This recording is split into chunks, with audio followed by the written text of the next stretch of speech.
I'm not going to waste your time with preamble, let's just get on with the video.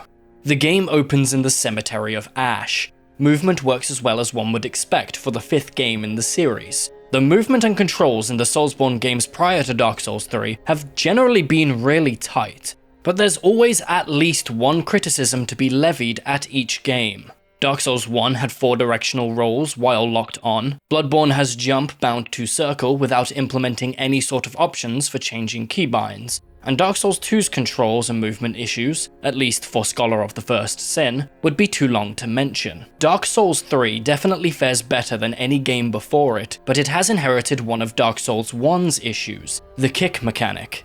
A kick is performed by pressing the light attack button and pushing the left stick forward simultaneously. This was a mechanic in Dark Souls 1 that was sunset in Bloodborne, yet brought back in Dark Souls 3. The issue with it is how easily a player can perform it accidentally. I assume you can imagine why. Moving forward and attacking is a very common affair, and so an accidental kick is inevitable. It happened to me as early as Iudex's Gundyr on my first recording session for this Dark Souls 3 critique. This control issue is also made worse by the fact that the kick is a bare-bones, useless mechanic that barely has a function anymore, post Dark Souls 1. Dark Souls 3 followed in the footsteps of Bloodborne, with increasing the overall speed of combat and, as such, the kick's function is greatly reduced. It was underutilized yet functional as an option during combat in Dark Souls 1, but here it'd be better if it weren't in the game simply to prevent misinputs. That's my only gripe with the controls in this game. The movement and controls are great overall, and Dark Souls 3 was absolutely the best in the series for movement and controls at the time of its release. We find an Ashen Estus flask to add to our suite of reusable items as soon as we spawn. Joining the normal Estus flask we already have equipped. There's a few hollows here, a side zone with a large crystal lizard, and then the first bonfire. There's a jump that the player can do to get a Titanite shard, some more hollows down the path, and finally, a boss. This is the tutorial area. Well, it's trying to be one at the very least. We've come a long way from the Undead Asylum. Let me offer some critique and praise to Iudex's Gundyr, seeing as he is the tutorial boss, and then we'll have a chat about the tutorial as a whole. Iudex's Gundyr is Dark Souls 3's tutorial boss, and therefore any simplicity in his design is no issue in of itself, as his purpose is to be an introductory experience. His attacks are all well telegraphed, and he doesn't have many moves that combo into one another, which is good for allowing a new player to learn each attack's telegraph. If he were more modular, i.e. comboing his moves together in different ways, it may be challenging for a new player to grasp as their first boss. Unfortunately, his second phase struggles to maintain the quality of the first from a visual clarity standpoint. He becomes a huge blob and can be a menace on the camera depending on what moves he chooses to do. I will note though that the camera is trying. It zooms out slightly when phase 2 starts, but it's just not enough in a few instances, particularly whenever he jumps or goes really fast across the arena. Luckily, once Gundyr is in phase 2, he's also extremely close to death anyway, because he doesn't have much health compared to the damage of the average starting weapon.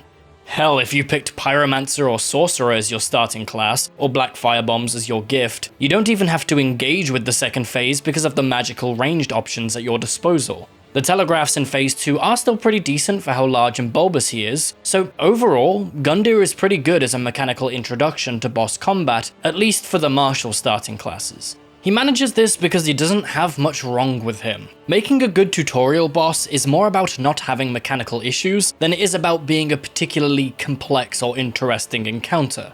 So that's Gundyr on the mechanical side, but how about we discuss the visual side for 1 second, because there's some interesting things to dissect here.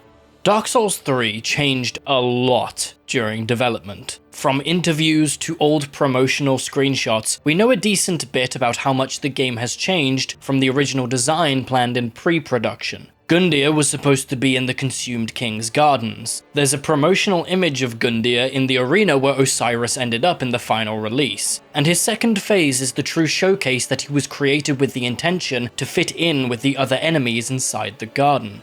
Gundyr does fit inside the Cemetery of Ash, just barely, but it is clear he wasn't originally intended to be there, especially with the context of his originally planned location. This seemingly inconsequential fact is not a part of a criticism on its own. All games change during development to different degrees, but it's worth bringing it into the analysis because there's some even larger changes we can discuss later. This is merely our first example. And that essentially concludes the tutorial. At the very least, it concludes the section of Dark Souls 3 that's supposed to mimic the Undead Asylum in function. So what can be said about the Cemetery of Ash? Well, at most, it could be described as a very light tutorial. So in truth, it takes the worst of both approaches. It's a forced tutorial that doesn't fully commit to being one, making it an area that barely even needs to exist. If the game were to have started in Firelink Shrine, then every lesson taught in the Cemetery of Ash would have been taught just as well in the High Wall of Lothric, similar to Bloodborne. That game does just start. Most of its tutorial messages are in that game's equivalent of Firelink Shrine. This game clearly wants that sort of approach, as evidenced by the fact that the player starts with all their gear and their Estus instead of nothing like in Dark Souls 1. But it's also trying to have an Undead Asylum style area at the same time. It would have been better if the devs would just commit to one of the two approaches. Let me explain with comparisons to the Undead Asylum. Dark Souls 1 opens in a cell with nothing but the clothes on your back and a broken weapon. A key is dropped into your cell, allowing you to escape.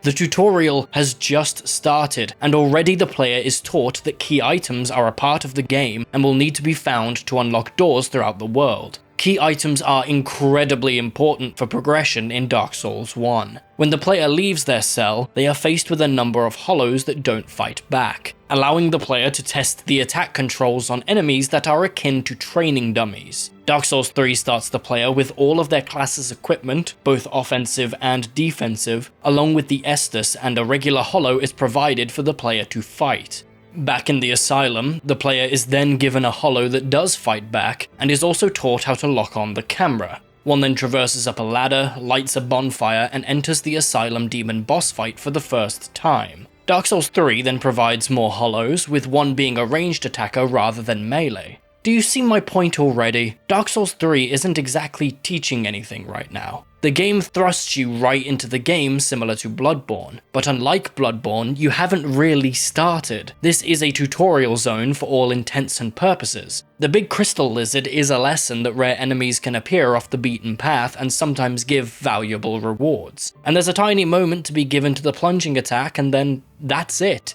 2 lessons overall, plus the lessons that can be learned from the tutorial messages, which are all just explaining the controls to the player. The rest is just standard gameplay you'd see in any other area. Dark Souls 1 has about 1 lesson per 10 seconds for the entirety of the Undead Asylum. The need to run away from Asylum Demon teaches the player to pay attention to the environment and to thoroughly explore. Finding your weapon and shield teaches you that the world contains items to be gained that can increase your power. You'd assume that's what the Titanite shard in the cemetery is trying to teach, but it has no context inside of the tutorial zone before Firelink and Andre is reached. The boulder in the Asylum teaches you about environmental hazards. Oscar giving the player their Estus teaches you the value of interacting with NPCs. The Estus itself is given immediate function because the boulder is likely to hit every player going in blind, so a player already has need to use it, teaching the player the value of the Estus flask. The need to unlock the shortcut back to the bonfire teaches the player about shortcuts,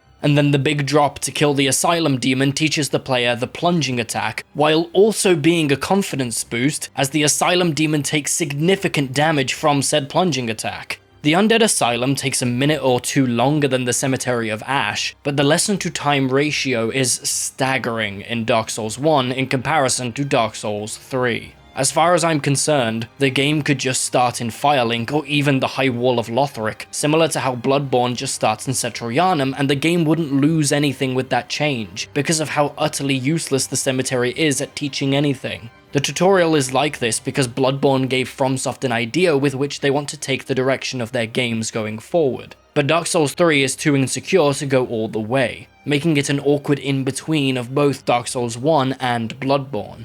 I suppose you could call that statement something of a thesis for this video, because it absolutely relates to far more than just the tutorial.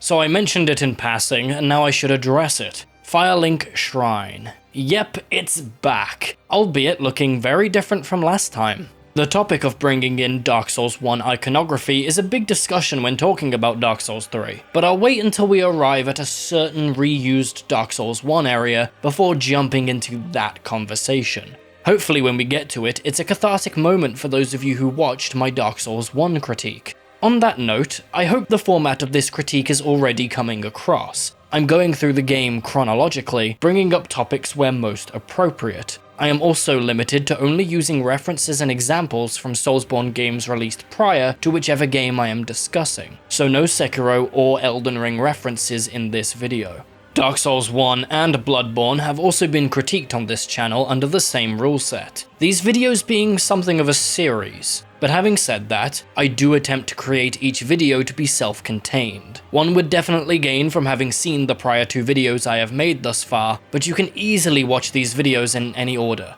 For those of you who have seen the prior 2 videos, welcome back. We're one step closer to the culmination of this series in a critique of Elden Ring. Firelink Shrine has a large interior and an exterior that can be explored to find the Uchigatana NPC and an ember guarded by a dog. Further exploration above the shrine reveals a small area that can be explored once the tower key has been bought for 20k souls, or by simply performing a tree jump. Firelink Shrine and the mechanics within will continue to pop up throughout this video as we get to the relevant sections, so for now let's just progress to the first critical path area. Inside Firelink Shrine, we create the bonfire in the center with the coiled sword we pulled from Gundyr. This is probably a remnant of the bonfire creation feature that was planned for this game but not implemented into the final release. To get to the next area, we warp there via this new bonfire. The temptation to jump right into a discussion on fast travel is so tantalizing, but we'll save it for when we have more context on the game's world design. The High Wall of Lothric begins as we open the doors to the area's first bonfire.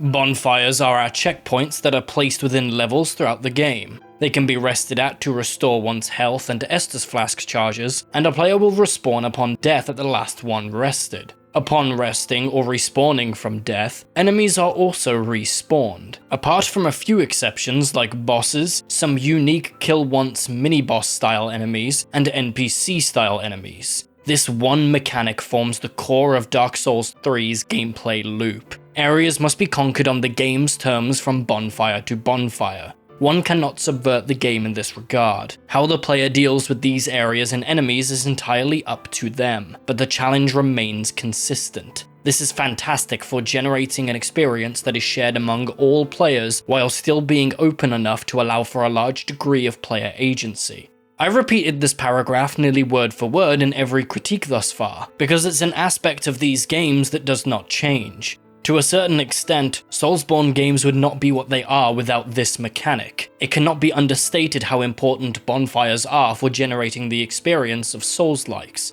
If one were to remove one mechanic from this game at random, the one that would cause the game to change the most would probably be this mechanic. One thing that does change with bonfires from game to game is other supplemental mechanics the player has access to with bonfires. In Dark Souls 3, the player can attune their spells, warp to and from any bonfire one has lit in that playthrough, and organize their storage box. There's no option to restore humanity or kindle bonfires. Yes, this system was not carried across from Dark Souls 1, nor was it present in Dark Souls 2 in the same way. Humanity as a resource is not present, replaced by other systems depending on the game. Dark Souls 2 exchanged humanity for human effigies, which restore maximum hit points. See, Dark Souls 2 implemented a system whereby the player's max HP would reduce upon death, up to a maximum reduction of 50%. Using a human effigy would reverse this penalty, restoring humanity, which allows for summoning, or one may burn a human effigy at a bonfire to turn off both summoning and invasions for 30 minutes.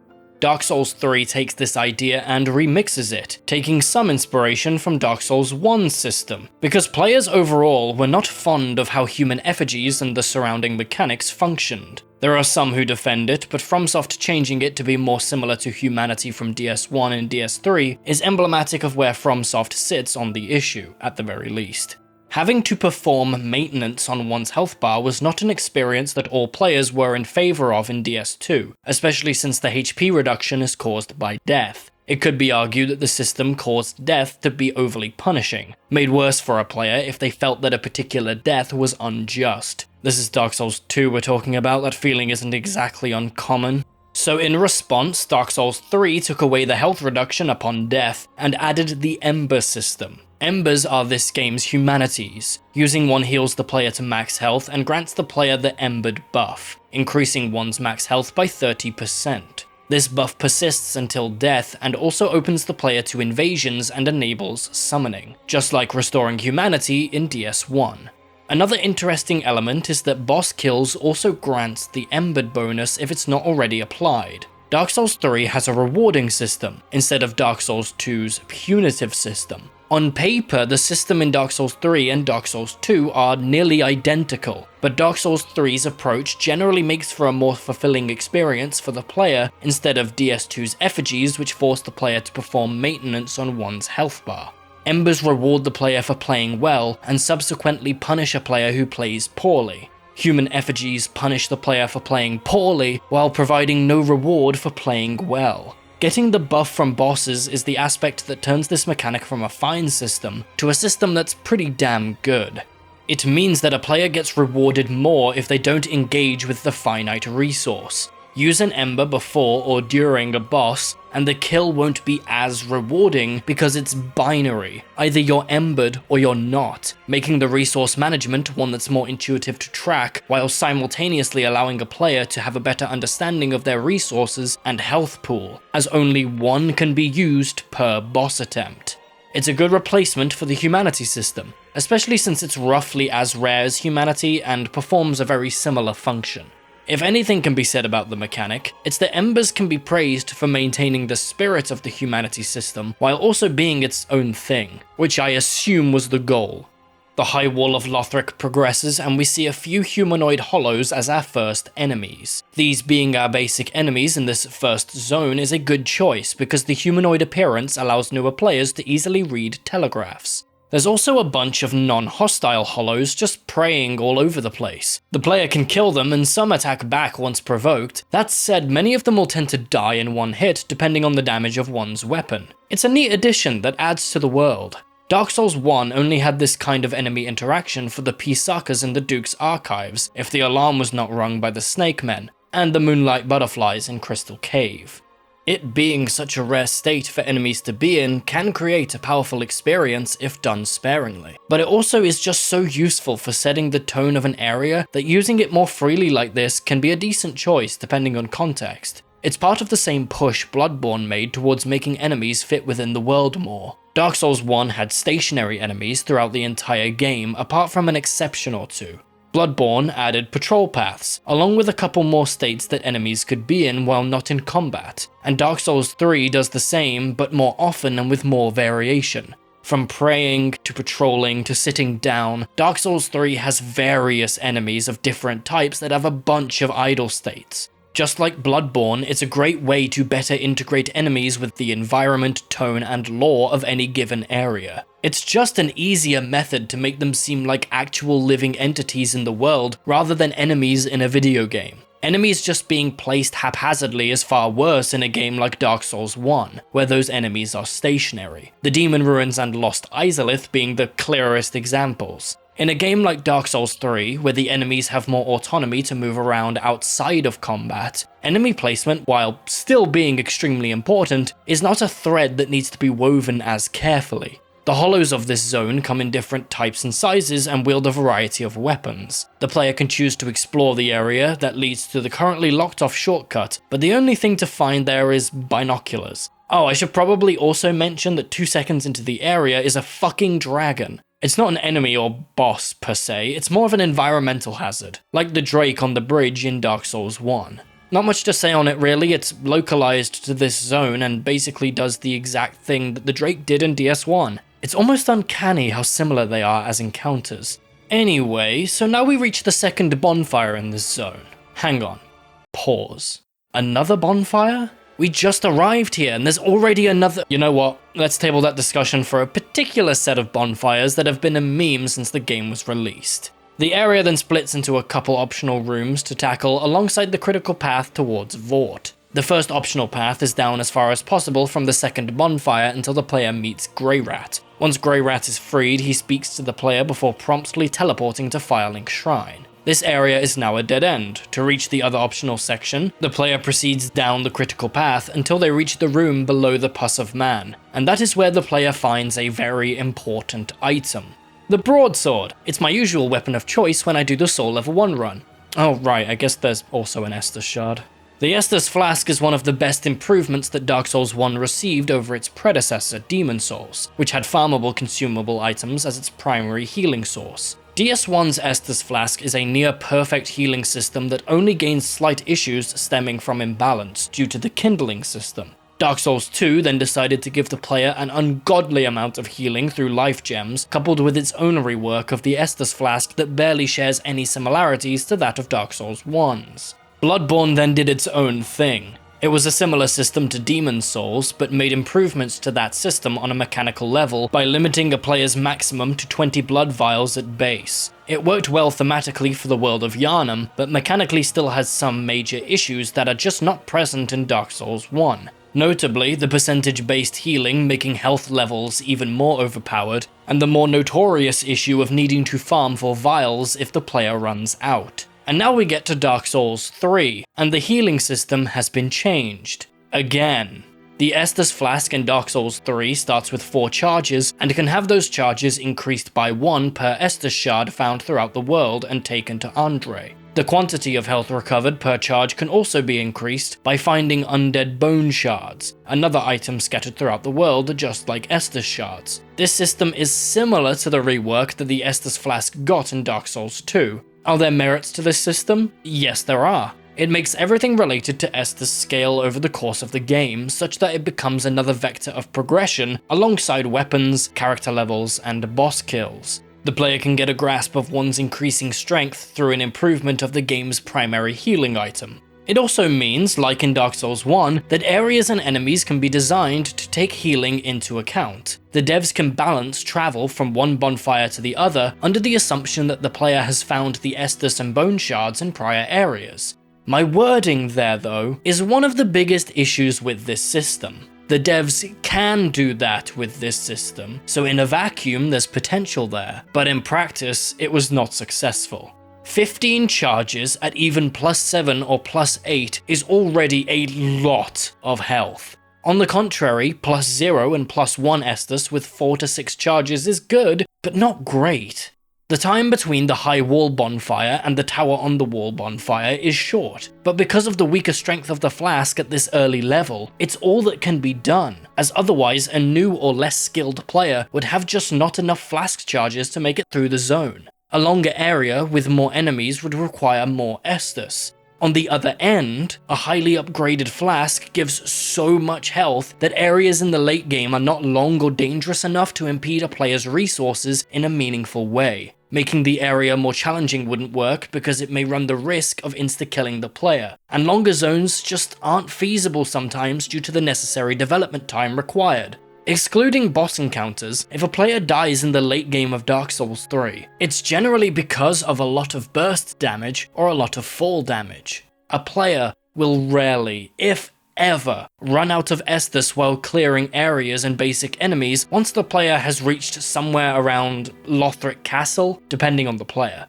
The DLC areas do make attempts to rectify this, but still aren't long or dangerous enough for a player to run the risk of running out of Estus. The level of healing that a player can reach is insane compared to the average difficulty and length of areas. Now for the caveat. Someone may look at this and think that I'm wrong if they play with a lot of magic, because allotting Estus is another new system added into the framework. Charges for the Ashen Estus Flask and regular Estus Flask are shared, so the player must choose how many resources they want for each recovery item. This means that players who do not use magic in any way can end up being a lot stronger than those who prioritize magic in the late game due to a big gap in how much healing each playstyle has. On the other hand, some areas early to mid-game might be increased in challenge substantially for magic users because of the need for some Estus charges to be used on FP. I mean, I say this, but I've played every archetype of magic. The only builds that really have a rough time are pure magic builds that don't use any supplementary melee weapons. 1 or 2 flask charges for the FP flask is usually enough for most magic builds that utilize both sword and sorcery. It's like the Estus system was designed with the assumption that almost all players will make heavy use of the FP bar. This is not the case. The most common build that players opt for is basic physical damage dex or strength builds. Weapon arts were made to bridge that gap and give all players something to spend their FP on, and I'll be discussing weapon arts in more depth shortly, but to spoil the conclusion I will reach on that system for the sake of getting this point across, weapon arts are, more often than not, just not worth it in comparison to spamming R1. Therefore, the vast majority of players will play through the game with 0 to 1 Ash and Estus allotted to get the most out of the HP flask. To fix a lot of these issues without changing the system entirely, there's the option of separating the Ashen and regular Estus completely, so that the system is balanced the same way for all builds. This is the first game in the series to generate healing inconsistencies between different build types, and I commend the game for trying something new, but the execution is just poor. I would opt to start the game with more Estus and end the game with less. 10 is a good round number of maximum charges, and there's precedent for it in Dark Souls 1's kindling system.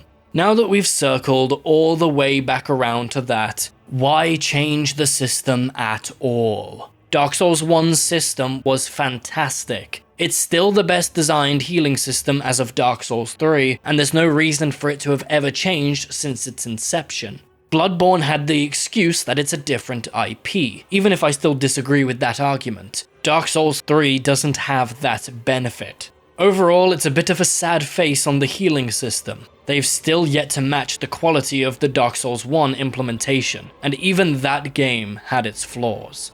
And now this opens another thread on the discussion of Soulsborne games that has become clear with Dark Souls 3. FromSoft's inability to consistently learn lessons. They fix an issue from a prior entry in a later entry, and then will throw away that improvement in the next, bringing back the original issue. I will bring up examples as they come up, so for now, let's just press on. The player must enter Dancer's Arena to get the banner to enter the Undead settlement. Before that area can be discovered though, we must get past Vordt of the Boreal Valley. Now that we're here, we can discuss the High Wall as an area.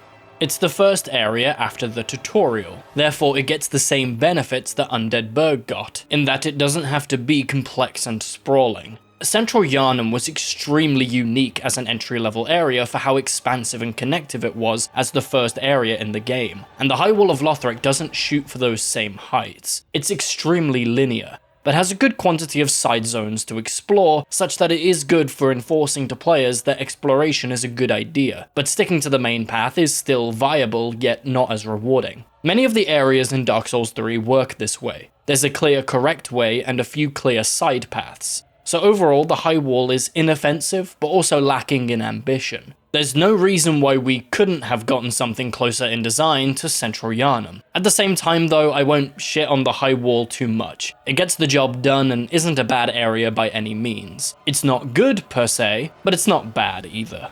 Vordt of the Boreal Valley is a quadruped knight with a giant mace who attacks the player with physical and cold damage. He has 2 phases. In both phases he has good telegraphing and hitboxes, but he has a fatal flaw. The player can just stand underneath him to deal free damage. Sif had this same issue in Dark Souls 1, but he would jump around to try to counteract this exploit. Vordt does nothing of the sort. I'm gonna be honest, it's more difficult to get hit than it is to be hit if you employ this strategy with Vordt. It's not even something that's hard to figure out either. It's the most intuitive thing to do when a player notices that he's both on all fours and wielding a mace. On top of that, players who don't figure out that one can simply stand underneath him will generally attempt to get behind him because of the huge mace at his front, and the boss struggles with that at almost the same level as being underneath him. The player will only be in any danger if they cannot dodge the rampage during the phase transition, or if they're stupid enough to stand in front of Vordt. This boss had the potential to work if he had mechanics to deal with his obvious counters. It's not like this is a fight built around finding a boss's weakness. It's not supposed to be an experiential fight.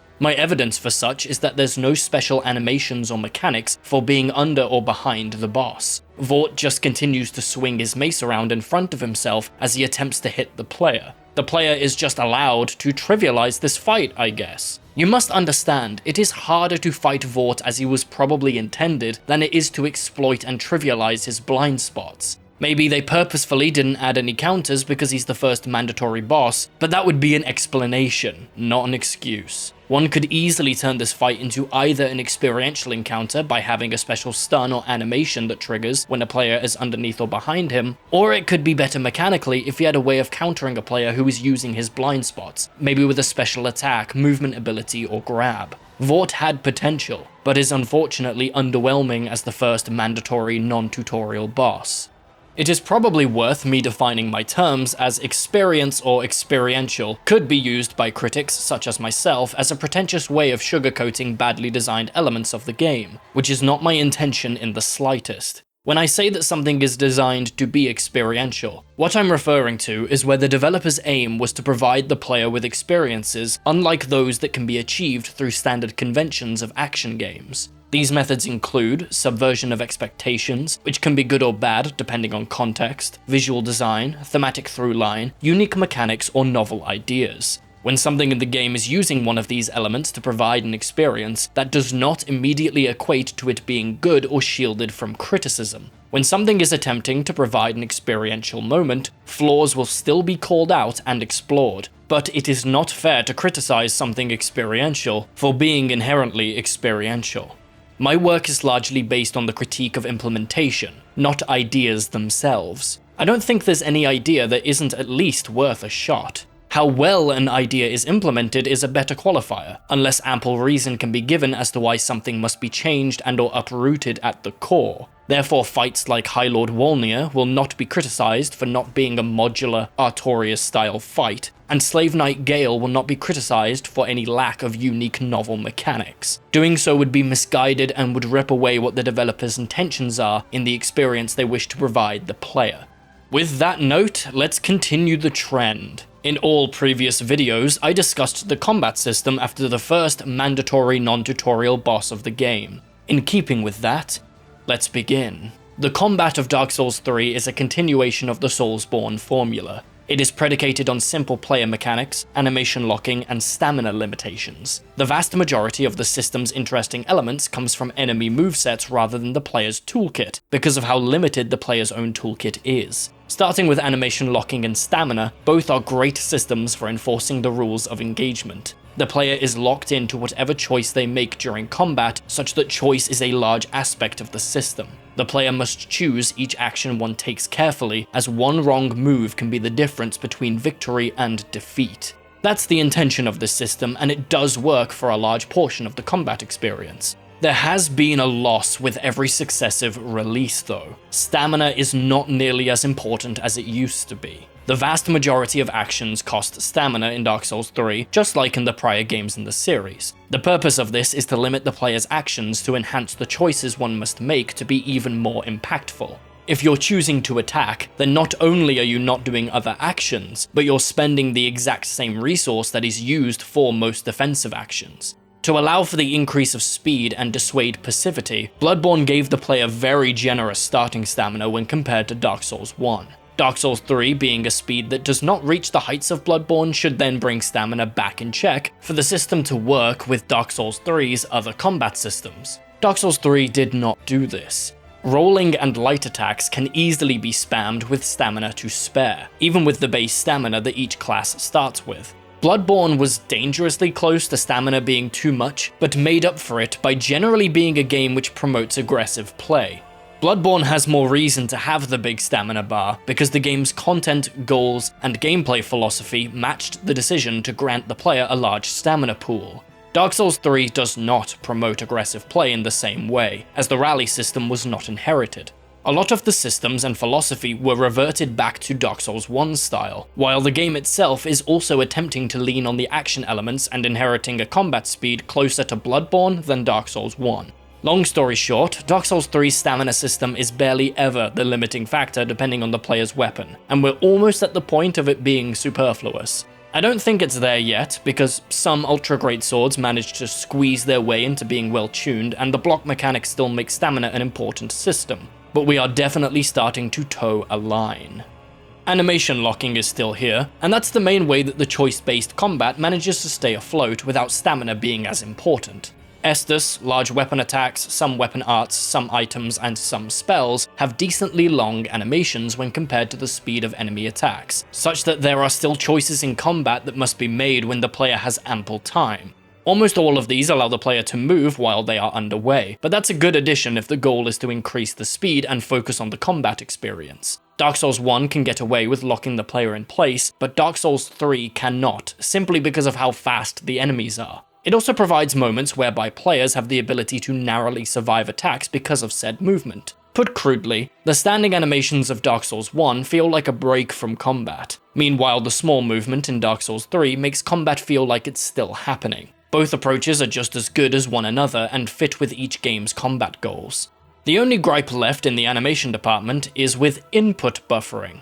Any game with locked animations will benefit heavily from buffering inputs, otherwise players are forced to perfectly time their button presses with the end of whichever animation they're currently in. Button presses are stored when inputted during the latter half of animations and will be performed immediately when the current animation concludes. This system has been in every one of these games, but it first became a decently big issue in Bloodborne. Partly because of the poor performance, but also because of the speed of the game. There is less time during each animation, and thus inputs are more prone to be buffered unintentionally. This is still the case in Dark Souls 3. And there's an even more glaring issue present in this game regarding input buffering. The input queue is not cleared when the player is interrupted. A player could be performing an animation and inputting another action, then get hit by an enemy, and after the hit stun concludes, the buffered input will still be performed. This is extremely noticeable and was the cause of death in many instances during my time recording footage for this video. At a baseline, any interruptions should absolutely clear the input queue, but they don't. Other than that, the general issues that come from input buffering due to the speed of the game, unfortunately cannot be avoided. It's an unfortunate necessity for the game to buffer inputs. The only answer is to maybe shorten the buffer window, which is more possible in Dark Souls 3 because the game runs a lot better than Bloodborne. 60 FPS allows twice the frames for inputs to be buffered than 30 FPS. You'll notice this sort of thing comes up a lot when discussing performance and frame rates in video games. There's a lot more to the topic than a game just looking better. Performance has so many implications on all sorts of mechanics. I guess with stamina and animation out of the way, we're on to the topic of the hour. We've broken down every aspect of the combat thus far bar one: the simplicity. As we shall discuss throughout this entire video, this game is extremely focused on the action elements of the Soulsborne formula. It has even less mechanically experiential aspects than even Bloodborne, which was heavily focused on being an action game first and foremost. Most bosses and areas do not attempt to provide the player with unconventional experiences, not even within visuals or audio. The game is extremely conventional, rarely ever breaking from the mold. Despite all this focus on the action elements of this series, it has still not evolved the depth of the combat system, when even Bloodborne was pushing it for simplicity within an action-heavy experience. All weapons have 2 light attack strings that are swapped between depending on whether the player one or two hands their weapon. They have 2 heavy attack strings, and for Dark Souls 3's new Not Seen Before edition, each weapon has 1 weapon art.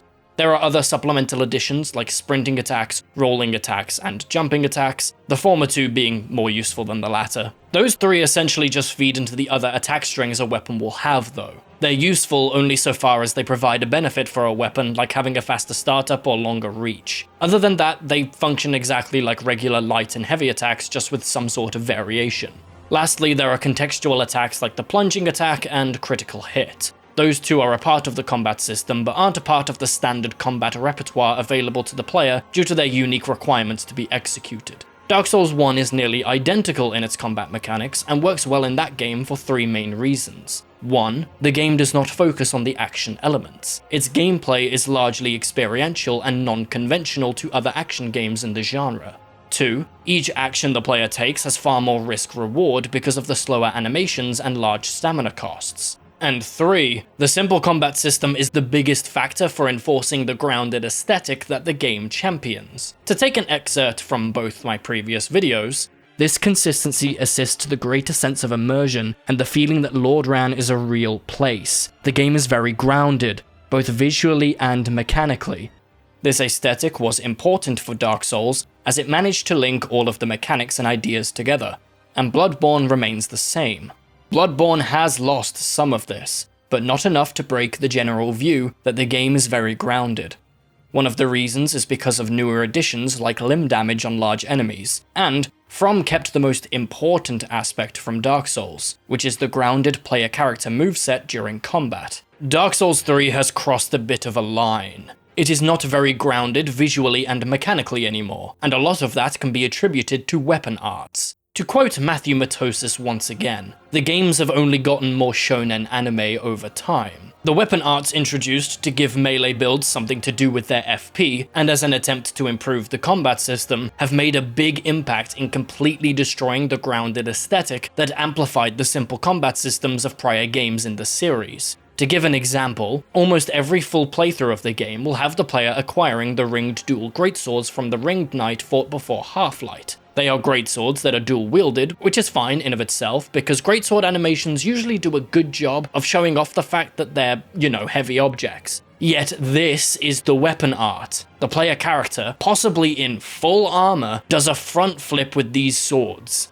Goodbye, grounded aesthetic. The sense that our character is in any way human and down to earth has been tossed aside for flashy animations which aren't even worth performing in most combat situations. That's correct. The unfortunate reality is that weapon arts do not add any depth to the system because most of them are close to useless. The best weapon arts don't add a shred of depth to the combat system either, as most of the powerful ones are simple stat buffs or some other kind of tool available in other places, like the Uchigatana's parry weapon art. Spamming R1 is better than the vast majority of weapon arts. The damaging weapon arts are exactly like the transformation attacks from Bloodborne in this respect. They aren't a different tool from light or heavy attacks, they're the exact same tool with a different flavor and number. Is it a step towards improving combat? Absolutely it is a step, but a step to the side, not forwards. The loss of the down-to-earth aspect of these games further reduces the need to have combat be so simple. Simple combat systems absolutely work.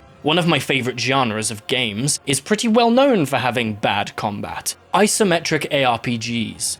Those games typically have players use one or two abilities to damage enemies as a player moves around to dodge enemy attacks. In that way, they are similar to Souls games. What this is in aid of is incredibly complex progression systems for curating a character through items and passive ability trees. Those games' depth comes from building one's character using a vast quantity of progression systems that all work together, not the moment-to-moment playing of the combat. Therefore, the simpler combat in those games has value. Complex combat in ARPGs is close to unachievable because of just how many various progression systems and character builds there are. Similarly, the value of the simple combat in Dark Souls 1 was to allow for the combat to take a back seat for the multitude of experiences outside of and parallel to combat. Now the experiences being designed are the combat, and as such, the systems for said combat need more depth to provide an improved experience. Some cling to difficulty being part of the depth, but at that point I may as well go play Devil May Cry on Dante Must Die difficulty to get both difficulty and depth in one package. So all of this to say, is Dark Souls 3's combat good, bad,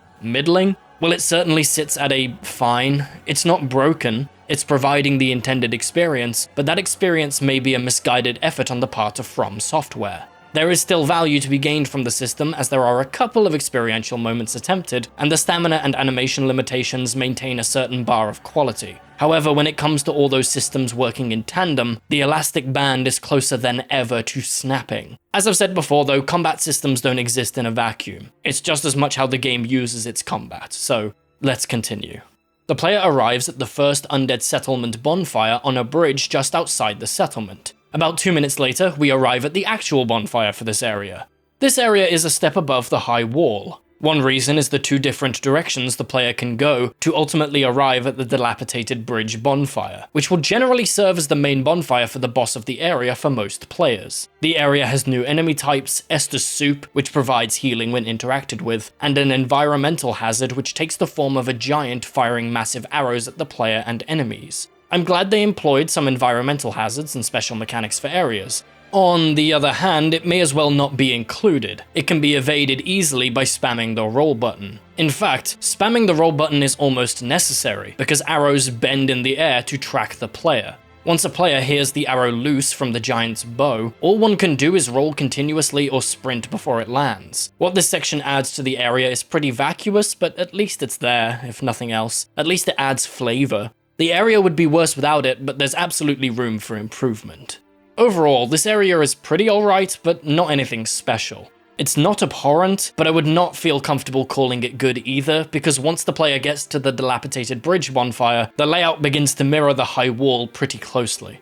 The next boss is the first of the few experiential bosses in the game, the curse-rotted Greatwood. This boss is technically optional, but is also the requirement for unlocking the ability to turn boss souls into various items, so it's not optional in practice, similar to the Witches of Hemwick in Bloodborne.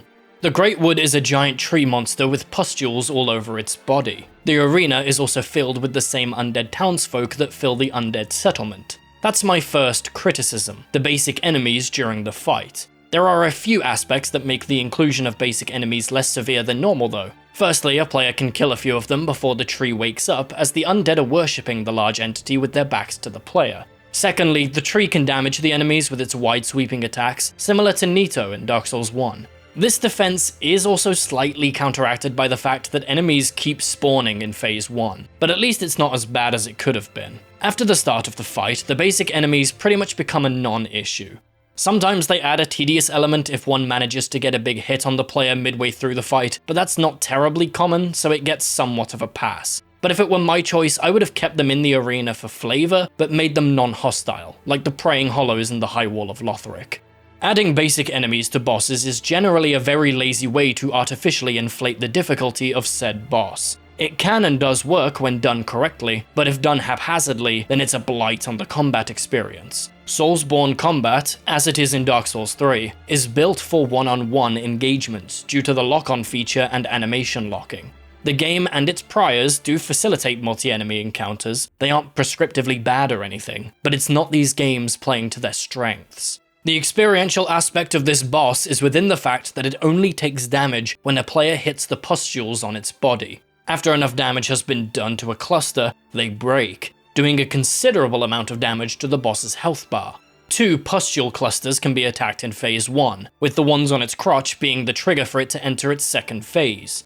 In Phase 2, more clusters of pustules all over the tree's body are open to be attacked and destroyed, along with a new set of crotch pustules that are permanent and don't break, but take less damage from hits. A giant hand also spawns from the boss's lower stomach in Phase 2. The hand grants the boss a more diverse moveset, and can also be hit for relatively decent damage on the boss's health bar. The fight consists of the player moving around the boss trying to hit the different clusters while avoiding the very telegraphed and wide-hitting attacks. There are some clusters which are easier to break than others, as some are only accessible during the recovery animations of specific attacks. Once the second phase begins, there isn't much negative I can say about the boss qualitatively. It functions just fine, and the experience allows for the player to focus on more than just dodging attacks and wailing at a large hurt box. I think it could be improved if a player couldn't just attack the hand for the entirety of Phase 2, and instead must engage with the other clusters, as that's the unique experience the boss is attempting to offer. But I won't be impertinent. It doesn't need mass sweeping changes to achieve what it's going for.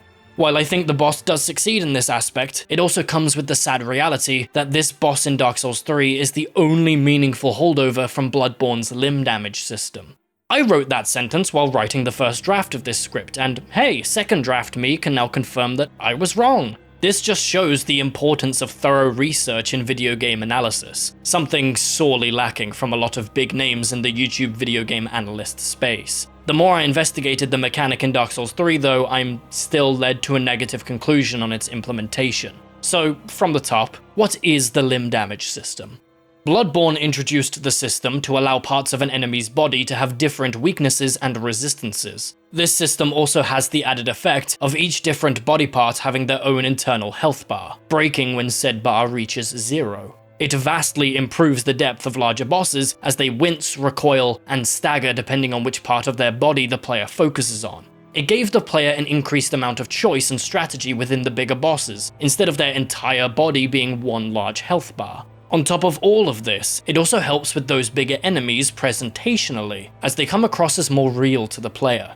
The player hitting them causes them to react in unique ways that aren't solely the universal stagger that all bosses possess in Dark Souls 3. Speaking of Dark Souls 3, what did it keep from this system? Well, it kept body parts having different resistances and weaknesses, when the devs remember to implement it for a boss. It's the easiest part of the system to keep, as the devs just need to separate the individual hurt boxes of enemies and make sure the damage formula checks the body parts resistance rather than checking an enemy's overall resistance. It did not keep the ability to break body parts, have unique animations for said body parts being hit, or rewarding a player who focuses on weaker body parts beyond just the increased damage inherent in the resistance formula. This is what I mean when I say that it is mechanics surrounding and parallel to combat that complemented the simplicity of the prior game's combat systems. Bloodborne, despite its player combat actions being just as simple as Dark Souls 3, manages to have a deeper combat system because it has systems like this. It made sense to implement in Bloodborne as the game was trying to be more of an action game than any of the prior games in the series. But so is Dark Souls 3, yet the system has been stripped down tremendously. The fact that it's no longer present in the same manner means that the combat has less depth, and larger enemies and bosses are back to how they were in Dark Souls 1. The only replacement, I say in quotes, is the universal ability to break a boss's posture, which grants a critical hit. This stagger being universal with the only condition for reaching it being damage just means that a player gets to deal more damage. The combat isn't deeper by adding a mechanic that lets players get free access to do something they were going to do anyway. The whole goal is to beat the challenge. Deepening the combat requires shifting how the challenge is beat, and a universal stagger does not achieve that goal. It's a shame to see the system be stripped down, and for the last vestiges of its nuance to be relegated to this one boss. 2 if you include Wolnir, but that's pushing it. That's why, despite the entire boss being completely serviceable for the experience it's attempting to provide, I cannot give Greatwood props. It's just using an already created system within a prior game in the series that used to be an aspect that all large bosses enjoyed, and then placing it on one boss to the detriment of others. Hypothetically, if all grab attacks suddenly go away, and one boss is left with one, that does not mean that boss provided a unique experience. It means that a good system was thrown away for no good reason to amplify one boss. The same is true in reverse. You cannot take a unique experience from a prior game and shove it into every boss assuming that it makes for a more powerful experience and better boss fight every time. It just devalues it. And what do you know, that is something this game did. And I'll get to discussing that in 3 hours. But I digress. The limb damage system is yet another example of FromSoft doing something good in one game, only to toss it aside in the next without justification.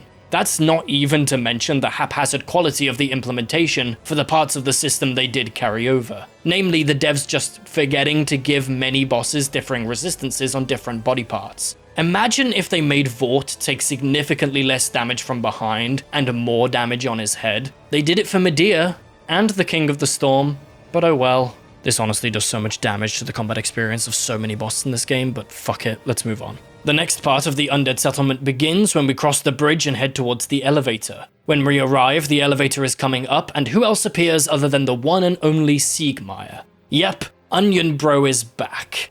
He is one of a few returning characters from DS1. Well, kinda. This technically isn't Siegmeyer, it's Siegward. One can assume that Siegmeyer is Siegward's ancestor, seeing as we know that Siegmeyer had a daughter. Let's get one thing straight though. This is Siegmeyer in every way that matters. It's the same VA with the same armor and personality. As far as I'm concerned, this may as well be Siegmeyer. Now we have 2 directions to go. There's more to explore in the settlement by going up the elevator, or we can traverse down the elevator to reach the next bonfire at the beginning of the Road of Sacrifices. Both directions have kill once mini-boss style enemies. The enemy in the settlement is as such because it continues Siegward's questline. It's a demon of fire that the player fights in tandem with Onion Bro. It's a good reason to have a mini-boss style enemy. Being forced to fight a regular boss with Siegward to progress the questline can infuriate players who have no intention of engaging with the co-op mechanics, and so a mini-boss is a good middle ground to reach. Outside of mechanics, fighting alongside a character can build up more endearment and camaraderie than just through dialogue. If one looks at this under a cynical eye, it could be seen as a cheap method of pandering to the player by invoking one's memory of similar battles with Siegmeyer in Dark Souls 1. I'm less interested in that discussion until it becomes more relevant later. The more interesting thing to touch on is the second mini-boss fought just before the Road of Sacrifices. This is one of the 3 Boreal Outrider Knights that appears over the course of the game, similar to Black Knights in Dark Souls 1.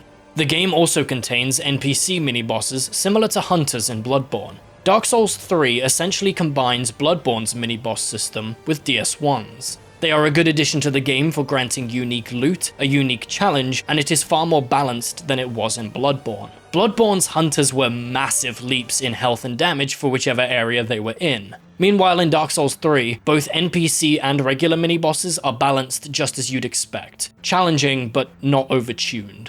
The one exception is maybe the Deep Accursed, found in both Anor Londo and Cathedral of the Deep. Those two could have used a bit more tuning.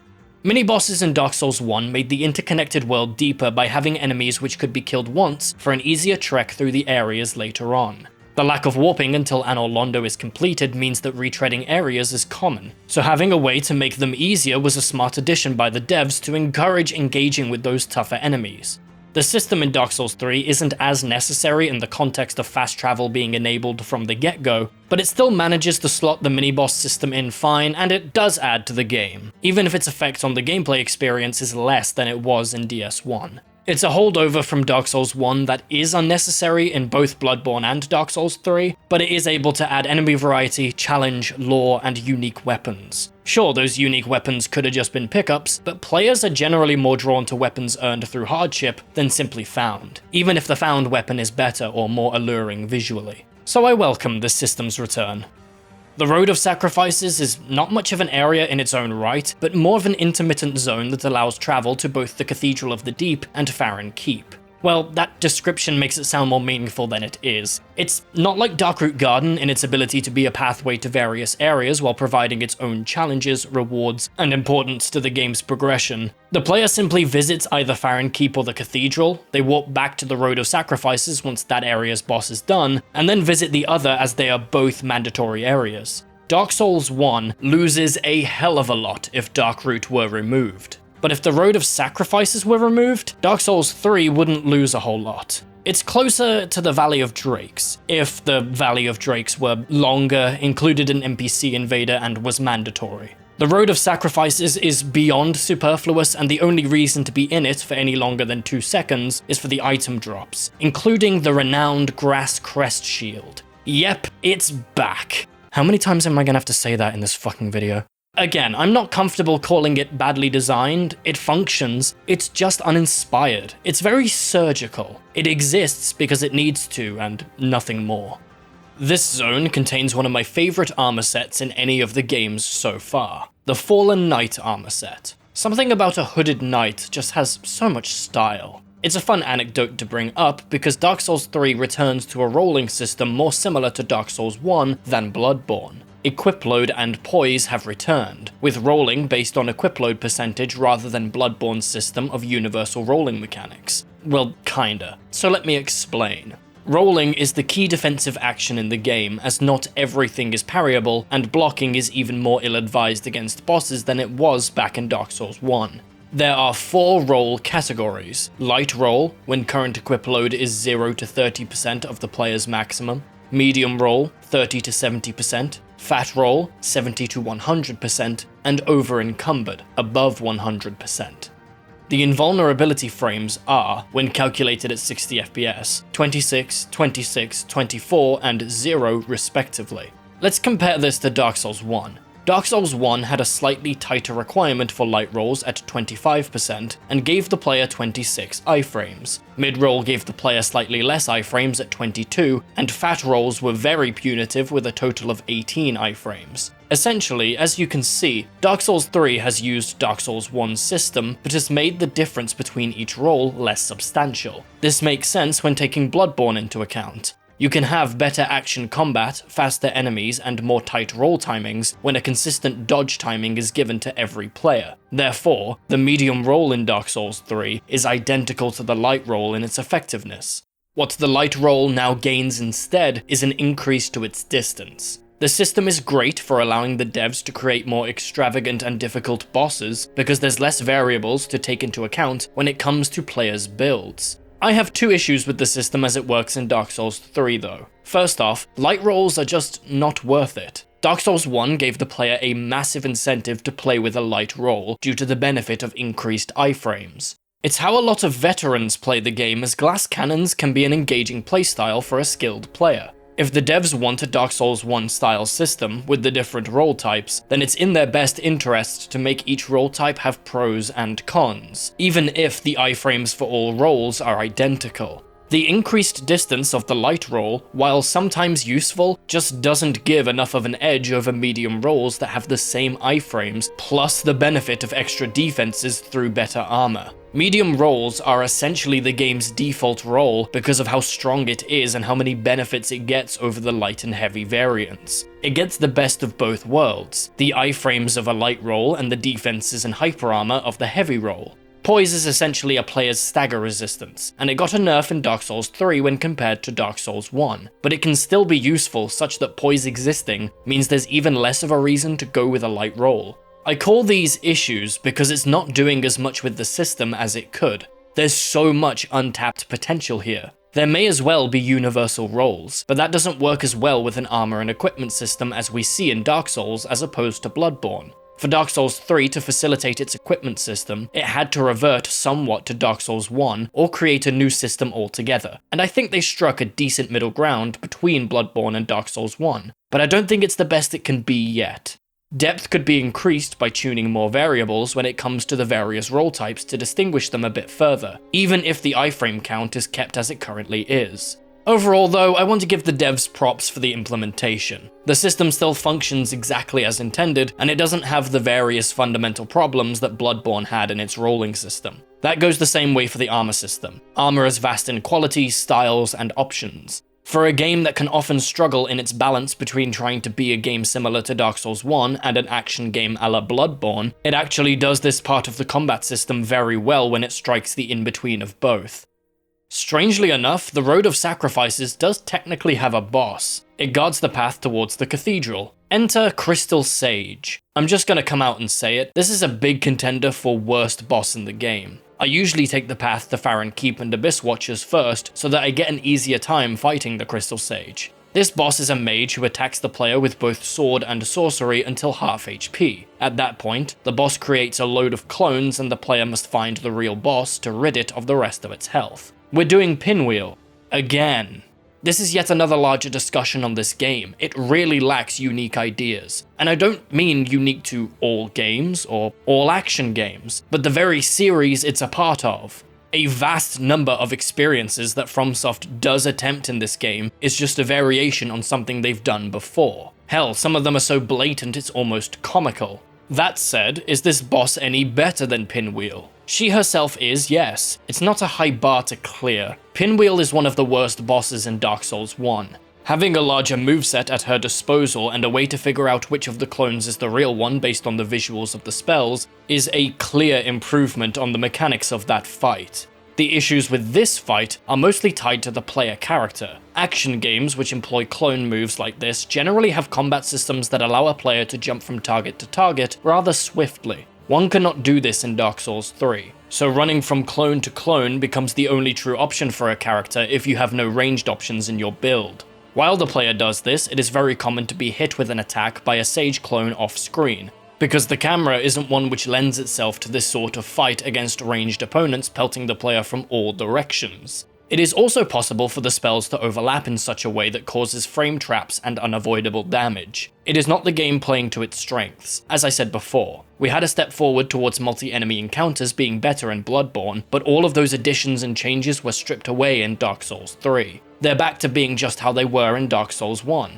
The rally mechanic meant that chip damage delivered by groups of enemies was less punishing, and it is not seen in Dark Souls 3. This game also re-added wall collisions with all weapons in the game. This was taken away for one-handed weapons in Bloodborne, and the return of it in Dark Souls 3 harms all combat as enemies have an unfair advantage against the player, just like they did in Dark Souls 1.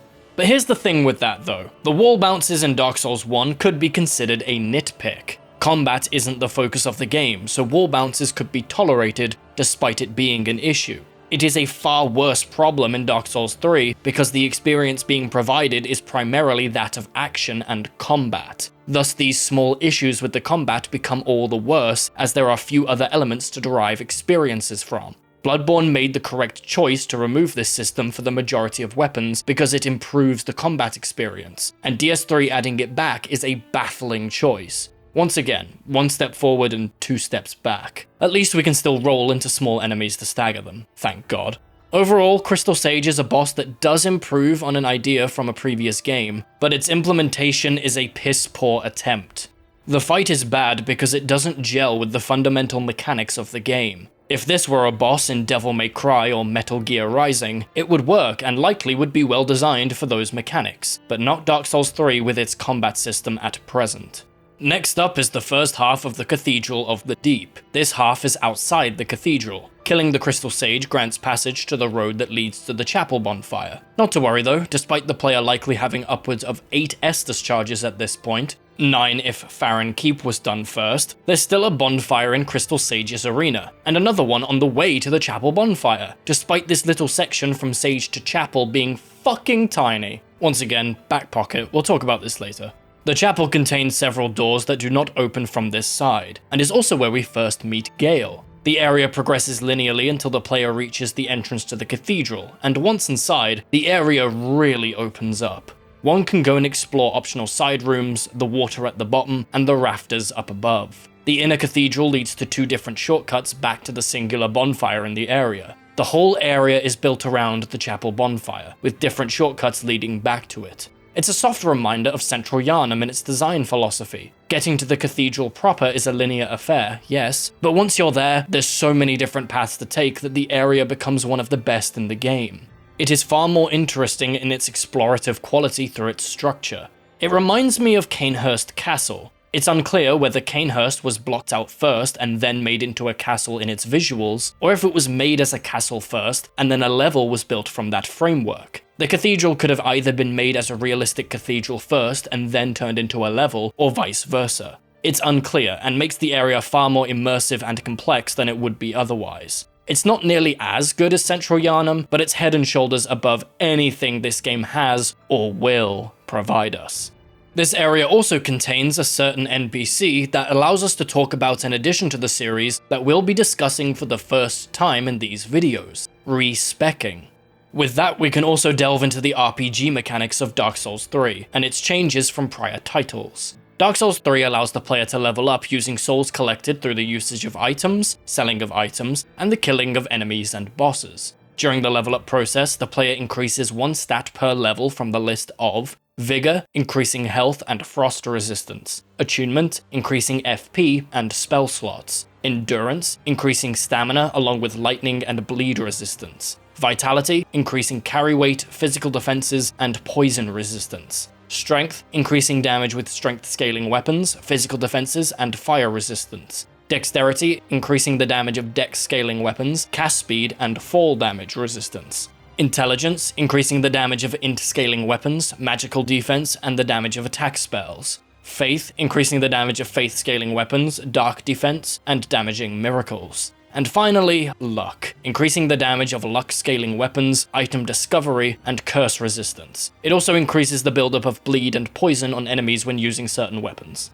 We'll start with the praise for this system, and it's the same praise that the system has had going for it from as early as Demon Souls. It's simple yet effective. Each time a player chooses to increase a stat, that's a point not put into another, such that every level matters. Stats can matter to the degree that veterans will min-max their builds to stop leveling certain stats at the soft cap.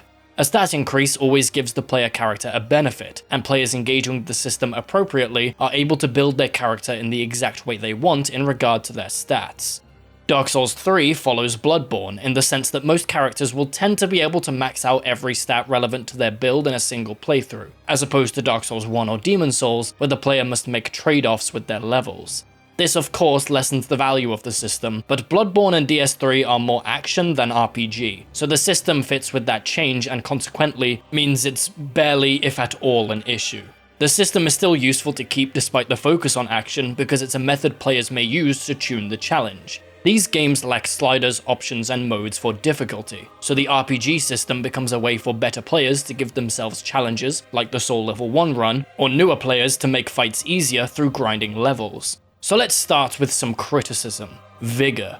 Vigor, like in Bloodborne, is the best stat to level early, such that it's quite imbalanced when compared to all other stats before a leveled up weapon has been acquired. Damage stats do not have a large impact on weapon damage until the weapon is reinforced a few times. Stamina isn't difficult to come by, and equipment load is only truly needed with really heavy weapons or armor found further into the game. Vigor increases base max health, a strong defensive layer. This base then gets further increased by the Ember buff, making it even more valuable. And the player receives overall resistance increases from soul level. In the early game, Vigor is the best stat to level by a mile, no matter the build. Unless a player is doing a specific challenge like the No Vigor run, Spells Only run, or Soul Level 1 run. One could argue that mages have to make a trade-off between HP and FP. FP is important for mages, but the spells that actually cost a high amount of FP, and thus need a high attunement stat, are only available around the time when Vigor would already have been leveled up to a decent point. Plus, the Ashen Flask exists. So no, Vigor is just the best early game stat for all characters bar none. RPG mechanics ought to exist to allow for player agency in how they play the game and build their character. Having a mandatory or best stat in an RPG system is best to be avoided, because it reduces the player's options within build crafting. Every game with RPG systems will have builds stronger than others, but having a singular stat be the best in slot choice for early game characters, no matter the build, throws all other interesting options out of the window. Not taking Vigor early, even when unaware of how strong it is a player nerfing themselves for no good reason. There's always the option of just not doing it, but that doesn't change how strong it is. This is a reminder that these videos are developer-minded, not player-minded. I'm not telling you how to play the game. So how could this be fixed? It's a tough one. Nerfing how strong Vigor is wouldn't change anything here. It'd still be the best. Nerf it too much and the best stat would just shift from Vigor to Vitality because of its own defensive value. So then the issue persists, but just with a different stat. The only way to really fix this is to buff another stat to aid as a trade-off for the player. For example, the devs could reinstate the importance of leveling Endurance. The player choosing Stamina or Life would be the first big choice in how one's character is built, just like it was in Dark Souls 1 and Demon's Souls. It worked so well as an early game choice because stamina is incredibly important in those games. Overall though, that's the only issue with the RPG system's core mechanics, and it's pretty minor in the grand scheme of things. I would personally prefer if carry weight wasn't its own stat, but instead increased in tandem with stamina through endurance levels, but that's a preference, not a criticism. The RPG system is a great element of the game, and it would likely be much worse without it. The one issue with Vigor is an unfortunate pitfall, but nowhere near big enough to detract from the massive upsides gained through this system. Plus, at least health is not as strong as it was in Bloodborne. It's still strong, but not that strong. Now then, one of the few systems brought to DS3 from DS2 is the ability to respec one's stats. A player can do this a maximum of 5 times during the course of every new game cycle at the cost of pale tongues. This is a mechanic in RPGs that has become more prevalent over time. I made a whole video about quality of life features, and respecking stats is absolutely a quality of life mechanic. Instead of starting a new playthrough as a new character and retreading ground that one may have already completed, the player can change an existing character to be more in line with the playstyle they want to play in the moment. This is one of those systems whereby every argument I can make for it, I can make another against it. It's a system that is almost always a give and a take in any game it's implemented in. The system itself works perfectly fine. There's no issues to be taken with the implementation of respecking. The more pressing discussion is how it integrates with the rest of the game, and the choice to include such a system versus whether it should have been left out of the game entirely. What is gained through the system is a level of convenience to fix mistakes made during the level up process, or switching to a playstyle that more suits the player's fancy. One may have started the game with the intention of using magic, only to find a weapon like the Irithyll straight sword, and now those levels invested in int need to be swapped with strength levels. It's an emergent part of the game's progression. Players will very often find new weapons that one is unable to use with the player character's present stats. The counter-argument to this is that those moments where the player sees a weapon they cannot use is an avenue by which the game encourages multiple playthroughs. The replayability of the game is harmed by a system that emulates the experience of crafting a new character. One could then counter that bosses cannot be refought unless a new game cycle or new character has been created, so the replayability is still intact even with the system included.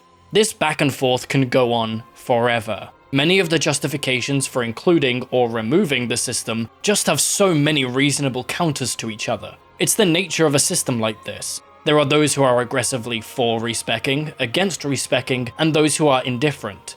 I would have had something to say about removing permanent consequences in a world as punishing and challenging as Dark Souls, but when stat scaling is still not greatly communicated to new players and the grounded aesthetic has been torn to shreds, there isn't a leg for the permanent choices argument to stand on. At the end of the day, even with the system as it is, the game is still heavily replayable, and it doesn't affect the game to such a large degree that the choice to include or exclude it becomes a massive element. There is also the factor that a player needs to go out of their way to find this zone. I didn't even know the game had a respec system until I was 60 or 70 hours in. So yeah, I talked about this system like it was some super big deal, but it's really not. At least not in Dark Souls 3. If this system was in Dark Souls 1, I would likely have various issues with it in the same way I have an issue with Oswald's ability to forgive the player. DS3 is such an action-heavy experience that never really deviates from its conventional design philosophy for enemies, areas, and bosses, so streamlining the RPG side of the game makes sense from that standpoint, so long as respeccing doesn't become too easy, too repeatable, a requirement, or meta. 5 respecs is a lot, but it does require a player to get pale tongues and find the NPC, so overall there's really no issue. One of the few unconventional bosses is up next. Welcome, Deacons of the Deep. Now, funny story, FromSoft did make a game called Bloodborne. It's okay if you've forgotten, so has Sony. That game has a boss I fucking despise called the Celestial Emissary. The Celestial Emissary is to Deacons what Pinwheel is to Crystal Sage. This is yet another repeated idea, which is fine if it shows improvements from the last 2 times this was attempted. Yes, this is actually attempt 3 at this boss idea. Who remembers Royal Rat Vanguard from Dark Souls 2? So, what have you got, Deacons? The Deacons of the Deep is a congregation of undead clergymen. One of them is glowing red. He must be killed and then the red glowing indicator can be seen inhabiting another deacon's body. Doing this repeatedly damages the shared health bar, until blue deacons arise from the ground. The player must now kill the main blue deacon to end the fight. During the course of the fight, a random deacon in the crowd might attack the player. Who, when, and why are all seemingly random. There is also the element of the curse ailment being applied to the player in Phase 2. Take too long to kill the last deacon, and the insta-kill status ailment will just kill you. So there's a little bit more going on here than in the fight with the Mohawk Rat and Blue Man group. Mechanically, I would call this a good attempt to make a gank boss. It's not too bullshit, is over quickly, and has more going on than just kill everyone, because of the red glow moving between enemies. My main issues with the fight are not mechanical, but rather relating to the boss's place in Dark Souls 3 and the presentation aspects. Presentation-wise, it's perplexing that the Deacons are given a boss health bar, music, and accompanying boss soul. The Deacons are also basic enemies scattered over across certain areas in the game. The same models are being used for the boss variant as the basic enemy variant. This is extremely lazy, and diminishes the presentation of the boss health bar, because this didn't have to be a boss at all. Do that too much and the boss health bar won't mean anything anymore. It's one of the biggest problems that plagues Dark Souls 2. That game stuffed boss health bars into otherwise normal encounters to inflate the boss count, and all it did was make finding and fighting bosses less of a meaningful experience. The problems with the Celestial Emissary are mirrored here with Deacons, but at least these clergymen have slightly better mechanics that aren't present in the basic enemy versions. There was some consideration towards making a gank squad boss more engaging than a regular combat encounter, with a boss health bar slapped on top of it. If this is to happen again, please at least try to keep the enemy models unique for the boss instead of reusing assets in this way. What makes these Deacons boss tier, but every other Deacon in the game regular enemy tier? Couldn't tell ya. Remember that the only reason why Capra Demon and Taurus Demon work as both a boss encounter and a basic enemy is because they were used as bosses first and way earlier in the game, which allowed the basic enemies to slot into the power progression. If a player takes the path to Aldrich first once they reach Irithyll, the Deacon boss and basic enemies are extremely close to one another. There's also the fact that the action-heavy focus of Dark Souls 3 means there's less reason to have a boss like this at all. In a game like Dark Souls 1, it'd still be stretching it, but at least it's understandable. In a game like Dark Souls 3, which is taking cues from Bloodborne to be an action game first and foremost, it's a strange inclusion. Could it still be good? Absolutely. Is it worth a shot? Of course. Is it good though? Does it add to Dark Souls 3? Not in the slightest. Remove the boss health bar and music, and present Deacons as a regular enemy encounter, and not much is actually lost. With a swift return to Crucifixion Woods, we can take the other path, to Farron Keep, which is this game's poison fucking swamp.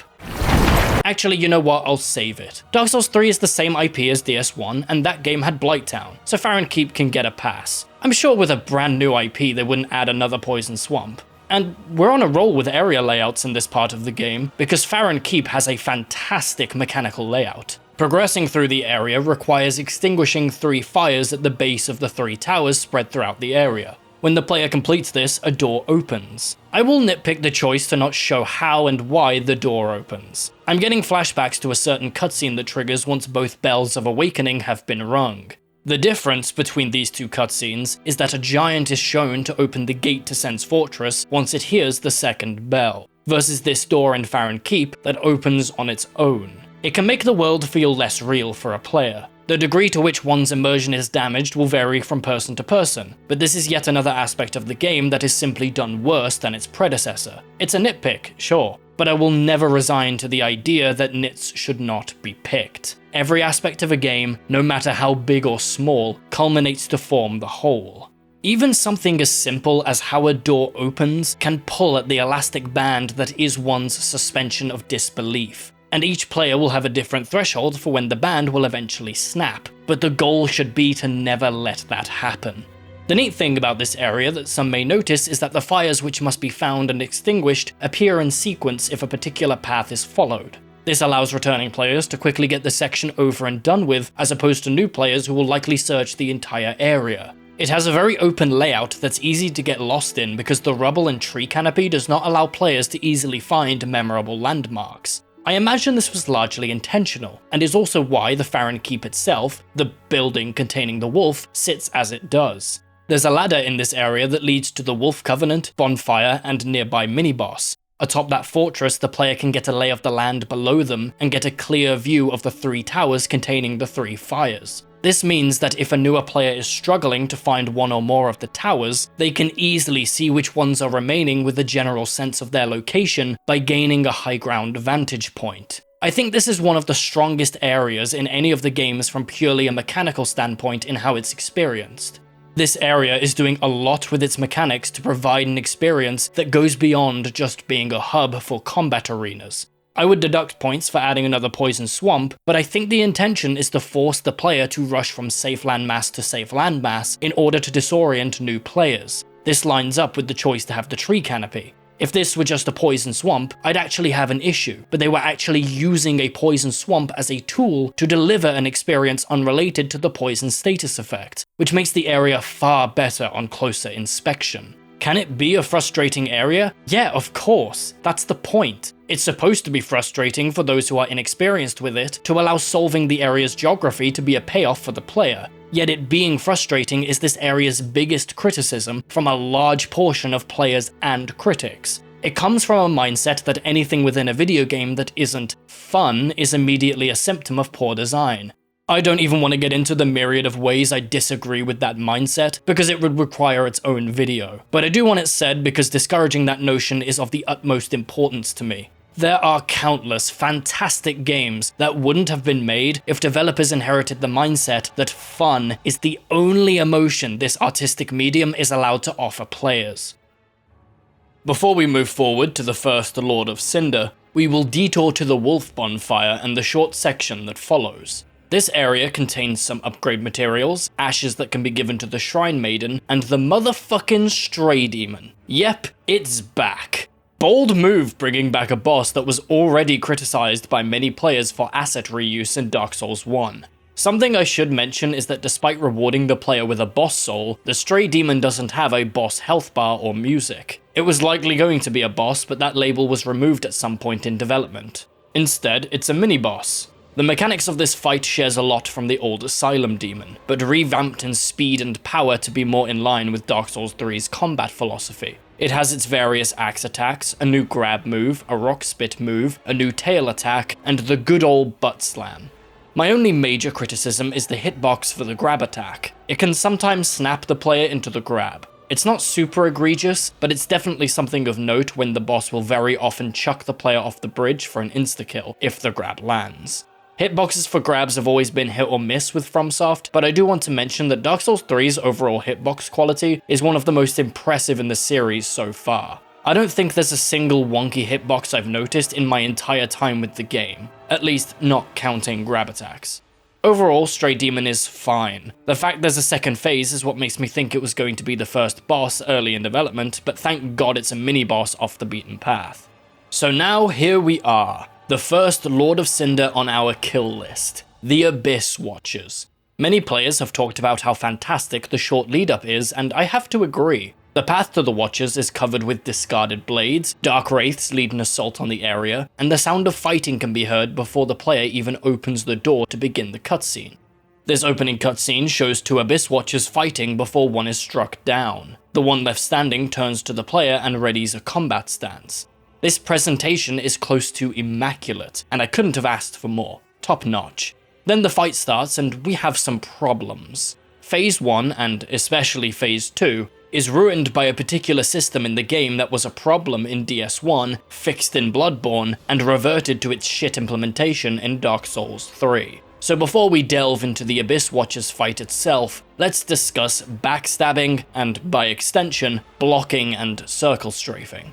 Blocking is a defensive action that players can take advantage of in Dark Souls 3. Blocking is an action that can be performed by any weapon held in both hands and with shields. Blocking reduces damage taken when a hit is successfully blocked by an amount determined by the block percentage of the weapon or shield in use. When damage is blocked, the character blocking loses stamina as a cost, with that amount being determined based on a formula that uses the attack's stamina damage rate and the block stability stat. In practice, this action is an extremely useful part of a character's defensive toolkit. Having said this, blocking is ill-advised against bosses, because a lot of bosses' attack strings will very quickly drain the player character of their stamina, leaving one defenseless as the player character is left in a long recovery animation when hit out of a block. The system is a good addition to the game that allows players to have their sword and board builds, a very viable way to play the game against basic enemies and one of the best entry-level builds for new players.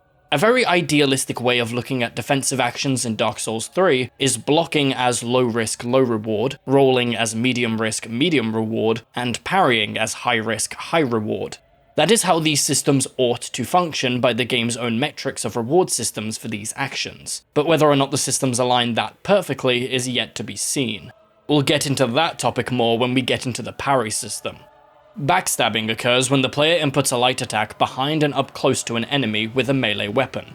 A backstab is a critical hit, doing more damage than a usual light attack, and is performed during an invulnerable animation, similar to when the player walks through fog or opens doors. The intention is likely that players will use this system when they sneak up on an enemy from behind. There's also the idea that it's designed for PvP, as a method of punishing players who turn their back on their opponent or use long drawn-out animations, similar to a throw or grab in a fighting game. One issue that did not carry over from DS1 to DS3 is the ability to chain backstabs together. The speed of enemies leads to a general inability to do this, which is a good thing. So why did I decide to talk about backstabbing and blocking in tandem? Well, the issue with backstabs that was brought back in Dark Souls 3 after its removal in Bloodborne is circle strafing. Circle strafing is a strategy in every Souls game whereby the player circles a humanoid enemy up close with one's shield raised. At some point, the enemy will make an attack, which gives the player time to get behind the enemy and land a backstab with no risk involved whatsoever. It's a strategy used when dealing with a singular enemy that can completely trivialize an encounter. Sometimes the player doesn't even need a shield equipped, and sometimes the player must roll to get behind the enemy fast enough, but it's still always the same strategy, just with variations that change how risky this strategy is by a minimal amount. The issue with the strategy existing is how trivial it is to do with the substantial reward for doing so. Unlike regular combat, the player doesn't even need to worry about other enemies in the area because the player is invulnerable while backstabbing anyway. In Dark Souls 1, it seemed like an oversight. I assume that backstabbing was added to be a neat feature that may have seen limited use, but turned into a horrific way to cheese humanoid enemies, especially when only fighting one opponent. I can't say that it was unintended in Dark Souls 3 because, well, Bloodborne fixed it. They removed the core issue of the backstab being way too easy to abuse. One must execute a fully charged heavy attack in Bloodborne to be granted a backstab. That one change allowed backstabbing to be a fantastic mechanic which improved fights like Orphan of Kos, while removing the exploitative strategy of circle strafing. There was no reason for this to have been reverted back to DS1's version of the system, when the charged heavy attack requirement kept the function of using it on enemies snuck up on with their back turned. It's a downgrade in all senses of the word. This is yet another example of Dark Souls 3 being more focused on action than Dark Souls 1, while simultaneously removing improvements that Bloodborne made to the combat systems. Improvements that are necessary to make this combat framework fit in with a more action-heavy focus. One step forward, 2 steps fucking backwards. So now we return to Abyss Watchers and face the sad reality that this boss is a humanoid just like the player, and thus can be backstabbed, even in Phase 2. It is an extremely easy way to trivialize this fight, and it completely breaks the combat experience. It isn't even a strategy that needs to be learned or practiced. It can be an emergent part of the fight that can be done by accident. This exploit is the clear biggest flaw in the fight, which is a real shame, because the actual mechanics of the Abyss Watchers are genuinely great. There's fast, slow, short-range, and long-range attacks, which are all greatly telegraphed and can be connected together in interesting ways. The fight had the opportunity to be one of the best in the game, but is ruined by the backstab system and the choice to even allow this boss to be backstabbed in the first place. One can fix this for themselves by just choosing not to backstab, but again, a player altering their own experience does not fix the quality of the implementation. It may make you have more enjoyment, but that does not excuse the issue. The other problem is more minor, but still worth mentioning. In Phase 1, one of the core ideas of the fight is the Watchers fighting each other. How this manifests in gameplay is a second identical Watcher that spawns roughly 15 seconds into the fight, and a third identical Watcher spawns after the second. The first is the main boss with the health bar connected to the fight, the second has its own relatively small health bar and is allied with the boss, and the third has its own health bar similar to the second and is a neutral party, attacking both the player and the other Watchers. Both of these additional Watchers respawn sometime after death, and are not a part of the second phase. The fight has several strategies: dealing with the second Watcher first, to double team the boss, dealing with both additional Watchers and then the boss, ignoring the alternate Watchers to chip away at the boss, and attempting to draw the boss away from the other two so that they deal with each other while the player deals with the main Watcher. The issue comes in with the nature of multiple enemies in a boss fight. The camera and lock-on can often not be in a position to give the player adequate information on the state of the battle, because it does nothing on its own unless it's locked onto an enemy. The player can also take random damage from attacks aimed at a different entity within the fight, which is an issue because this is often done in a position where players cannot assess the telegraph, and as such is an unfair situation. Overall though, the extra entities are far less of an issue in this fight than others because of the one Watcher that's on the player's side when combined with the main Watcher's low health pool in Phase 1. Let me put it this way, it's not perfect, but it could have been so much worse. So that's Abyss Watchers. At a surface level and first playthrough, the fight can be great. Hell, I still enjoy the fight, but the fatal flaw present just doesn't allow me to consider it to be of high quality. If a simple edit was made to remove backstabs from this boss, it'd be fantastic. That's how badly the backstab system fucks up this boss. Killing these Lords of Cinder reveals the path forward into the Catacombs of Carthus. One might call it a reimagining of the Catacombs from Dark Souls 1. This is another linear A to B zone with side zones to explore, just like the High Wall and Undead Settlement. It does have the interesting element of the boulder though. It's a skeletal boulder that rolls up and down a ramp. It's a neat environmental hazard that gives the zone a definitive identity. It's then also given the added mechanic that killing the wizard skeleton destroys it and grants an undead bone shard. This is the most depth given to an environmental hazard in the game. It is a shame that it's tied to an area that's so bare bones, forgive the pun, and is only present for a tiny portion of the area. I can't add much to the discourse on this area's mechanical layout because the same things that can be said for the layout of previous areas will apply here. This was shorthand I used in the Bloodborne video when it started to fall back on linear design. The quality of the mechanical layout of areas and the enemy placement within them has been slowly peeling away in the games after Dark Souls 1. The area has a bit of exploration when taking the zones hidden by illusory walls into account, but I don't think that's sufficient enough to call the area good. It's a fine area, it's doing what an area is supposed to do, but it's not even an improvement on the Dark Souls 1 Catacombs. The Catacombs of Dark Souls 1 had more criticism to be levied, but also more praise to be garnered. Even the boss at the end of the Carthus Catacombs is about as shit as Pinwheel. Ladies and gentlemen, behold spectacle. High Lord Wolnir. High Lord Wolnir is a giant skeleton with 3 golden bracelets. The player can only damage the arms, and after doing enough damage to an arm, one of the bracelets on that arm will break. The goal is to break all 3 bracelets to end the fight. So this is supposed to be an experiential fight, I suppose. There is some experience to be gained from the spectacle, sure, but the mechanical experience is just a worse version of the cursed rotted Greatwood. Both are large bosses with weak spots that break and do damage to the overall health pool once destroyed. I do find it quite humorous that DS3 recycles its attempted experiences from itself and not just the prior games. When I say this game lacks unique ideas, I really mean it in all senses of the phrase. The aspects that Greatwood has that make it the better fight is the increased number of weak spots in different locations, meaning a player must engage with the boss's moveset on a deeper level. It has multiple strategies for defeating it, and Greatwood has a more diverse swath of decently telegraphed attacks. Wolnir also has a decently sizable flaw with the mist behind him that kills the player. I understand why it exists. If it didn't, then a player could stand under him unimpeached and launch ranged attacks at the bracelets. The problem with the mist is that an unlucky player can get almost insta-killed by it if they are close to Wolnir and he moves in such a way that alters the location of the mist. This isn't an uncommon experience. Wolnir can move up the arena to chase players running away, but for some reason he can choose to do it when the player is right next to him. The mist isn't even that well telegraphed for where it exactly starts and ends, which is horrible for the sheer amount of damage that it does. There's also Wolnir's ability to spit out said mist into the arena.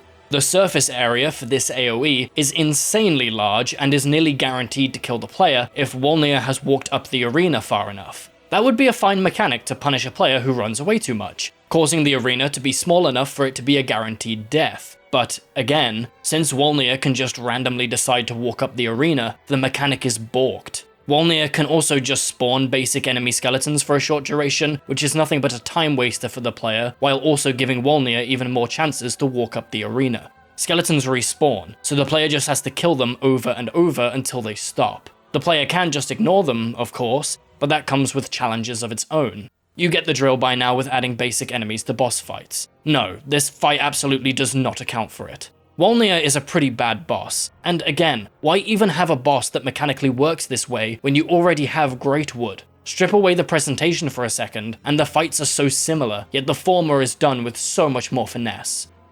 I would love to jump straight to Irithyll for obvious reasons, it's fucking gorgeous, but before that we need to head down to the Smouldering Lake. Sorry, I got my games mixed up.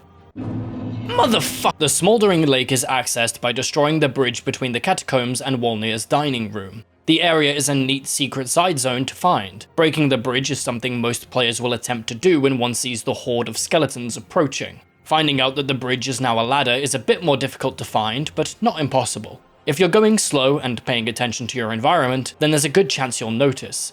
This sort of secret is so much better than illusory walls. This comes about naturally through gameplay, just like the window in the Lumenflower Gardens. The area consists of a few skeletons, another fire demon, and a mimic. It's a really short linear area until the player reaches the huge lake.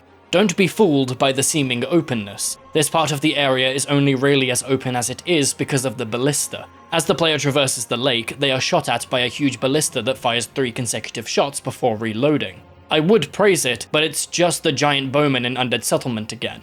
It's in a different context, but it's still mechanically almost identical. DS3, please, do something that isn't just a rehash of something else for once. Nevertheless, the tiny zone ends with a fight against the Old Demon King. The Old Demon King is a large fire monster not dissimilar to the mini-boss demon fought earlier in this area. So similar, in fact, that I do wonder why the choice would be made to have the mini-boss variant appear earlier in this zone nearby the Mimic. It would be a decent juxtaposition if there was only the one of those mini-bosses that the player fights with Sigurd earlier, because then this boss could be a callback and upgraded version of that earlier fight. There's just not enough mechanically and visually that distinguishes this boss from the other large fire-based, two-handed weapon-wielding demon. Okay, imagine, instead of the Black Knight in Undead Burg, instead there was a big demon similar to Taurus Demon, except for a few changes in the model and a slightly different moveset. That's basically what's going on here. The main mechanical differentiator between the mini-bosses and the old Demon King is that the latter has some pyromancy and a second phase. Of course, because almost every boss was mandated to have a second phase in this game. So how good is old Demon King? Bro, it's not even as good as Taurus Demon. It's a pretty shit boss. Old Demon King's telegraphs last for a lifetime, but can also be difficult to get a visual on because of how bad the camera is during the fight. The camera will often be in a position where the hammer fills up the screen space. The same is the case for all the fire particle effects and AoEs. The camera just gets clogged up by old Demon King and his various attacks, whether the player locks on or not, making all the telegraphs much more difficult to see. He is a mechanical fight that does not take advantage of the game's systems, and as such fares worse than Wolnir because, if nothing else, at least Wolnir has spectacle. Now, I called this area tiny, and that's true if the player's goal is to find and kill the old Demon King. In actuality, however, there's a side zone to explore just to the right of the old Demon King's arena. The Demon Ruins. Yep, it's back. This zone shares a small resemblance to Lost Izalith visually, but mechanically, this area is nothing like that zone. It's almost like a maze, with a multitude of connected corridors and pathways. It's mostly here for item drops than anything substantial, as it doesn't lead anywhere, nor does it have any bosses and the like. Oh yeah, and another thing to mention, this area contains Quilana's corpse. I wonder if this will be relevant in an upcoming discussion. Overall, this area isn't doing much mechanically, so we can move on. Wolnir's arena is followed by a stairway leading to an open archway, and Irithyll of the Boreal Valley is revealed. Jumping into my own personal experience for a second, I don't think there's ever a moment where I'm not enamored by this view. I have similar praise for this as the Clock Tower in Bloodborne's DLC. Video games love to throw players into cutscenes or some other form of cinematic view to showcase the vistas within their games. A lot of games forget their games, in the sense that allowing a player to take in a vista themselves at their own pace is often a much stronger experience by leveraging the interactivity of the medium. We've had hardware powerful enough for far draw distances for years at this point. A vista created artificially through a cutscene isn't nearly as technically impressive anymore. Imagine if The Witcher 3 forced a cutscene when on Kaer Morhen's balcony, instead of letting the player take in that vista for themselves.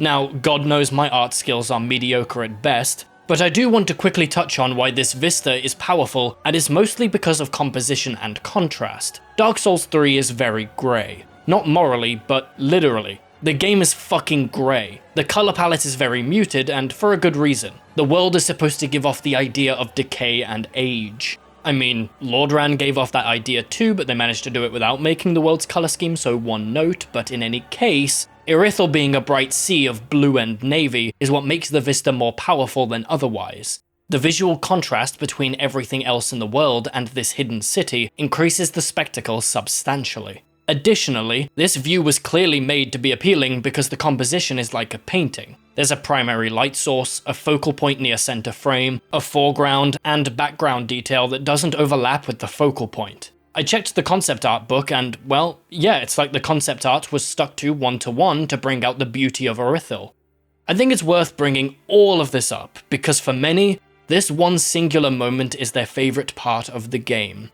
Similar to the reveal of Anor Londo, Ash Lake, Rom's Arena, Sif's anticlimax, Iron Golem falling off the ledge, Gwyn's theme, and the Lumen Flower window, this is what these games are best at when focused on, emergent experiences that don't necessarily come from combat. It's a moment that a great many of us remember about Dark Souls 3. At this point, I'm willing to call the Irithyll reveal iconic. Unfortunately, after that, the area starts. Bonfire, bonfire, bonfire.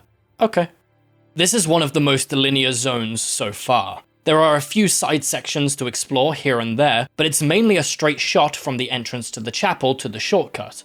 This is the most disappointing area up to now because of how much can be done with a massive city zone like Irithyll. The potential for this zone was overflowing. Just look at central Yharnam, but Irithyll managed to be more of a straight line than the Undead settlement. The lack of interconnectivity with how the world comes together really harms areas' abilities to be remotely mechanically interesting in how they're put together. Speaking of, Irithyll is where the second instance of choice in how the world is traversed is housed. The player can complete Irithyll and head for Aldrich, or go down to Irithyll Dungeon to defeat Yhorm.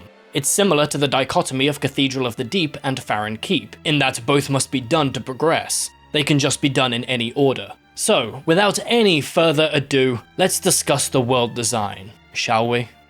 The world design of Dark Souls 1 is an aspect of the game's creation that is still heralded as one of the best in gaming. The main aspect of Lordran that separates it from other games is the interconnectivity. Areas in the game connect to each other in logical locations that allows traversal within the world to be extremely engaging and predicated on exploration. It's a Metroidvania-esque world that progressively opens up throughout the course of the game, and makes Lordran feel like a real place. However, after the completion of Anor Londo, warping is unlocked. The player can then travel from any bonfire to a few select bonfires in the world. Warping was required at that point because the world got too large to facilitate the work that would be required to maintain thorough interconnectivity. It's a good concession to reach, give the player a fast travel mechanic once one reaches the first dead end. I am almost certain that if the devs had enough time to fully realize their ambition, the world would have been created such that fast travel wasn't required at all. An important element of the warping system to note in that game is the limited locations that one can warp to. This means that despite having the ability to fast travel, players still have to meaningfully engage with the world, enemies, areas, and shortcuts. The team that made Dark Souls 1 then went to work on Bloodborne. What we can tell based on the cut content and how the world comes together in that game, the plan seems to have originally been an interconnected world. Central Yharnam connects in on itself and was supposed to have more connections than it ended up having. At some point in development, this idea changed, and players can see this as they play through Bloodborne. The world starts out with some amazing level design with connections throughout the world showing the possibilities of what could have been, only to devolve in the mid-game to linear areas that have no connections other than the entrances and exits to each area. Because of this, the player is granted fast travel from the moment one enters the world of Yharnam, which means that the connections which do exist no longer form a purpose mechanically other than spectacle. The unfortunate truth is that the ability to fast travel to every checkpoint within these games, convenient as it may be, can turn even the most complex of worlds into homogeneous sludge. What do I mean exactly? Well, fast travel turns areas in a world back into separated levels mechanically. Just like a level select menu, the player picks which bonfire to go to, explores the level, beats the boss at the end, returns to their hub to level up, selects the next bonfire, and repeat. The world may be one continuous collection of levels, complex connections aplenty or otherwise, but mechanically, the game would be the same if the world wasn't continuous and was instead dictated by a menu. In fact, it's worse than a level select, because it's just a level select, but the areas have the limitation of needing to connect to one another linearly. Dark Souls 3 takes another page out of Bloodborne's book, and enables the warp mechanic from as early as Firelink Shrine. I mean, shit, you have to warp to start the fucking game. There's not even a pretense of attempting to do an interconnected world. For some reason, the goal from the start was to have linear world design. It makes sense why. Pre-production was done mostly by the Dark Souls 2 team, and that game's world was not linear, but definitely not interconnected either. It's a chicken and the egg scenario. Having the warp mechanic from the get-go disincentivizes the creation of interconnectivity, and the lack of interconnectivity requires the ability to fast travel. From this, we can conclude that FromSoft is prioritizing the quality of life that comes from the fast travel system over a world interconnected like Lordran. So yes, unfortunately, Dark Souls 3 has a linear world. The world of Lothric is even more linear than Yharnam. Yharnam has two major connections, and there's evidence that further connectivity was cut. Like I said, it's clear that the goal with Yharnam was to create a world like Lordran, but sacrifices were made. Dark Souls 3 doesn't even attempt to connect areas. It's place to place to place to place. There are two moments where the game forks into a choice between two areas, Crucifixion Woods and Irithyll being the areas containing the forks. But 3 of the 4 following areas are just dead ends. They aren't meaningful decisions, as it's just a case of which would I rather do first, because every path must be taken to progress. The choice between the Cathedral and Farron Keep doesn't meaningfully affect gameplay or traversal, neither does Anor Londo and the Profaned Capital. Those areas don't even have an answer to how the player reaches Dancer's Arena, so the game just straight up teleports you. The game gives up. The player kills Yorma Aldrich and goes to light the bonfire, and is usually halfway through the bonfire's animation before a fade to black and now you're in Dancer's Arena next to a dying woman. If you're going to do something like this, at least make it more seamless. I'll get to talking about that moment when we actually get there, but it is a concession made because of how the world comes together. One thing that does remain of quality in Dark Souls 3's world is the visual consistency. What I mean is that areas are recreated as scenery where they should be realistically visible in the distance. Dark Souls 1 and Bloodborne did this extremely well, and it added to their worlds, and it's good that Dark Souls 3 didn't shirk this aspect. The only criticism I have for how this was done is the obvious and conspicuous clouds circling Irithyll to hide it. Just fucking hide it behind a mountain or something. Let's circle back to Dancer though real quick, because that's one section of the game that does something interesting with the world design. It's a droplet of water in a dying desert. Dancer is meant to be fought after Yorm and Aldrich, but a player can fight her as soon as they find her arena if one so chooses. If defeated, the path to Lothric Castle is opened early and is able to be explored all the way until the player reaches the Grand Archives before they're stopped in their tracks by a locked door. For all the disappointment that is Dark Souls 3's world, this one moment I will praise. Meeting a mid-game, well-designed fight early to alter the order of progression is an addition that improves the depth of how the world can be carved through. It doesn't make the world design good all of a sudden, but it being there is certainly a massive upgrade. Look at it like this. The world of Dark Souls 1 is great, but there is absolutely a path that must be followed, bar some exceptions like the Darkroot Garden. However, the Master Key serves to amplify how the world can be traversed by a player who knows how to best utilize how the world comes together. The item doesn't make the world design itself better, but it greatly increases the value of the world and how the player interacts with it. Dancer of the Boreal Valley is similar. A player who has knowledge of Dancer can fight her whenever they see fit to utilize how the world is made. It doesn't improve the world design, but it does make the traversal of such a world that tiny bit more interesting. For instance, I tend to kill Dancer before High Lord Wolnir. During the Soul Level 1 run, it's the ideal progression I always take. I kill Dancer before Irithyll to get my weapon to +9, making the fights in and surrounding Irithyll more manageable on a character stuck at level 1. This design decision is a beam of light in a dark abyss. The world could have been full of moments like this. The world could have been so many things, and that's the sad part, the possibility. Dark Souls 3 had the chance to take one of two approaches. Return to form, creating a world reminiscent of Lordran in connecting disparate areas to make the world meaningful once again, or innovate, finding a way to create a world that is designed in a new way while being of a similarly high standard to Dark Souls 1's world. Dark Souls 3 doesn't even try. The world is unapologetically linear. One often forgotten about aspect of Lordran, and even Yharnam to some extent, is that the connections make those worlds seem more real. And that's the best way I can think of to close out this section. The disappointment that the immersive qualities of the world of Lothric are hampered, as it seems the world was created purely to be traversed as a video game world. It's built for the player, for a video game. There's no illusion that this place might really exist. If your immersion was maintained, fucking A, congrats. Mine was certainly broken by this point. In Irithyll's Cathedral, we reach Pontiff Sulyvahn. Something I will bring up now is that there is unused content in the game files that points to Pontiff and Aldrich being the same character as the original plan for the final boss. This was probably around the time where the Profaned Capital was the suspected entrance to the late game, seeing as the Pontiff Aldrich character in the files is named the Old King of the Eclipse. The Eclipse imagery still remains in the game for the kiln of the First Flame and beyond, once all four lords have been defeated. That's how much this game changed during development. Pontiff is a pretty decent fight and is also usually the biggest roadblock for players. The Abyss Watchers are often the gatekeeper for newcomers to the series, but Pontiff can be a large hurdle for veterans and newcomers alike on a first playthrough. The telegraphs and hitboxes are great in this fight, bar a few exceptions you may already be expecting, notably the overhead.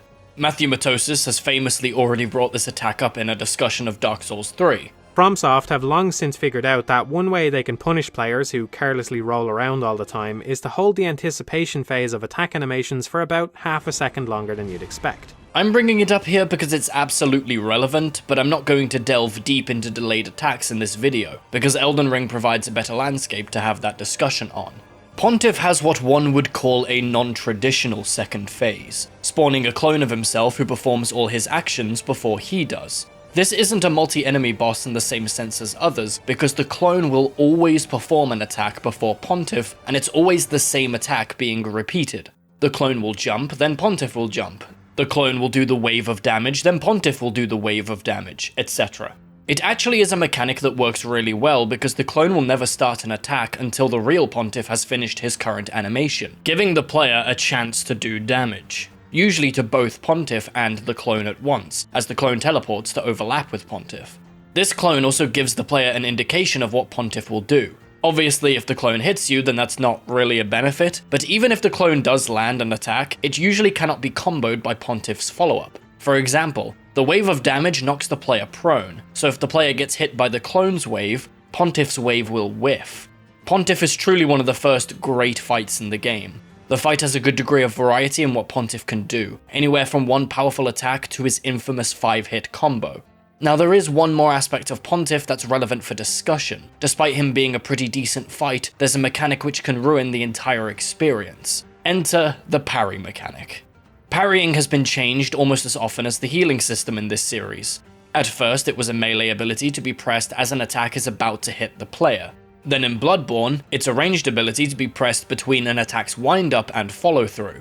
Dark Souls 3 has combined these. It is similar to Bloodborne in its timings, but it's now returned to being melee range. Parrying has always had issues, and no game in the series up to and including Dark Souls 3 has a perfect system, devoid of some form of gaping flaw. We'll start with the obvious one that's been prevalent from the start and in every entry, parrying bosses. The parry riposte is one of the most destructive mechanics for boss combat in a game which already has limited player combat ability, especially with how this system works fundamentally.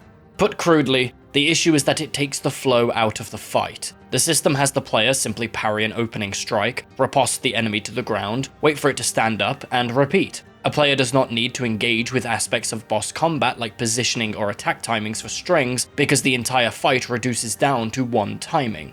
How modular a boss is can be a mark of quality, but if you regularly engage with the parry mechanic, then all modularity in parryable bosses doesn't matter anymore, because it will never be experienced. Now one may ask if that's a suitable reward for mastering parry timings. It's a good counter to this point under the presumption that the difficulty of parrying is aligned with the reward of a riposte. High risk should also mean high reward.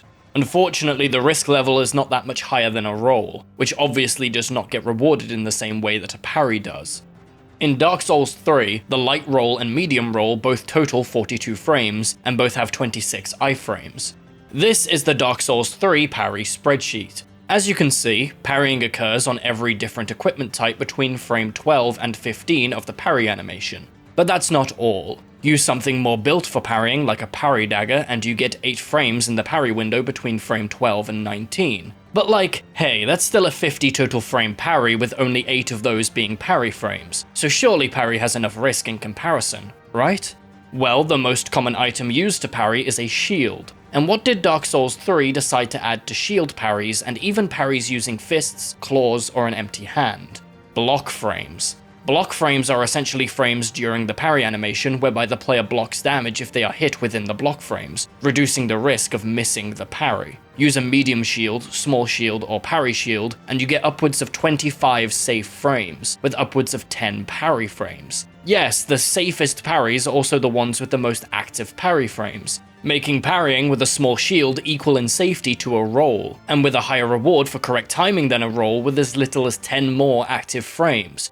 What the fuck? Generally, the only thing the player loses out on when they fail to parry is a punish window, but seeing as a parry will likely be used on the first swing of a multi-hit attack, enemies can often still be punished with light attacks after their attack string has concluded. So yeah, no. Parrying is about equal to roll in its risk and the reward is so much higher.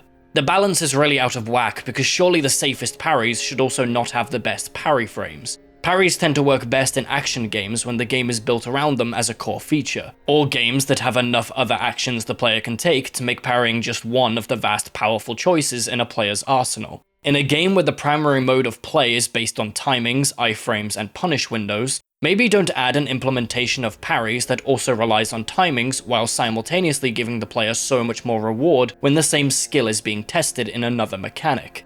And there is one final criticism I have for parries. It's regarding their timings. So they changed the first parry frame to occur on frame 8 because Dark Souls 1 had issues with the parry timing and roll iframe timings being identical, both occurring on frame 1 of the animation. They got this updated frame data idea from Bloodborne, which had the benefit of the player using a gun to parry. The problem is simple. With a gun, later parry timings are more acceptable. It's a projectile and the enemy is being hit during their animation. That's fine by me and works intuitively. Dark Souls 3 maintains Dark Souls 1's melee parry, but changing the timings to be on frame 8 is very unintuitive. Melee parries are intuitively performed as an attack is about to hit the player, but that isn't how it works in Dark Souls 3. The average player's intuition of how melee parries ought to work is fighting against the mechanics present. This leads to a dissonance between the player and the game, as the game does not aid the player in any way with figuring out whether they're pressing the button too late or too early. This is especially true using medium shields that have block frames on either side of their tiny 4-frame parry windows. This is a problem not easily solved. You cannot have it both ways. Parry ought to be on frame 1 in melee because that's an intuitive system that lets players know if their timing is too late or too early. But have it on frame 1 and it's far too similar to how the roll timings work. This leads me to believe that parry is in dire need of a full rework. In fact, full rework is putting it strongly because, once again, past work of FromSoftware has already fixed the vast majority of these issues. Bloodborne's parry worked pretty damn well as a system and only had issues pertaining to how it affected boss combat. Fix that and the parry system in that game has more working than failing. I don't envy the devs trying to make a parry system work well in their combat framework, but at least learn from your successes. I know Dark Souls is fantasy and can't have guns, but I'm sure you can figure something out. So overall, Pontiff is pretty decent despite being mired by the flaws of the parry system more than most bosses in the game. If a player doesn't engage with that mechanic, then yes, he's improved, he's great even, but I don't think it's fair to pick and choose which mechanics ought to be used to determine boss quality. Ideally, all aspects of a game should be considered together all at once. Right after Pontiff, we meet reused Deacons of the Deep, some giants, NPC enemies, and an illusory wall. This wall reveals a ladder down to 2 Sulyvahn beasts guarding a covenant. We're not here for the covenant though. One of the beasts drops the Fap ring from Dark Souls 1. Or rather, its weird step-cousin that nobody talks to. Now's the perfect time to discuss rings. Rings function as they have in every prior game in the series as build enhancers. They provide passive benefits for the player in the form of stats and unique effects. They work as intended, but as always, they could be doing more than they are. Rings that provide benefits which entire builds can be built around simply don't exist. The system is exploding with untapped potential that none of the games have come close to making use of. Rings in Dark Souls 3 are also not as potent as in prior games due to the player having 4 ring slots. That is, until New Game Plus and the DLC where the player can get leveled up versions of many rings in the game. This is kinda like the runes of differing strengths that one can get in Bloodborne, and DS3's rings can stack in the same way as the rune system too. On the topic of interesting designs for rings, there aren't many that come to the surface. The most interesting ring in DS1 from a mechanical perspective was the Ring of Favor and Protection. What made that ring more interesting than others in the game was the stipulation that taking it off would destroy it. With only 2 ring slots, this made the Ring of Favor and Protection a very interesting kiss-curse item, with both a powerful upside and effective downside. The same ring in Dark Souls 3 grants the player all the same benefits but removes that stipulation, making for a much more generic design that takes away from the whole idea of a ring which boosts so many stats. It's one of the best and most clear examples of where quality of life can be to a game's detriment. On the balance side, there aren't any rings that are so insane that it's worth mentioning. Havel's ring is back, but it's far less potent in DS3 than 1, especially with the changes to poise. So on the whole, the ring system is just fine. It doesn't do anything extremely well, nor extremely terribly. I quibble with the lack of unique ideas, but with 4 ring slots, it's a lot harder to have unique designs. It's not a particularly great system, nor is it poorly implemented. I was trying to find a better place in the script to discuss handholding, but Dark Souls 3 doesn't have many standout moments in that aspect, so I'm just gonna shove it here, as rings and handholding correlate. Those of you who have seen my prior work will know exactly what I'm talking about with how these topics overlap. But first, a preface. The Souls series is well known as games which do not hold the player's hand. The player is left to figure out many aspects of the game by themselves without direct developer intervention. This goes all the way from mechanics to the storytelling. It's up to the player to understand what is happening, and the game trusts that the player has the intelligence, patience, and curiosity to figure shit out. As a premise, this is good for those of us that like this sort of experience. Video games nowadays, especially in the AAA industry, have shifted almost entirely the other way, treating every player like a child in how things are explained and handheld. A change, however, is how many things the player needs to figure out in Dark Souls 3. The world and level design being so linear has led to a lack of handholding even being required as a point of discussion. I'm not saying this is bad, it's simply a change one would expect when the world design shifts so drastically. The aspects of the game that remain lacking any handholding are things like lore, the NPC questlines, the hard and soft cap of stats, stat scalings, and the mechanical descriptions of items. Out of all those, they're all fine. Bar one. The mechanical clarity of items has been an issue since this series' inception. Look at this ring. Tell me, to what degree is one's health affected? Take a look at this spell. Tell me, how much damage does it do? The mechanics on most items and spells are extremely lacking in information, and it causes the player to base part of their build's items on guesswork instead of meaningful choices on the stats presented.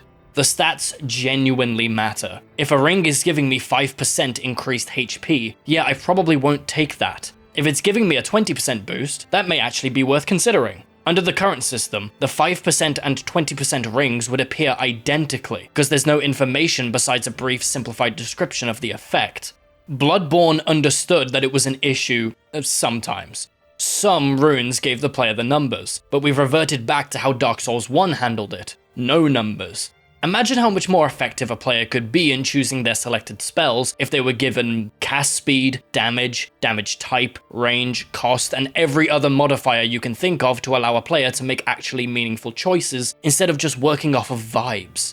Someone may counter with the idea that devs want players to experiment and use the stat screen to figure things out, forgetting there's many effects that don't appear on the stat screen. For example, the Souls multiplier granted by the Symbol of Avarice and the Silver Serpent Ring have no accompanying stat on the screen, so one would need to kill an enemy, reset the area, then kill the enemy again with the items equipped to check the difference, and then use a calculator to figure out what the percentage increase is. That is ludicrous. Please, in the next game, just give us the numbers. The existence of external wikis is not a good excuse. Right above the Sulyvahn beasts is the pathway to the next area. I guess it's back. The Silver Knight Archer section has returned. We're almost there. We'll talk about it once we reach the next bonfire. There's an illusory wall hiding Gwendolyn's arena. Oh, fuck. It's fine, nearly there. And here we are. Yep, it's back. For some reason.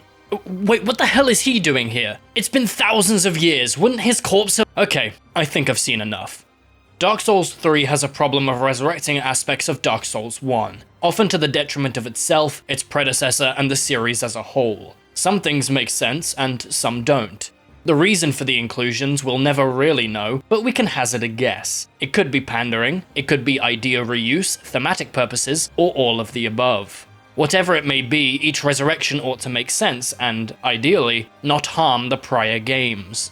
One thing to already bring up before we jump into examples is that Dark Souls 3 is almost a direct continuation from Dark Souls 1 than Dark Souls 2 is to Dark Souls 1, or 3 is to 2.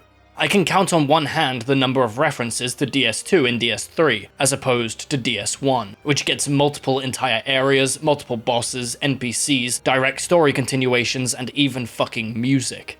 They went as far as to call the hub Firelink Shrine, despite being an entirely different area. I can't even believe I'm saying this, but like, I feel sorry for DS2 fans. You guys got Yorm and the Shield of Want referencing the Throne of Want? But hey, maybe that's for the best because these DS1 inclusions are contrived or vacuous or both.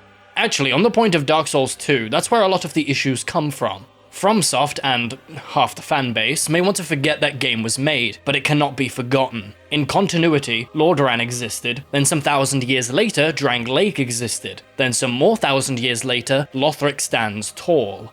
How, pray tell, did Anor Londo exist through all those rising and falling kingdoms, including Drang Lake, without being found and repurposed? Hell, why wasn't it turned into a museum or something? I find it very hard to believe that the city at the center of Lordran was able to hide for millennia. That's the largest problem. FromSoftware doesn't seem to understand what thousands of years means. It was less than 3,000 years ago in the real world that ancient Greece was at the height of its power. We've had multiple civilizations and empires rise and fall since then. And yet somehow we still have documented knowledge and the location of physical landmarks from that period. We didn't just forget they existed. You may try to argue that it wasn't lost or forgotten, but the existence of the Silver Knights, Gwyndolin, and the corpse of the giant blacksmith are some of the biggest indicators that Aldrich's occupation of Anor Londo is the outlier.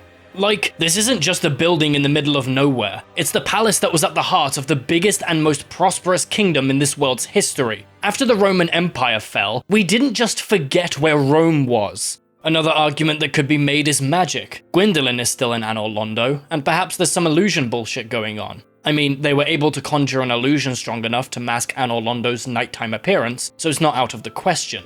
Barring for a minute that Gwyndolin is still alive, the magic is a poor excuse as there is no evidence for it. Nor would it be suitable as the question of how the fuck Aldrich even found the damn place would then come into question. And all of this is in service to a payoff of seeing a dilapidated version of Anor Londo millennia into the future.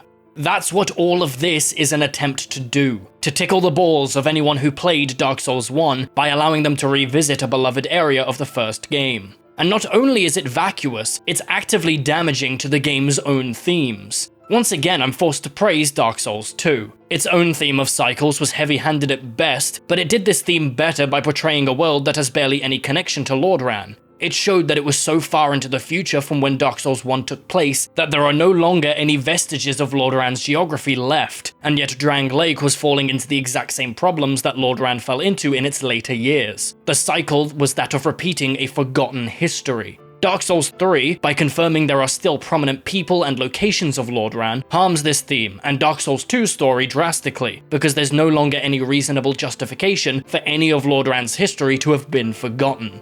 Am I starting to get across the problems with nostalgia bait? It has the potential to harm every entry of the IP up to and including the one it's used in, with the only reward being a player or viewer's familiarity with the reused element acting as a temporary boost to one's engagement with the product. Somehow Palpatine returned. Way to go, FromSoftware. You've now confirmed that the player's choice to kill Gwyndolin back in Dark Souls 1 is not canon. I can't say that Gwyndolin's death in DS1 being non-canon is a definitive flaw, because it's not, but it does annoy me. With every aspect from Dark Souls 1 and even 2 brought back in 3, it's a case-by-case scenario with how much it damages the overall experience and world building of the game, ranging from no damage at all to relentless damage. Grass Crest Shield? Perfectly fine. The item description says unknown origin, meaning it could be the same as in DS1, which is silly, but it could also be a replica made far later in the timeline, so it's fine.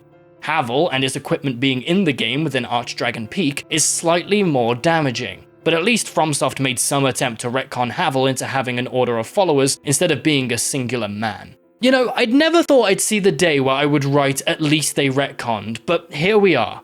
Firelink Shrine being called Firelink Shrine despite it being a completely different building and the name not showing up in Dark Souls 2 is both hilarious and stupid. Andre being the player's blacksmith is insulting and completely goes against the reason why the undead are said to be resurrecting. The First Flame is trying to get past unsuccessful undead to try to link it again. Unless you want to try to argue that A, Andre attempted to link the fire in the past, which is both funny and silly, or B, he's immortal, which is even sillier. No matter the justification given, you know the only reason why he's here is because players like Andre. Everything that's returned is only here because it's something players like or is iconic to the first or second game. It's entirely manipulative whether there's a good justification given or not. Quaelag's sister, the giant blacksmith, Asylum Demon, Anor Londo, Ornstein, Smo's Great Hammer. There's countless examples. If the reasoning for including all of this was truly for the thematic element of cycles, it'd be poignant to see an equal amount of Dark Souls 1 and 2 iconography to show the fact that history is all bleeding into one another as each age goes by and the same mistakes are made. But the Dark Souls 2 references are so few and far between that we can conclude what their actual goals probably were. Well, with that out the way, let's continue on. There isn't much of an area here, it exists solely for spectacle and nostalgia as a lead up to Aldrich. We walk through a very familiar fog door to begin, and How dare you stand where he stood? the reuse of Ornstein and Smo's arena is certainly a choice. There's nothing qualitatively wrong with it, but like, do you know what a bad taste is, game? Anyway, Aldrich, this boss is terrible. It teleports around the arena, fires projectiles, has persistent ground damage over time, and a horrible lock-on point that really fucks with the camera in new and creative ways. If Aldrich is left to do melee attacks as a player is close by, there's hardly ever danger. Aldrich misses melee attacks very easily without the player's input. The player is rarely ever in danger when in melee range unless Aldrich does some specific moves that have large AoE. When Aldrich is at range, he has a lot of options ranging from fine to downright horrendous. The bow attack in Phase 2 is the source of some of the worst experiences I've ever had in a Souls game. A cloud of raining arrows follows the player for around like 10 seconds. Are you shitting me? Once that move goes off, all a player can do is run around to avoid it because it's not like it doesn't do much damage, nor does it mean that Aldrich will stop attacking. This fight can often be a dice roll of just waiting until the run where the boss doesn't use this attack. There also isn't anything the boss does particularly well mechanically that makes for an interesting encounter, which just leads to the conclusion that it's a pretty bad boss, which is a shame as one of the four lords. The boss is almost held back by the flaccid attempt to reference the Gwyndolin fight. I suppose fighting a giant sludge monster would be difficult to achieve in a game that relies on enemies having decent telegraphs, but there wasn't even an attempt. Aldrich is just Gwyndolin, but worse and reskinned into a fleshy monster. The twink has gone through enough pain already, let him rest.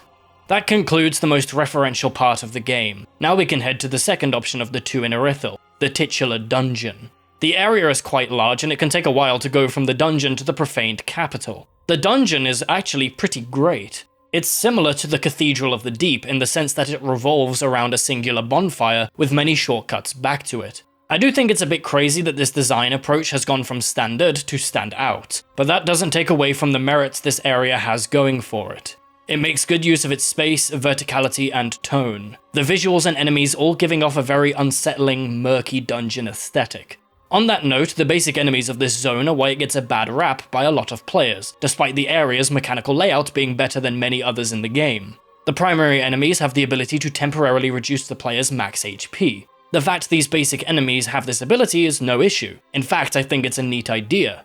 The problem is the method by which they do this. They spew out a gas that reduces max HP, which is fine, except for the fact that at the same time, they fire out an invisible beam of HP reduction that one cannot even know about to avoid because it's, invisible. It turns this otherwise interesting mechanic, which is a really neat idea, into one that is unfair and clunkily implemented. It's almost as if early testers found it too easy to avoid, so an invisible beam was slapped onto it to ensure it affects players. I'm not against the mechanic that always affects players in a specific area, but the method by which this one is done is beyond crude and uninspired. So despite the idea being sound, the implementation is absolutely ruined. The area has a tiny unique section with a giant, a lot of extra rooms, paths to explore, and even a mimic containing an Estus shard. A neat thing about mimics is that they can be pacified and their items collected if a player uses an Undead Hunter charm on them before they've aggroed. In mentioning that, I don't think we'll find a better time than any to talk about consumable items. Consumable items in Dark Souls 3 work the same way that items have worked since the very start of the series. Of course, they are still lacking in certain numbers that could be helpful, like the damage numbers on firebombs for example, but that's a game-wide issue, not isolated to only consumables. The system as a whole works as well as it always has. Consumable items have inherent risk versus reward aspects to them owing to the fact that they are consumable. There also aren't any that are a hard requirement for any given area or boss, making them not become a hassle during gameplay in the same way that the transient curse items are in Dark Souls 1. And I criticized those and New Londo ruins pretty harshly in my video. One thing I will mention is that consumables seem underbaked in their usefulness in comparison to prior games. Every player will tend to use the most basic items like the itemized souls and embers, but other items equivalents in prior games that did make it into 3 see far less use. An example would be paper from Bloodborne and moss clumps from Dark Souls 1. Those equivalents do exist in Dark Souls 3 and, don't get me wrong, do get used. Every item has found a use somewhere for someone, but they aren't as widely used as the same items in the prior entries. There isn't one thing to point to that causes this, it's a collection of factors that come together to form this issue. Item bloat, imbalance, power creep, bonfire placement, and core mechanical changes are all to blame. Some of these will affect different items to different degrees, but I think every item is a victim of at least more than one of these effects. To give an example, the paper equivalents, resin. There are so many types of resin and no easy way to tell what enemies are weak to which damage types. Couple this with the fact that one cannot use resin on many different weapons, and the fact that damage isn't that much of a boost, and they simply aren't used as often as expected or intended. I won't go through every item because this isn't a tier list or build guide, not that I even make those, but you get the point. This goes all the way from niche items like green blossoms to items that used to be extremely core to these games like homeward bones. The sheer number of bonfires and warping from the get-go reduces the number of times a player would want or need to use homeward bones, and even then if a player does want to use one, they can instead just use the infinite homeward bone from Darklink Shrine. So how do we fix consumable items themselves, because honestly the system itself works perfectly fine. A lot of them just need a buff, and some you could just cut. Bloodborne having 2 paper types with fire and bolt made those items far more useful, but is also only as good as it is because the game has the dichotomy of enemy types between kin and beasts. The world of Dark Souls has so many more kinds of enemies that only having 2 damage types wouldn't fix the problem. You could do a thing where you have a light resin and a dark resin, or some other kind of dual damage type system specifically for resins, but that doesn't fix the issue of needing a basic weapon doing physical damage for them to work anyway. Whatever the fix, the items do need some kind of overhaul or balance tweak for them to be useful again, or at least as useful as they were. Consumable items in Bloodborne were in a really good place. Overall, the system still works fine and fits in with the rest of the game well. It is a victim of imbalance on the weak side of things, but the point of the system is to grant small advantages to the player anyway. It's better for consumables to be weak than for them to be broken, because that just encourages grinding items and playing the game in a way that can take away from the play experience. Pretty soon after the giant section in the dungeon, the player will reach the Profaned capital. This area is pretty small. From the moment the player arrives, one can run straight to the boss in about 10 seconds. It's a straight shot from bonfire to boss. The area does have a bit more going on than that though. It's going for the same style of area as the lecture hall in Bloodborne. The area can be skipped, I say in quotes, through how it's designed, but for the explorative players, there's an actual area to be traversed through. It's not exactly a pinnacle of area design, it's mainly just a few rooms with some enemies and items. There's also a jump required to free Sigurd from his cell. Right, and on that note, when we enter to fight Yorm, Sigurd will join the player so long as one has played through his questline up to this point. This is where his questline reaches its climax and conclusion. NPCs in this game are similar to how they were employed in Bloodborne.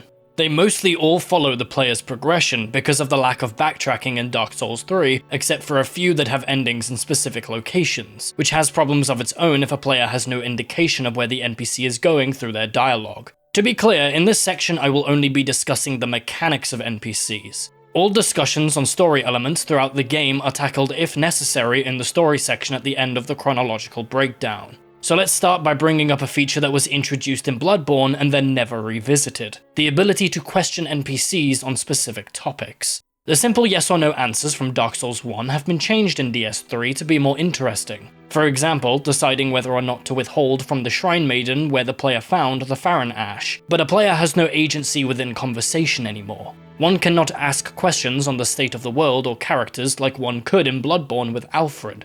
The downsides of not carrying this on are immense. You can no longer get reminded on the topics you need a refresher on. You will hear more repeated dialogue, and dialogue is now back to being solely dependent on timing and questline progression. The immersion that can come from characterization and the player's ability to converse have been stripped down and reverted back to how it was in DS1. A small change perhaps, but still a downgrade. When it comes to the main NPC questlines, nothing has really been changed mechanically since Bloodborne, meaning the issues present in Bloodborne have moved over too. Take a listen. The mechanics are exactly the same as in Dark Souls. The player speaks with the NPCs and interacts with certain enemies and items to progress their questlines. There is still a slight issue in the NPCs not giving any indication on where they're going next, meaning that a player can end up never finding the NPC for the next stage of their questline unless they look it up online. This issue is made worse with the warp mechanic. Yes, the ramifications of having warp available to the player from the get-go has far-reaching consequences. In Dark Souls, NPCs can move around more freely because it is much more likely that a player will find them owing to the need to revisit areas. Bloodborne having warp unlocked right from the off means that most areas are rarely, if ever, revisited by the player. All NPCs are locked to following the player's general progression in Bloodborne. because if they don't, then the questlines would be fucked. The explorative element of the world is no longer working in tandem with the NPC mechanics. The NPCs within these games gain a part of their experience from being entirely diegetic in the sense that the player is not given quest markers or a quest journal. This works much better with an interconnected world which encourages backtracking.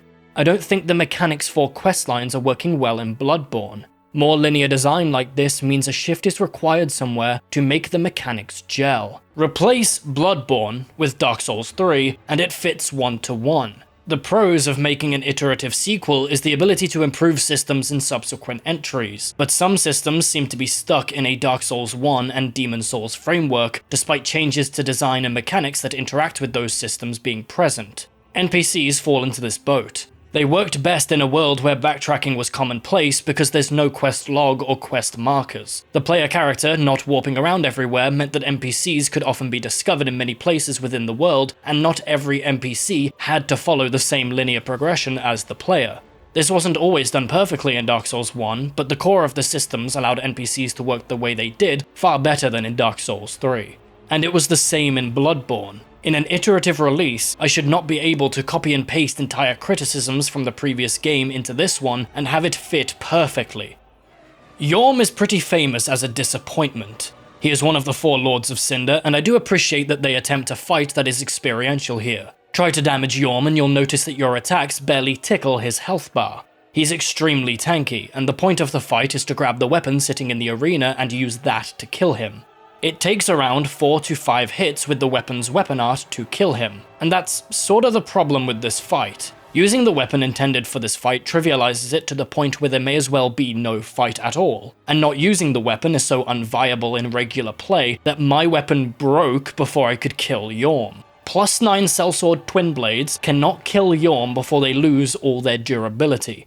Bear in mind that most players will have a +6 to +7 weapon around this time. I did Dancer out of order to get a +9 weapon, and still couldn't kill Yhorm before the weapon straight up broke. You may also think that simply making the Storm Ruler less powerful is a good option, but forcing a player to complete a long fight with a weapon they're unaccustomed to and may not even like is difficult to always make feel good. There's also the fact that if the Storm Ruler was nerfed to make the fight more normal, then why even have the special weapon in the first place? At that point, just make it a normal fight. This is a very difficult sort of experience to get right, to the point where I think the context and arena of the fight are just as important as the combat mechanics. If the fight had something similar to the Ancient Wyvern going on, where the player had to go through some sort of challenge to acquire the weapon that swiftly ends the fight, then that could make it far better than how it currently is. Maybe they could make it so that the Profaned capital acts as an area to find Storm Ruler in before entering the Fog Door. Right now, Yhorm just has his only weakness next to him, and it's very easy to just go grab it. It's an attempt at a mechanical experience, and I praise the devs for attempting it, but by god is it a poor attempt. As risky as it may be nerfing the special weapon, it may have been worth reducing the power of the Storm Ruler just a tad. I'm glad that killing Yhorm with a regular weapon is technically possible, although often frustrating. The problems that arise with fighting Yhorm normally is a symptom of weapon durability, a mechanical holdover that serves zero purpose in Dark Souls 3 with its focus on action and lack of mechanical cohesion with that mechanic. Outside of those issues, Yhorm is not a horrible encounter when fought without Storm Ruler. He leaves himself sufficiently open, has great telegraphs, and AoE that doesn't persist so long that one cannot roll the attacks. It's surprisingly well made, which makes the letdown of the experiential aspects all the more disappointing. Also, remember when I said Dark Souls 3 lacks unique ideas? A boss having a weakness to a special weapon has not only been done before in Demon Souls with the Storm King fight, but the weapon used for both Yhorm and that boss is named Storm Ruler. So with all of that considered, I can't even grant praise to the fight for trying something new. So yeah, sorry Yhorm, I do wish you were better. So once Yhorm and Aldrich have been defeated, the player is teleported back to the High Wall of Lothric to fight Dancer of the Boreal Valley. I must say that just teleporting the player like the game does is fucking clumsy. I don't claim that it's an easy problem to solve. How do we have the player go back to an earlier area to fight a boss while still allowing a player to fight said boss earlier than intended? That's an incredulously difficult problem to solve if the goal is to do it in a way that doesn't come across as ham-fisted. which is what this teleport is. I understand why this teleport is here in the way that it is, truly I do, and the world design isn't doing the devs any favors. Areas just don't need to be backtracked or retraversed because of the linearity of the world. If the world were more interconnected like in Dark Souls 1, then this could have been much easier for the devs. Sen's Fortress is essentially what Dancer is. It's a gate of progression, a literal gate and a mechanical gate. It appears fairly early on but can only be accessed once a decent chunk of the game has been completed. The player will pass by Sen's Fortress all the time because of Andre, and Undead Parish overall is quite a central zone. Even then, the player is given a cutscene to tell them that Sen's Fortress has been opened. The player wasn't magically teleported there once both bells of awakening had been rung. With the linear world that FromSoftware built, having the Dancer moment be more subtle and integrated is far more challenging, sure, but it is absolutely possible. Is this a nitpick? Well, it depends on the person. It damaged my suspension of disbelief, as it probably did to a number of players. The degree to which moments like this damage an individual's suspension of disbelief is not a reliable indicator of how bad a moment is. It's not a good counter-argument to say, it's fine because it didn't personally bother me. That's so reductive that every issue could be countered with that, and at that point, I take that as concession.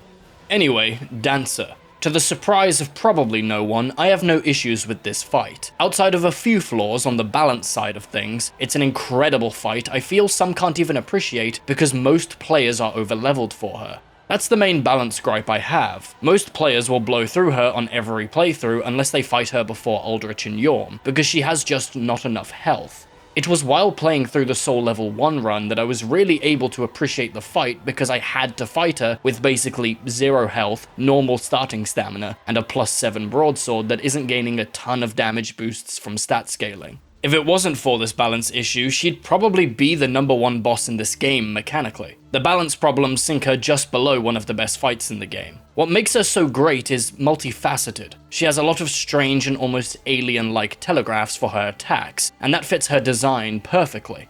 One of the best parts about her is that despite the weird telegraphs, all her attacks are still telegraphed amazingly. She doesn't have a single telegraph that incorrectly communicates her intentions, even though her strange yet graceful movement can mean her attacks are delayed. The attacks are delayed with purpose and with style, in a way that fits the character. It's clear that delayed attacks aren't there purely to catch out the player. Another aspect is the increased challenge in the fight from sometimes needing to dodge in specific directions. The best example of this would be the grab. The graceful movement in the grab is such that rolling in the direction of the grab will allow Dancer to grab the player right as iframes are over. Attacks that are designed to catch the player out of their iframes are okay when done sparingly, and I think it works here due to the overall animation work on Dancer. The animation for being grabbed out of iframes could use some work because her grab can look janky sometimes, but I think it's more of an animation issue on the player's side than anything hitbox related or issues related to Dancer's animations. Maybe FromSoft needs to introduce contextual animations for the player, essentially having a variation of the getting grabbed animation from standing up versus from rolling, instead of just snapping the player from one animation into the other.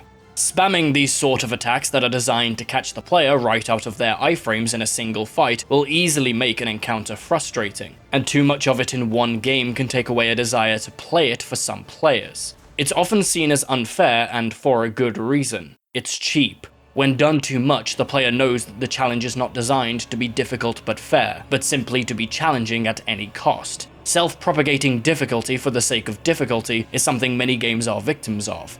Rage games overall are a good example of intentional unfairness, but I would also point to Dark Souls 2, Scholar of the First Sin, with the sheer number of ambushes and enemy numbers. One need only reference the Shrine of Amana and the death counter in Majula.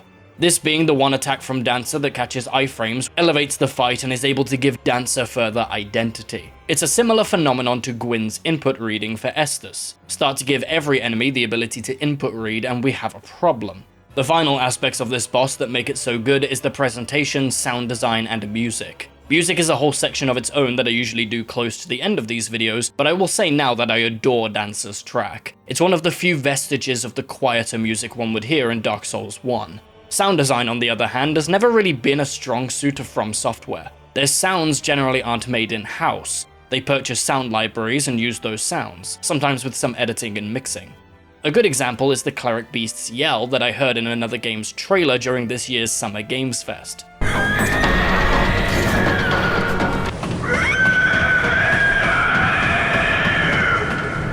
Sound design is one of those things that, when done well, goes unnoticed. The only time sound design ought to be noticeable is if it's done really well, or if there's problems. And generally these games do it just well enough that it's not worth mentioning.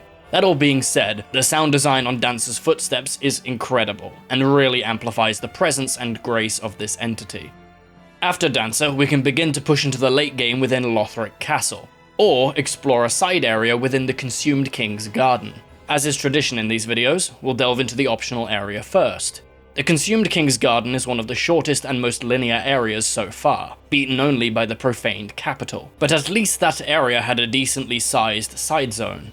The enemies here are big knights and pus of man. What can I even say about this area's layout that doesn't just echo what I said about the High Wall, Undead Settlement, and Irithyll? It's another A to B area with a shortcut for the boss, which is fine, as I said in the Bloodborne video. Areas being designed like this is no slight to them in the sense that they're doing exactly what they're designed to do. They are functional, they work. At the same time, they could do more. The problem is that the world design doesn't allow for many different variants in area types. The world design of Dark Souls 1 is great in of itself, but it being interconnected also meant that areas could do so many different things with their space and design. Some good examples of this are Darkroot Garden, Undead Parish, New Londo Ruins, and Blighttown. All of these areas still had a boss to defeat, but they weren't beholden to the standard of linear zone, with a bonfire at the beginning, boss at the end, and a shortcut in between to make the run back more convenient. Both Bloodborne and Dark Souls 3 are full of the latter design ethos, making almost every area nearly identical in layout. What separates areas in Bloodborne, which I would describe as generally fine to good, with some outliers like Central Yharnam being bloody excellent, to areas in Dark Souls 3, well, mechanically areas are beholden to many aspects of the game design, one of the biggest being bonfires.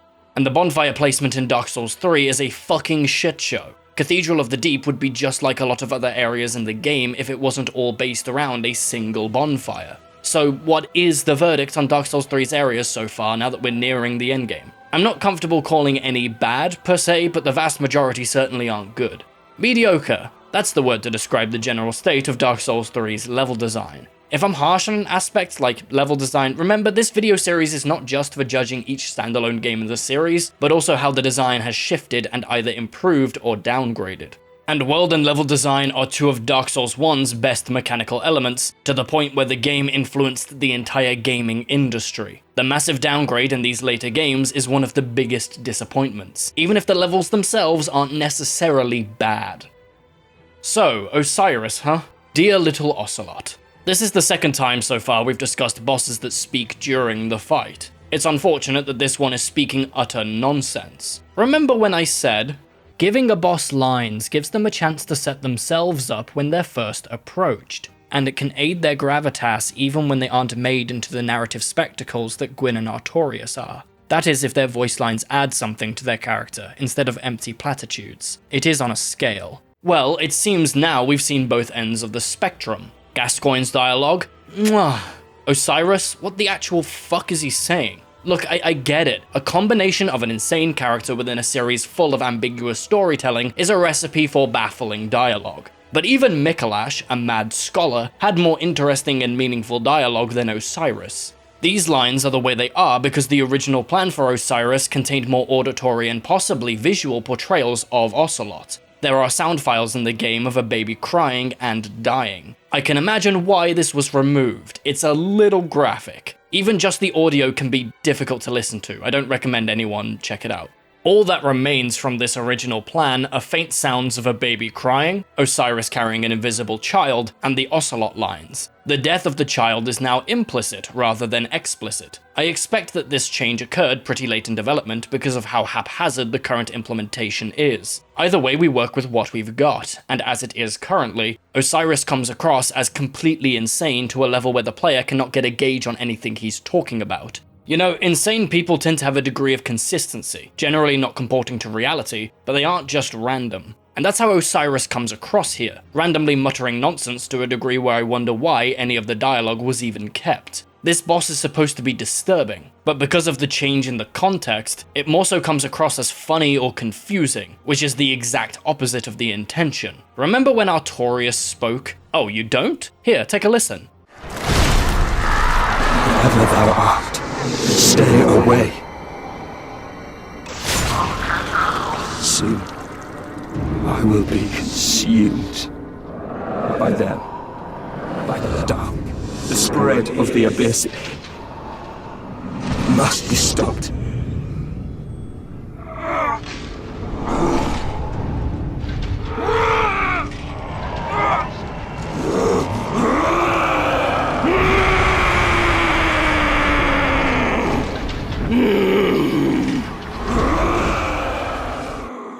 Oh, wait, those lines were removed, and the cutscene to begin the fight is all the better for it. The flaws with Oceiros' presentation can be chalked up to last-minute cuts, in conjunction with FromSoftware's storytelling method. It's one of the cons that comes with the pros of their storytelling style, so I wouldn't class this as entirely an Oceiros issue. It's also a general problem with how FromSoftware's storytelling style can affect characterization within their games. Mechanically, this fight has some good and some bad. Starting with the bad, what the shit is up with the charge attack that has 0 frames of startup? That's not hyperbole. The charge has 0 telegraphing. This attack is like any charge in a Souls game in that it does a ton of damage, and apparently it's becoming a trend that they simultaneously aren't telegraphed very well. I mean, at least Oceiros' charge can't one-shot an appropriately leveled player, unlike Ebrietas, who also had a shit charge attack. There's also a few weird telegraphs or hitboxes like the mist in Phase 1 that isn't too clear on its outlines, making the player uninformed on how one is supposed to position oneself. But other than those two bigger issues, the fight is a pretty average standard creature boss fight. It's the exact type of boss that'd massively improve with Bloodborne's limb damage mechanic. But oh well. Oceiros' head doesn't even take increased damage. The limb damage mechanic is entirely absent in this fight. Imagine if instead of him just going mad at a certain HP threshold, he instead only goes mad if the player breaks the arm he's using to hold Ocelot. That could be a neat choice. The player could have been able to keep Oceiros in his first phase if they managed to avoid attacking the hand holding the invisible child, giving the player a mechanical incentive to make the moral choice of not putting Ocelot in further jeopardy. Nah, that'd require a shred of creativity and using mechanics to generate interesting experiences, which FromSoft have almost entirely forgotten, so never mind. I don't have anything specific to compliment, but I also don't have much to critique other than the few things I mentioned. So mechanically, it could be better, but could be worse. Presentationally, this fight is half-baked because of how FromSoftware tells stories coupled with the cuts made during development. I do think it was a good cut to remove the brutalization of a child, but at that point I question whether the entire idea should have been abandoned instead of keeping 50% of it.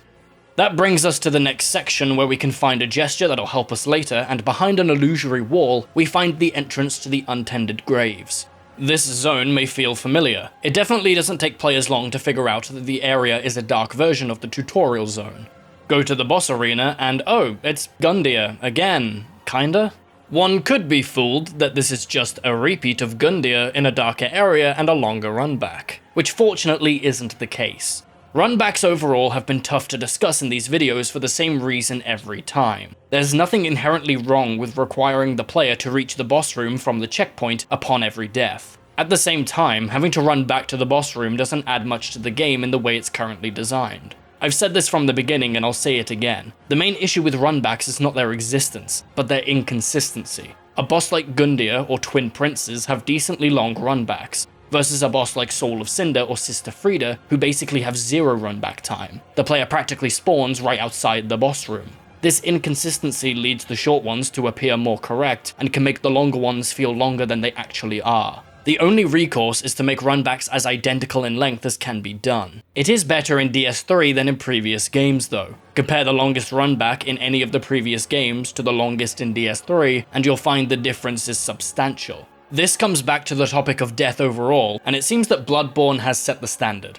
Death is consistently punishing while attempting to be fair, and there isn't anything in the game that subverts this. How punishing a game is not a mark of quality. Games can have a swath of punishments for failure that range from forgiving to extremely punitive, and the best way to go about things is to have punishment be consistent and to align the level of mistake with the level of punishment. It's good that since Bloodborne, From hasn't had issues here. This isn't an aspect of the game that deserves praise when done perfectly, but it is absolutely criticized when there are flaws. Getting death and the punishment thereof in a good place is an expectation, similar to movement and controls. You don't get praise for having good movement. Having good movement is a bare minimum.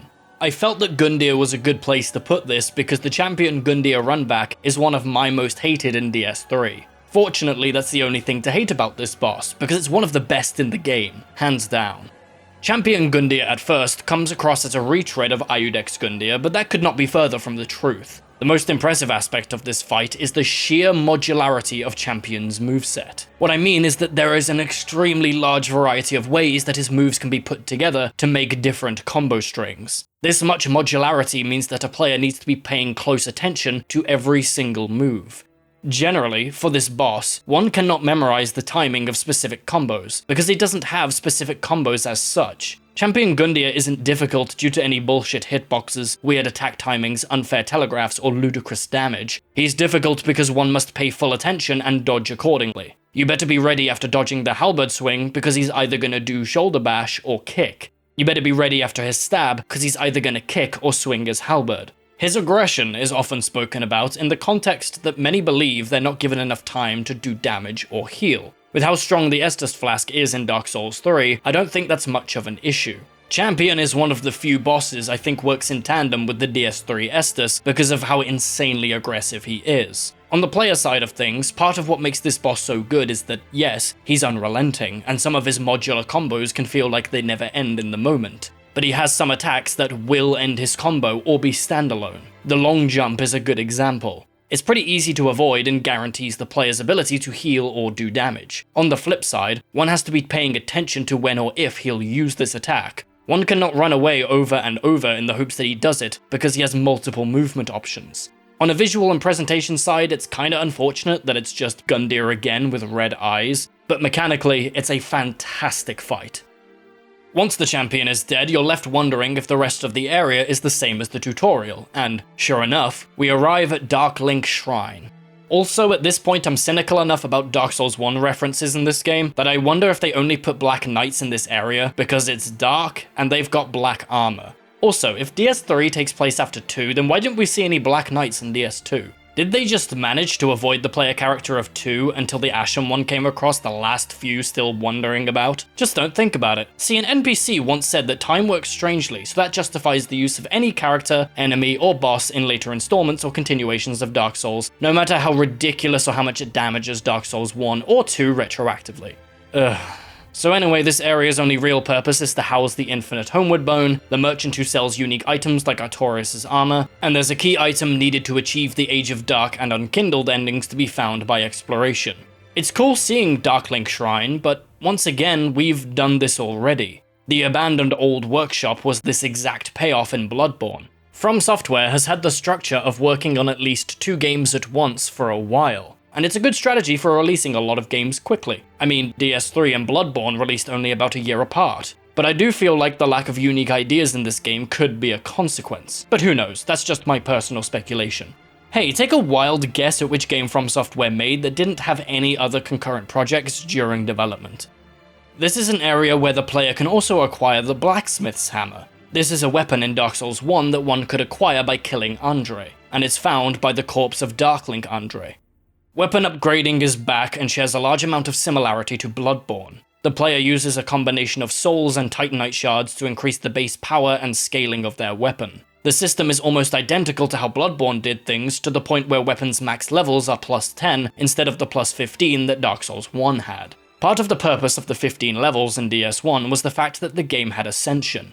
Bloodborne didn't need weapons to go to plus 15 because it replaces Ascension with blood gems. I saw this as an overall better system than Ascension with a lot more potential. Interesting gem stats, unique gems, boss gems. The sky was the limit for ideas for how this system could be used to make weapons a much deeper and more interesting part of build crafting.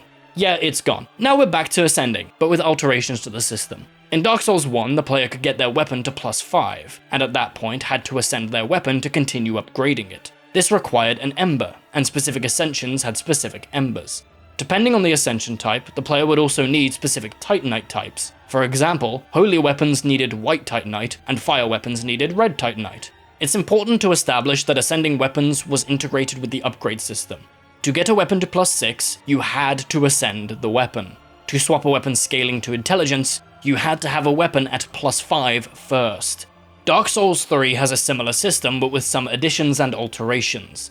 There are gems found throughout the world that correlate with different damage types and status ailments. bleed gems, sharp gems, raw gems, lightning gems, etc. There are also blacksmith coals found throughout the world that serve the same purpose as embers in Dark Souls 1. It's just a name change as a consequence of embers being the name of DS3's humanity equivalent. With a gem, you may take a weapon to Andre and, as long as you already have given him the coal correlated to that gem, the gem will be consumed and the weapon ascended. Ascending and upgrading are now two different systems that do not overlap. Alright, so that's the explanation. First issue, the need for both gems and coal. The coal aspect of the system is completely arbitrary. The game already has the item that must be found in the world with the gem that corresponds to the desired ascension. Coal being an additional requirement is completely unnecessary, as it only functions as yet another item which must be found. Bear in mind that some coals do not appear along the critical path, which means most players will opt to just use Google to figure it out, as there is one copy per coal. Players can still use Google for their desired gem, sure, but the nature of gems is that they are not unique. Multiple of them can be found in a single playthrough, whereas coal is a unique item found in one specific location in the game world. If a player misses a gem in location A, then they may still come across it in location B. If a player misses a coal in location A, their only recourse is to use the internet. The system would still function perfectly if the coal was removed and the gems were the only items with which the player uses to ascend weapons. The Embers of Dark Souls 1 avoided this issue by tying upgrading and ascending together. It meant that the devs were encouraged to place Embers in locations that are almost guaranteed to be found, because if they didn't, it ran the risk of soft-locking the player. There were, of course, times where some players had to use the internet, but the locations were such that it's not a commonality. Embers also made more sense when we include the fact that we had more than one blacksmith. Andre is our only blacksmith in Dark Souls 3, thus all coal is given to him. Dark Souls 1 had several blacksmiths, and each one would take different embers and have a different selection of ascensions. This gave Dark Souls 1 all the more reason to keep embers as a system, as opposed to the coal of Dark Souls 3. There were many ideas that could have been expanded upon from Dark Souls 1 in DS3. In DS1, the player could upgrade weapons at a bonfire, had the choice of blacksmiths to go to, each with different specialities, and different Titanite types meant players were encouraged to explore different areas depending on their build. For example, my Faith character in DS1 went to the Tomb of the Giants first after beating ONS, because that's where a large quantity of white Titanite used to upgrade occult weapons were placed.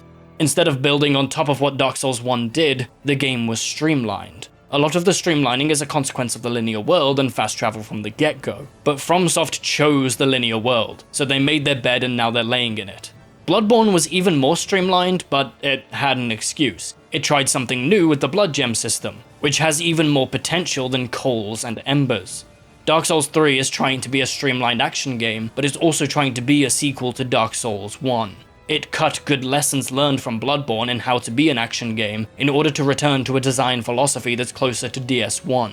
Yet weapon upgrading is equal to, if not less deep than it was in Bloodborne, while trying to emulate Dark Souls 1's system. Weapon upgrading in Dark Souls 1 was something the player always had to keep in mind. They had to keep an eye out for embers, the correct Titanite type, and travel throughout the world in such a way that they can easily access whichever blacksmith would be their go-to. Weapon upgrading in Dark Souls 3 is a numerical upgrade to meter out the progression. Is the system bad? Again, no. It functions. It has an issue with the existence of coal as a resource, but that's pretty minor, all things considered. It's worse than Dark Souls 1 though, which is fucking bizarre because blood gems were right there, man. We walked back blood gems, an improvement on the Ascension system, only to go back to Ascension, except it's a worse version of the original system that has far less depth. It's cosplaying Dark Souls 1's upgrade system with all the baggage but none of the benefits.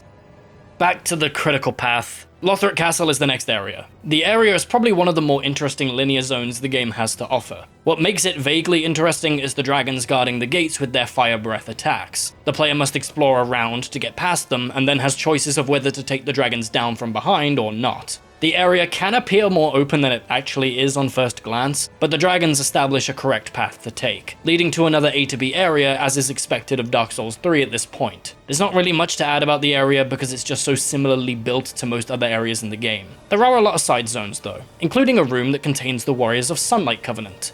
Covenants are back with a few mechanical changes. Joining a Covenant now gives the player an item that can be freely equipped and unequipped to join and leave any Covenant visited at will. There are no longer punishments for leaving Covenants, because the player is essentially a member of every discovered Covenant all the time. Covenants have been changed from when we last spoke about them to be a system that is primarily PvP based instead of the spread between PvP and PvE we had in Dark Souls 1. I see this as better, simply because I'm a big proponent of separating the single player and multiplayer components of these games, so that they maintain full functionality when there are fewer players in the pool, and for when, eventually, the servers get taken down.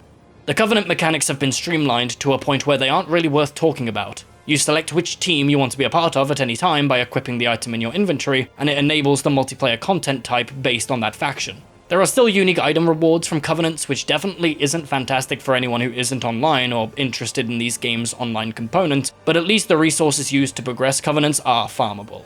I have no praise for the system, nor do I have any critique. Having the PvP be more fleshed out for everyone is definitely a good thing for those that enjoy it, so there's that.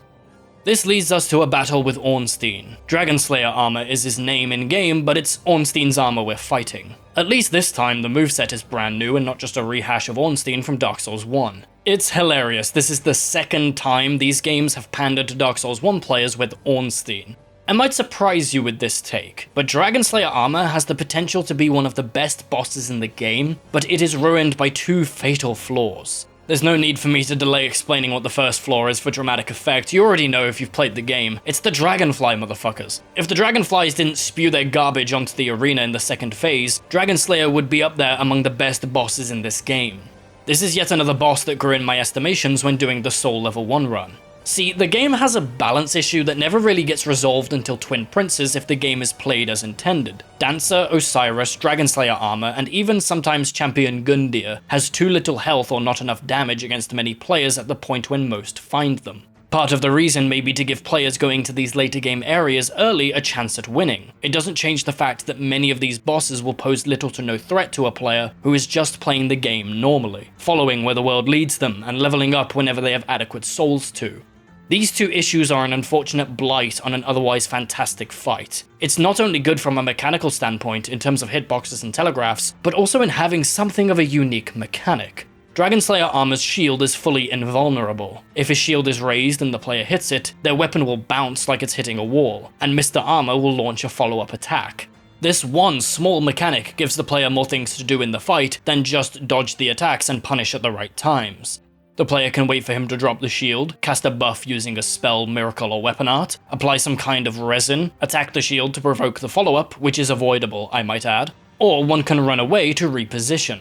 The arena is built such that it has chasms on the sides, so making sure you're not going to fall off if hit can be important.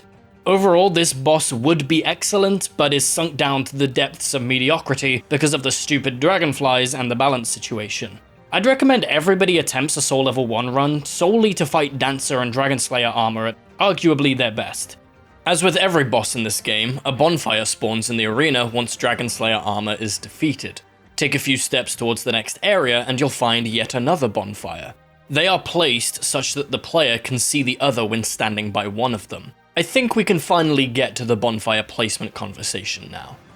In order to discuss overall bonfire placement, we must first establish some groundwork. Dark Souls 1 has 43 bonfires, with an extra bonfire added by the remaster to grant easy access to Vamos. Bloodborne has 44 lamps, the same number as in the DS1 remaster, and Dark Souls 3 has 77 bonfires. The difference in number can be explained by the fact that Dark Souls 3 is the largest game out of this selection. Its base game is around the same size as the other two, but it has 2 post-launch DLC releases, as opposed to Bloodborne and Dark Souls 1, which each had 1 DLC. Dark Souls 3 has nearly double the bonfires of both games, yet it's definitely not double the length. True, but wait, each boss grants a bonfire, so that explains it surely. Well, actually, Bloodborne also did this, and yet still has equal bonfires to Dark Souls 1. With all this being said, it's fair to say that Dark Souls 3 absolutely shrinks time between bonfires when compared to past games going by their numerical quantity. Here's the problem that comes with shortening distance between checkpoints. Bonfires are a catharsis moment in prior games which is nearly entirely lost in Dark Souls 3.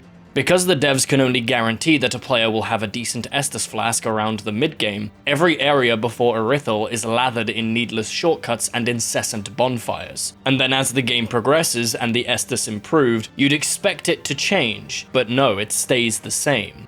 I started this section at the Dragonslayer Armour bonfires because it's just funny. These two bonfires have been a meme since the game came out, but this sort of thing actually isn't much of a problem. Should there be two bonfires so close? Of course not, but this isn't damaging to the overall experience. The problem with bonfires is the length of time between the average bonfire. For example, Dancer's Arena to Lothric Castle, and then Lothric Castle to the Dragon Barracks bonfire. From Dancer's Arena to the Dragon Barracks, removing the first Lothric Castle bonfire would be closer to reasonable, but even that is a bit short. Okay, so how do I define short? Well, it's a combination of the overall challenge present in the area coupled with the average strength of the Estus flask provided. A player will have around 12 to 14 charges at this point at a strength of +7 to +8. This is a reminder that around +5, the flask is already extremely powerful and further upgrades begin to give less and less benefit.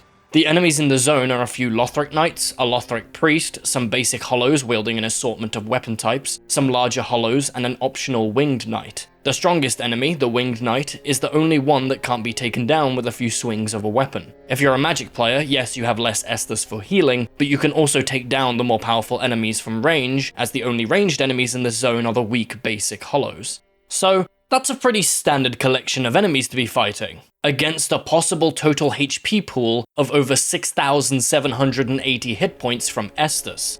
That's the total I calculated on the low end of possible Estus strength and doesn't include a player's base health or the Ember buff. The strongest Estus a player can have at that point grants a healing pool of 8,120 HP. The enemies in this zone will barely even come close to ridding the player of that much health. The only time a player will be challenged is if they take so much damage in a short period of time that one dies before even using Estus. Those are the variables when going from Dancer's Arena to the Dragon Barracks, but that's an imaginary scenario I cultivated, since FromSoftware felt the need to have yet another bonfire in between those two. This case study can be extrapolated to any area in the game. The only areas we've discussed thus far that survive scrutiny is the High Wall, since it's supposed to be a more forgiving introductory zone, Cathedral of the Deep, Irithyll Dungeon, and possibly Farron Keep simply because of the poison, but even that's a stretch. Part of the issue can absolutely be blamed on the healing system for giving the player way too much health. But that isn't solely to blame. The player can be given strong healing if areas are challenging enough to make the resource meaningful, as was done in Cathedral of the Deep. There's a reason why the 5 Estus in DS1 worked so well. All areas were balanced with the player's healing in mind, since the number of Estus was consistent throughout the game. Areas were built under the impression that the player would have 5 to 10, and encounters reflected that. The effect all of this has on Dark Souls 3 is that it makes Estus as a resource and areas as challenges fall flat in their effectiveness. Combat outside of bosses is beginning to become somewhat superfluous as a means of giving the player a problem to solve, unless the devs can curate enemies to be so fast or damaging that they can kill a player before healing can be applied. Fixing this system would be multifaceted. Some areas would need a few more enemies, a few less bonfires, and the healing system would need a rebalance or rework. The problems are so intertwined that I cannot point to just one element and call it out, and that's a damn shame coming from games that were so much tighter in this regard. Now we enter the Grand Archives. I wonder what this area is inspired by. Here we fight a reused Crystal Sage, a few men throwing cum at us, and the incoherent level design. It's pretty standard, it's not particularly better or worse than anything else in the game. It gives me flashbacks to the research hall in Bloodborne, and how fantastically that level comes together. At least, I get the feeling that FromSoft was going for something similar here, but that just doesn't pan out. It's a linear walk from the bottom to top with a few shortcuts here and there. The research hall is fantastic because there are many side zones and alternate pathways to reach the goal of the area. The player knew they had to go up, but figuring out how to go up required exploration and using the terrain to your advantage. There was no reason the Grand Archives couldn't be as good as that, or better, but it's just yet another A to B linear area with a couple dead-end side rooms to explore. It's kinda upsetting that the magic area doesn't have any magical mechanics other than the wax. The invisible pathways in the Crystal Caves isn't the best mechanic, but at least it helped set a particular tone for the area as distinctly magical. Mechanics are just as important for atmosphere and tone as the art and sound effects. Speaking of magic, it's made a full return in Dark Souls 3, with all 3 caster archetypes returning as well. If a player wants magic to be a part of their playstyle, they have the choice between miracles, pyromancy, or sorcery. All 3 of the archetypes are played extremely similarly. The choice mainly determines the stats used to scale weapons and the visual flavor of the magic. It will also determine what accompanying melee weapons one can choose, as most casters will be using melee in conjunction with their arcane arsenal. Most magic builds are extremely challenging to complete magic only, especially with the state of some magic in Dark Souls 3, in that it's generally weaker than it was in Dark Souls 1, which is fine. Magic was broken in Dark Souls 1. Not because of damage necessarily, but because enemies simply could not account for the player's use of powerful ranged attacks. In Dark Souls 3, enemies can account for magic slightly better than they could in DS1, sometimes, due to the overall movement speed increase instead of any AI improvements. I don't want to get too tied up on balance here, but Faith particularly is not very good. In the Faith run I completed for researching this video, it was particularly noticeable how much more I was relying on the Onyx Blade for consistent damage. I'm not too bothered on the balance of spells, because there will be great spells and there will be shit spells, it's the nature of the beast. I'm more interested in the implementation of the mechanics than the balance, unless there's something that is egregious and stands out. Pure magic builds are still possible, and that's good overall. Build variety is one of the greatest strengths of the Dark Souls series, and to see it return in Dark Souls 3 is very welcome. Magic in Dark Souls was capped with the memory system, magic in Bloodborne was capped using Quicksilver bullets, and magic in Dark Souls 3 is capped with FP. I don't want to get too in-depth with the problems of using a mana system for magic, because it's a much greater issue in Elden Ring, but the long and short of it is that the use of each spell encroaches on every other spell equipped, because FP is the start and end of what spells can be used. Why ever use Sunlight Spear when that exact same FP could be spent on something else that's far more damage and mana efficient? The Dark Souls 1 memory system meant that every spell had its own uses, so using Sunlight Spear wouldn't prohibit a player's ability to use other spells. Needless to say, magic is not in a good place in Dark Souls 3 on the basic mechanical side. It has its uses and always will, and definitely is not useless by any means. The ability to defeat basic enemies from range and perform actions like self-buffing will always be there, and is a valid playstyle. But we are a far cry from magic being as well designed as it could be. A large part of the problem here is that magic is not mechanically interesting. The player presses one button and an animation is performed to cast a spell. It's the most basic implementation of magic that hasn't changed since back when the series started.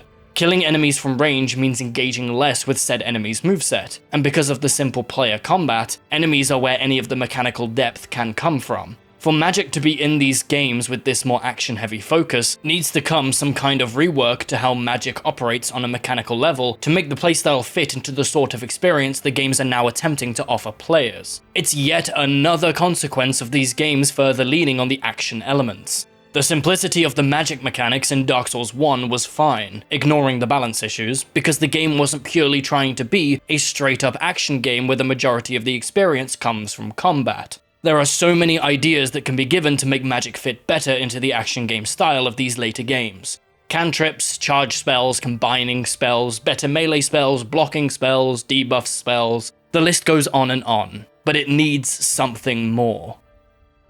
Once the Grand Archives is reaching the end, there's an area that serves as a lead up to Twin Princes. This area has several types of hollows and super buffed up Lothric knights near the entrance. It's a pretty decent lineup of basic enemies on the path up to Lorien and Lothric. You can just run past them all, a concession maybe to help players with runbacks, but I've yet to discuss the ability to just run past all enemies in these games in one of these videos, and that's because I'm not entirely sold on it being a flaw.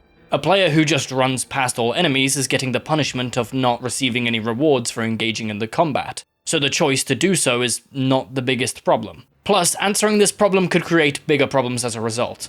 The only airtight answer is maybe to have Devil May Cry style walls that appear once the player enters a combat area, but in a game like Dark Souls that just seems kinda inappropriate. And again, I just don't really see running past enemies as a problem. I've yet to hear a compelling argument against the ability to do so. I definitely think running past them all is worse in a game that focuses on action like Bloodborne and Dark Souls 3, but even still. If you have any good arguments in favor of not allowing the player to avoid combat by running past enemies, then put it in the comments below. I'm genuinely curious to read some better arguments for this point. If someone manages to convince me, I'll put it in the Elden Ring video and I'll I don't know, put your comment in the video.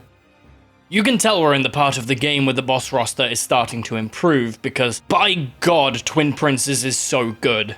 Lorien and Lothric are the last Lord of Cinder we have to defeat to gain access to the final boss. The dialogue in the intro cutscene is great for quickly establishing what these two think about the world and their place in it. It essentially boils down to this. Have you tried turning it off and on? The fight starts out with just fighting Lorien, and in Phase 2 we fight Lorien and Lothric together. This isn't a multi-boss fight in the traditional sense. Lorien and Lothric are one entity in how they operate, but have separate health bars.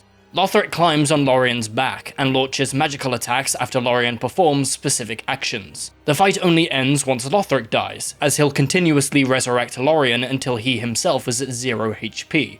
Mechanically, this fight is excellent because of the sheer quality of the telegraphs in conjunction with the unique aspect of Lorien teleporting around and Lothric acting as a means of encouraging the player to attack Lorien's back. The telegraphs for the attacks will be visible either before or after Lorien teleports, and the combination of these teleportations with the telegraphs makes for a really interesting mechanical boss fight. Of all the boss fights in Dark Souls 3 that are made purely to be mechanical marvels, this is probably the most unique and interesting.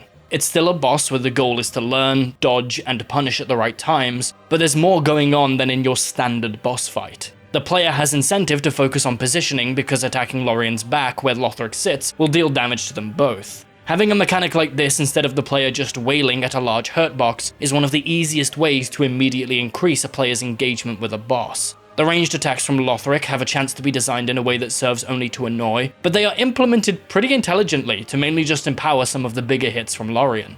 The only flaw that's within this fight is the spell that Lothric casts right as Phase 2 starts. He just spews out a bunch of projectiles and right after, Lorien teleports into melee range. The player's only real recourse is to spam the dodge button in hopes they don't get hit, or hide behind one of the pillars. But if one takes that second option, you'll very likely get hit by Lorien, as you won't be able to see the telegraph as he teleports to your location.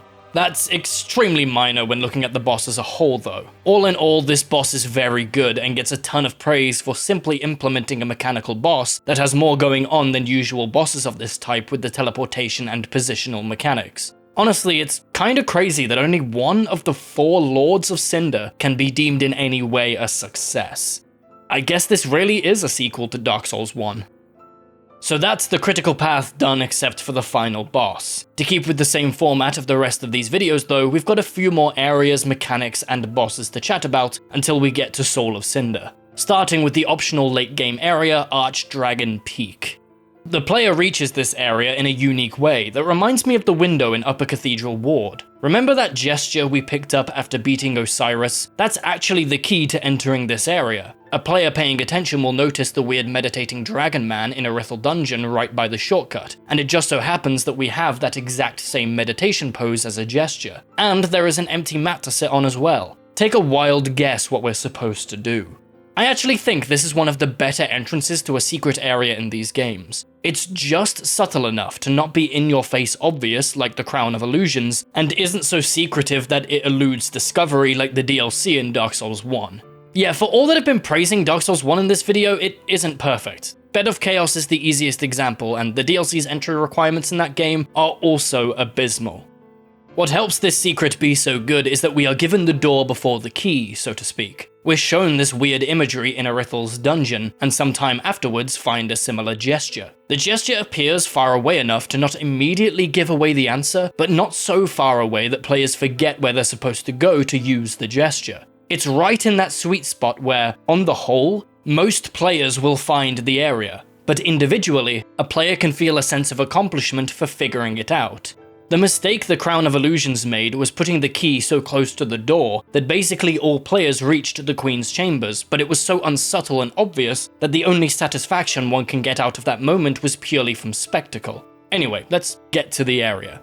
Archdragon Peak starts out pretty simple. There's a bonfire really close to the entrance, and a few steps away from that is the first boss of the area. This short zone is so small that it's not worth talking about in depth, so let's just discuss Ancient Wyvern. This fight is actually pretty neat as an idea, but the execution could have been stronger. Ancient Wyvern basically takes 0 damage when fought on foot, and the intended method of killing it is to explore the entire arena till the player has the opportunity to plunge attack the boss, ending the fight in one blow.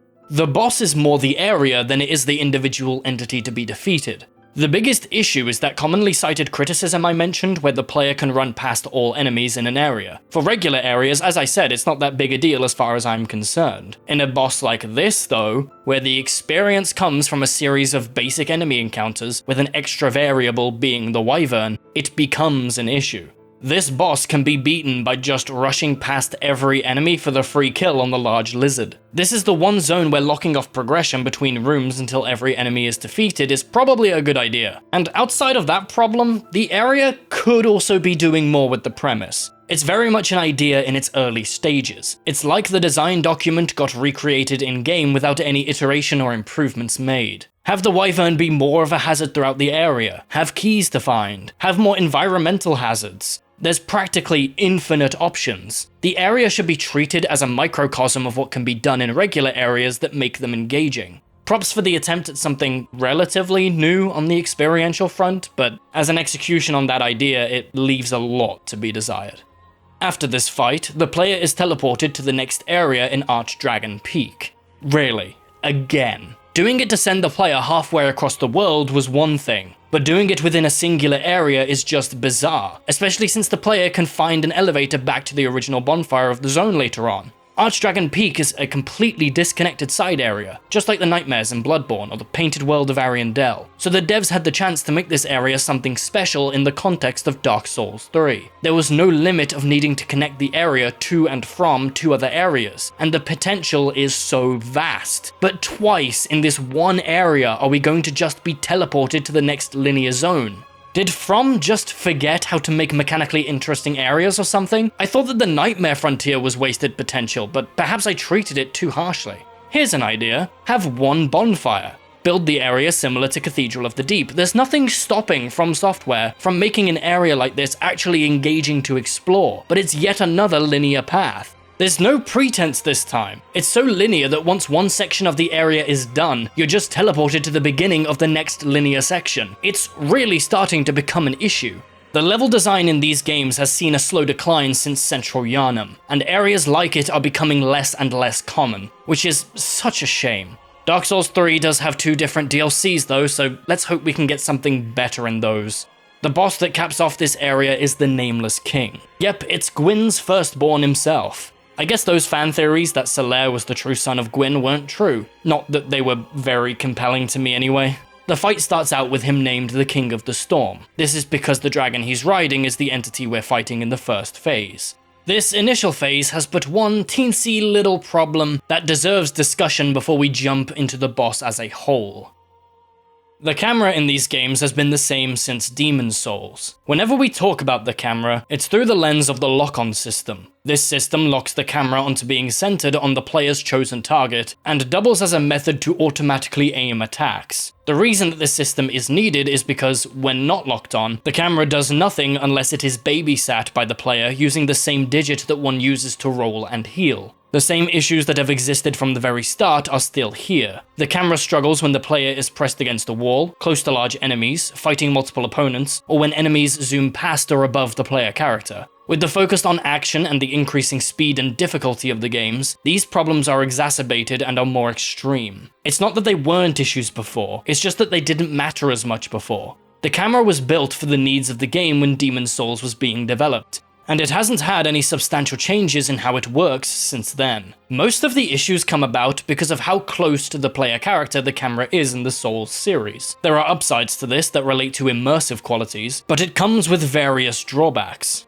Bloodborne was the point where the issues with the camera became unacceptable, and, well, Bloodborne and Dark Souls 3 are of similar speeds, and the 2 games share an identical camera system, so you do the math. FromSoft really shot themselves in the foot when making Ludwig. Sure, they made a great fight in the second phase, but have also shown us that they know the camera has issues when the lock-on point is above the camera's usual position. And they fixed this problem with a simple zoom out when the second phase begins. Therefore, any time where enemy size causes an issue, they have no excuse. Camera is really hard to nail, I get that. It gets doubly hard when the system has to deal with multiple opponents. That doesn't mean it's not worth criticizing though, when other action games have better cameras than the Souls series, and a large portion of that is that those cameras will try to aid the player automatically without needing to be babysat. A camera is one of the core features of any game. All games use them to some degree. In an iterative sequel, camera issues should be one of the first features to be addressed if prior games had issues with it.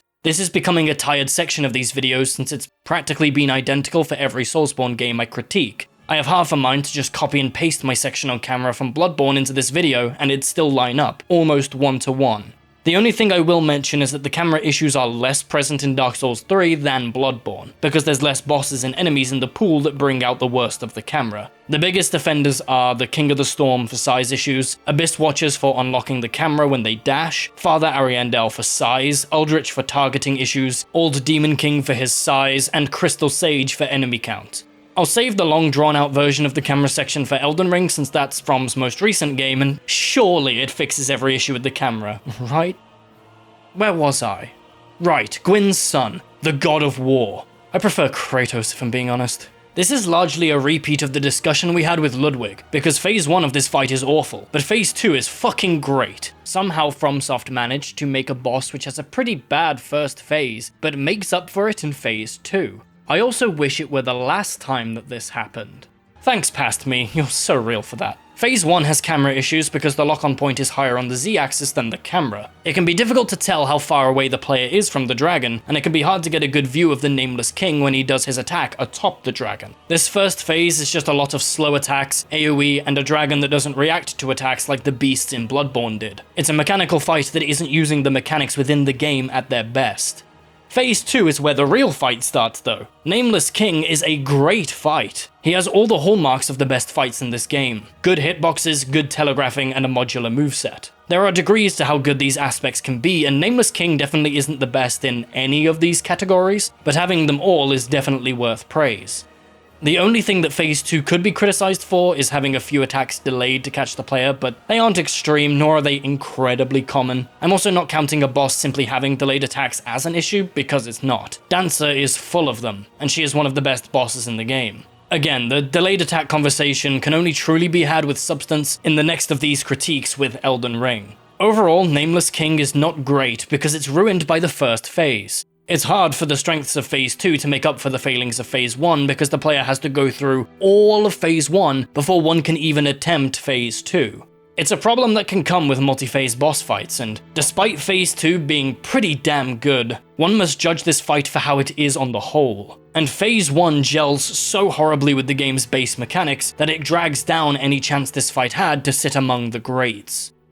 And that's the entire base game before the final boss. So I guess we have a few DLCs to discuss before Soul of Cinder. Ashes of Ariandel is the first DLC, and at release, it was actually criticized for being overpriced. It was seen as overly expensive for its small size. I just think that's interesting to note though. It starts at the Cathedral of the Deep with a cutscene where Gale tricks us into entering the Painted World. You, as a player, have no choice. You are tricked. This can break a player's immersion, but then again, the ability to roleplay in these games was never a big aspect. There's likely as many players who roleplay their character in a Souls game as there have been new mainline Elder Scrolls games released in the past 13 years. Wait, does the Oblivion remaster count? I'm not gonna lie, I would rather that Morrowind got the remaster treatment to see that fantastic world recreated with amazing graphical fidelity, but I also worry that Bethesda would absolutely ruin it by removing hit chance, adding non-diegetic fast travel, and overall butchering the experience by Skyrimifying it. If you're wondering where the tangent came from, this is my way for me to have a chill conversation before discussing the worst developer message in any of the games so far. Before one faces the painting, one should face the depths of Lothric Castle. Developer messages have been a part of these games for a long time. The most common place to find them is in the tutorial as they communicate the controls to the player. This is fine. Rather than having a UI pop-up, instead it's done through the message system. The benefits of this outweigh the drawbacks. It means that they will always exist for players who need the guidance, but repeat playthroughs need not re-experience pop-ups. That can be solved with an option to disable tutorials though. So the other and main benefit of developer messages for tutorials is to keep the game's systems as diegetic as possible. Dark Souls and other games in the series attempt to keep many aspects of the game contextualized within the world to improve immersion. UI elements are only used when most necessary. This is best evidenced by the fact that even playing in multiplayer is done via consumable items instead of a menu. Outside of the tutorial messages at the start of the games, the messages given by the devs are always integrated with the world in the sense that they attempt to pass information to the player as if an in-universe character would have written the message. Even the most egregious example of a bad developer message in Dark Souls 1 remains diegetic. It's the one in Crystal Cave that informs the player on the invisible pathways.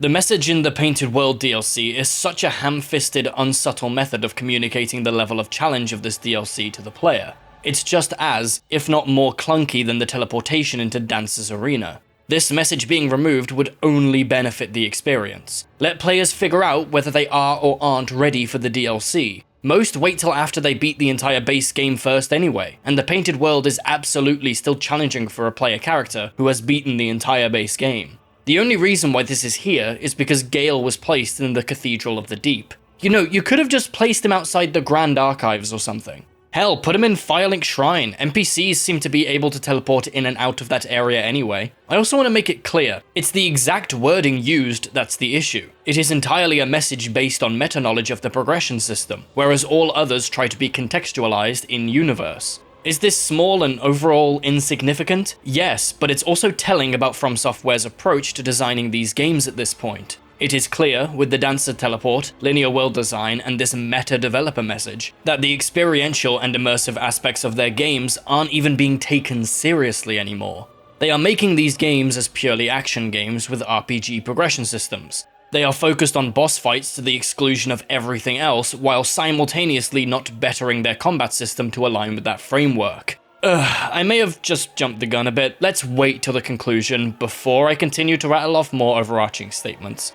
This DLC's level design annoys me. Its design is the most dripping with potential a DLC has been in these videos, and yet is treated extremely linearly instead of using shortcuts. A clear reference for what I mean is the sheer number of bonfires. The Artorias of the Abyss DLC is either equal to or larger than this DLC, yet that had 4 bonfires whereas this one has 6. With how tight-knit a lot of the areas are, it would have been so easy to add more shortcuts instead of just spamming bonfires everywhere. Take a look at this map. It is a flat map, so it's hard to tell elevation, but you get the gist just by looking at it. The area has the potential to do some interesting things with its space and layout. Instead, it just defaults to Dark Souls 3's usual design. The only interesting thing is that the DLC loops in on itself right at the end. But that doesn't change how the DLC is explored or experienced, because it's just shifting from me using a homeward bone plus the warping system to get to Frida to a meaningless shortcut. I feel like I'm starting to flog a dead horse, because pretty much every area in this game has wasted potential somewhere. But Ariandel is truly one of the worst offenders. I'm not even asking to reduce the linearity, because it definitely doesn't have enough space for non-linear progression, but then at least make that linear progression interesting by making the levels a meaningful part of the experience. I think that's the biggest failing of Ariandel's level design. It's not given enough focus when it is the majority of the content. Ariandel only has 2 bosses, and one of them is an NPC enemy, so having the level design be so uninspired is a massive letdown. This DLC would be a worthless experience if not for the existence and quality of Sister Frida. Is that one boss fight alone worth it? Does the boss make up for the area's shortcomings? Wrong question to ask. Why is it a zero-sum game? Why is the experience of traversing the world and levels being shot in the kneecaps while bosses are more intricate than ever? I mean, I say that, but some bosses are just as bad as they have ever been. Bosses in the prior games, even at their worst, were good summarizations of the area that preceded them. The area was always just as important as the boss. Dark Souls 3 is laid out mechanically like a writer who loves creating payoffs, but their setups are terrible. The payoff means less if the setup is not good. Even if every boss was excellent, it'd still not be a good excuse for most areas being this way. But then again, that's not even the world we are living in. There are bad bosses. No baseline has been raised for quality, only quantity. I don't have anything more to say on the mechanical layout of the painting. It's not doing anything worth specific praise. On the way to the bottom of the painting, there is a platforming section with archers similar to Anor Londo, but it's not as bad as it probably could have been. Again, it's a reused idea. For the first boss of the DLC, Champion Gravetender. Champion Gravetender is an NPC enemy. It feels like this boss was added purely so that players could not complain that this DLC only added one boss. This is technically a boss, judging by the fact there's a health bar at the bottom of the screen and it has a second phase, but it may as well be an NPC invasion. Right, there is also the Gravetender's wolf pet. Yeah, great, reference Sif while you make the fight both mechanically and presentationally inferior. You've been doing that for the rest of Dark Souls 1 this entire game, why stop now? I don't even know if it's worth talking about the mechanics of this boss, because it's literally just an NPC type enemy and then a big wolf type enemy. The most obvious flaws are its presentation, the effort on display, and the sheer lack of any mechanical interest. It's your bog standard NPC fight, and then it's your bog standard Dark Souls 3 monster type enemy. It shouldn't even be a boss. It could have just been an NPC invader. Let me put it this way. Because of the magic he has access to, Sir Wilhelm makes for a more engaging encounter than Champion Gravetender. Yet the latter is the one with the boss health bar. All that really leaves is the pinnacle boss of the whole DLC. Some would argue that this boss makes up for the mediocrity of the rest of Ariandel, so let's take a look. Sister Frieda is our endgame humanoid waifu boss fight similar to Lady Maria. I point this out for specific reasons that will come to fruition in Elden Ring. She wields a scythe and is a pretty standard fight in Phase 1. Everything is well telegraphed and whoa, would you look at that? FromSoft didn't fuck up the invisible attack. She clearly telegraphs the jump, there's a particle effect where she lands, and there's a sound cue during her attack's wind-up. Excellent. Souls combat only works so long as the player knows what's going on, and so special mechanics like invisibility need supplemental additions, and Frieda comes through on that requirement. The Hemwick Witches forgot this principle, and I'm glad they remembered it for Frieda. The player can even get close to her during the wind-up to reveal her and do damage. Dark Souls 3 is the game to add a lot of particle effects, and they're used well for the purpose of telegraphing her location when she goes invisible. There's also the hit stun problem. See, Frieda counts as an NPC enemy in the sense that she gets hit stunned by pretty much every weapon. This would usually lead, like it does with other NPC enemies, to the player being able to dump their entire stamina bar into her once one lands a single attack. The devs didn't want this for Frieda. She is supposed to be a difficult mechanical fight, so instead of increasing her poise, they added new movement to Frieda to allow her to escape the player's attack strings. This is not an issue, in fact it's pretty standard practice. A lot of action games allow enemies to escape the player's pressure because it generally just makes for more engaging enemies. The one issue this brings in Frieda's case is that she can use it pretty much whenever, even being able to cancel an attack's recovery animation. Abyss Watchers could also sometimes cancel their recovery frames, but it was not as pronounced as Frieda. It turns her gameplay from the usual dodge and punish to dodge and sometimes punish, because she'll sometimes decide to cancel her recovery animation and dash away. I think this is a perfect showcase of how the action game focus of FromSoft is clashing with the combat system they refuse to deepen. When the entire combat system is built on dodge and punish, it limits mechanics like this. In any other action game, dodging like this wouldn't be an issue, and there's so many more mechanics the developers can employ to create interesting fights. This is hamstrung when player combat is as simple as it is in Soulsborne games, because the player just does not have the tools to deal with the mechanics. For example, just look at the Dante fight when playing as Virgil in Devil May Cry 5. Dante has area of effect, devil trigger, jump attacks, and even Royal Guard! All the 4 styles the player has access to while playing as Dante exist within the boss fight. He is still fair and engaging despite having the ability to counter all attacks from the player because Virgil's moveset is vast. During Royal Guard, I can take the easy strategy of running away, I can focus on dodging until his style switches to maintain the style gauge, I can punish him during an attack's recovery, use Mirage Blades to get some damage in, teleport to him to bait an attack or style switch, or I can even proc Royal Guard with a quick attack because the counter is also avoidable. The player has so many choices to take advantage of because of how deep the combat system is and how many options the player has at their disposal. That's just an example when playing as Virgil, and he's certainly less complex and deep than when playing as Dante. Next up is Phase 2 of Frieda. She is toned down as a more ranged and environmental addition to the Father Ariandel fight in this phase. One can focus on Frieda during this second phase, but it's very rare that a player will do this. Frieda does do melee attacks when in melee range, but will remain sticking to her ranged AoE moves when far away. Meanwhile, Ariandel will always approach and melee the player. Ariandel is a massive victim of camera issues because of his gargantuan size, and doubly so with Frieda somewhere in the arena hauling ice floors at the player. His moveset isn't great either, so the fight just becomes a bit of a clusterfuck if you're a melee character. It being a multi-enemy boss fight is also odd because of how little interaction there is with Frida. Yeah, if she was more involved and nothing else changed, it would be way worse, but they could have created something great with the premise. As far as I'm concerned, either commit to the multi-boss fight, or just have this second phase be a solo fight versus a more fleshed out Father Ariandel. Now for the third phase. Yes, this is the one fight in the game with a third phase. Welcome, Black Flame Frida. This is the best phase of the three, which is a great example to showcase one of the issues with multi-phase fights. Having a fight like Frida or Nameless King, where the quality of the fight varies drastically between phases, makes the fight worse when viewed holistically, while still being desirable to experience. Look, I get it. Multiple phases are cool on a surface level. They generally amp the stakes, are full of spectacle, and are a climax of sorts. All of this has the potential to be lost when multiple phases are spammed as often as they are in Dark Souls 3. They appeared a lot in Bloodborne 2, but let's just run the numbers real quick. 20 out of the 25 bosses in Dark Souls 3 have a second phase. That's 80%. Of those 20 that do, 6 of them are separated by cutscenes and/or have new health bars.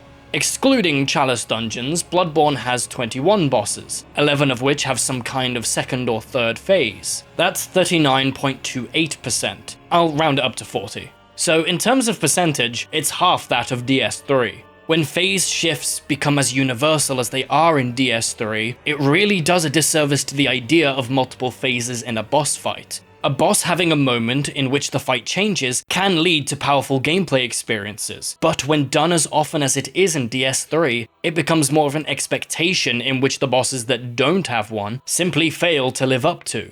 In essence, the grandeur of a boss like High Lord Wolnir can be made all the more disappointing, simply by virtue of not having a phase transition. There is a way the devs can have their cake and eat it too. What is the fundamental purpose of a phase transition? To up the stakes and increase challenge. This can be done by modular increases instead of one singular large increase when a boss is at around 50% HP. Let's give an example to showcase what I mean in practice. Champion Gundyr. Instead of him raging at half HP and gaining some new moves, have him gain each new move he would have gained at 50% HP, instead individually in increments. One extra move at 80, one extra move at 60, etc. What this would accomplish is multifaceted. It would reduce the number of overall phase transitions in the game, making those that do have them more special, and making those that don't seem less uncared for. And it would solve another issue I've been stewing over. I'm not entirely sure if I'm ready to call this a definitive issue per se, but having these big spikes of difficulty and change is not fantastic for the play experience. It makes a boss who would seem like a single entity play like two, and as such must be learned again. The jump from a first phase to a second can be jarring and is, again, something that would probably be better suited to a selection of bosses rather than the majority.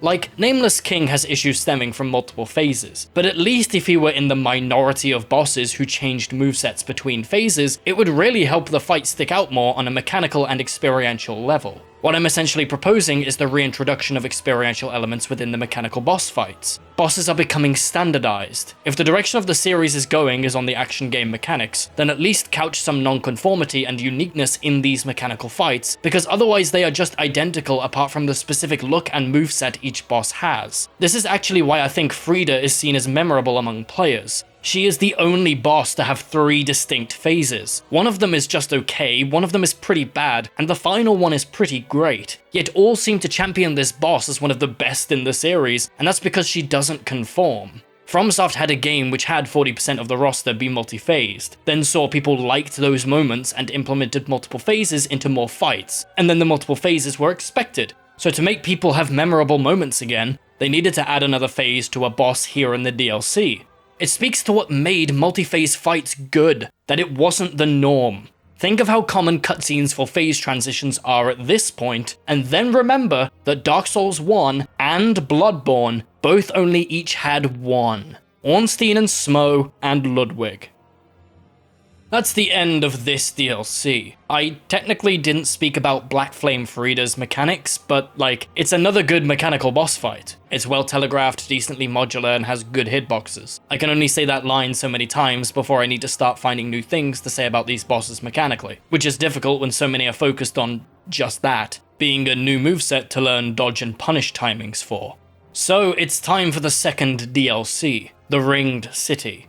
It starts with the question of, how do we get there? The answer is a bonfire teleportation device that takes us from Frida's Arena or the Kiln of the First Flame to the Dreg Heap. At this point, it's almost like parody. The bonfires are literally just teleportation devices disguised as the bonfire asset. It's hard to understate how lazy this is. You know in Skyrim, how when you reach level 10, guards everywhere will constantly talk about the Dawn Guard so that Bethesda could make sure that players found the DLC questline? Yeah, this is just as bad if not worse.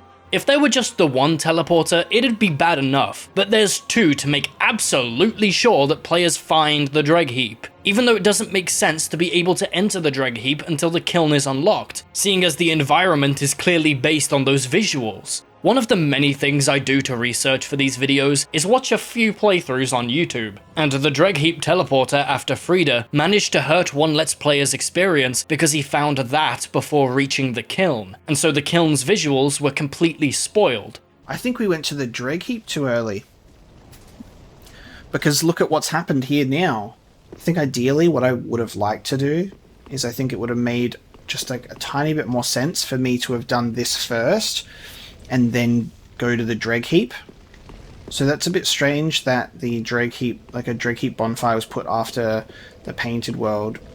The Dreg Heap looked like how it looks outside now. So I think if I had that foresight, I would have probably done this first and then we would have just gone to the Dreg Heap. So that's like, it's just like a weirdly placed bonfire that made it look like, I was like, oh cool, that's like continuing on from the Ariandel DLC, that's where to go, type thing. So a little bit of a shame. Every DLC we've discussed has had some form of in-universe explanation, but this is the only one that's purely mechanical and can break the immersion of the game for many players. Creating a world which feels real clearly is no longer a consideration at FromSoftware, which is a fucking shame. Anyway, onto the Dreg Heap.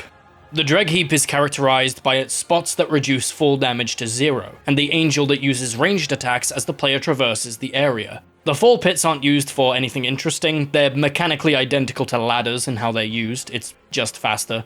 The angel annoys me, not in its gameplay, but the fact that a large entity in an area who acts as an environmental hazard went from the unique mechanical identity of an area in Bloodborne to an overused trope, instant area design, just add water. The theme of Dark Souls 3 being iterative to a fault is becoming more and more apparent. The area is fine, it's yet another linear area with ranged attacks pelting the player. We've discussed enough of these, let's just get to the boss. The Demon from Below and the Demon in Pain are a multi-enemy boss fight. Yet again, it's... oh, wait, it's not terrible? Holy shit, they actually did it. They created a boss fight containing multiple enemies that doesn't shit the bed. The Demon in Pain and the Demon from Below are both the same enemy in theory, but how they work binds the fight together as one of quality. How it works is that, essentially, they both have a melee stance and a ranged stance. Get close to the ranged demon and it will perform an animation to transition into its melee stance, and the other will transition from the melee stance into the ranged stance. This ensures that the player can always get a challenging but fair encounter by eventually needing to deal with the melee-focused fight, while also making sure that the number of attacks doesn't become overwhelming. It's the first multi-enemy boss fight since DS1 that's even begun to come close to ONS. A big requirement for multi-enemy bosses is for the enemies within the fight to gel well together within the single encounter, else it's easy for the fight to be poorly designed. The enemies must be designed with each other in mind, and this was done well here.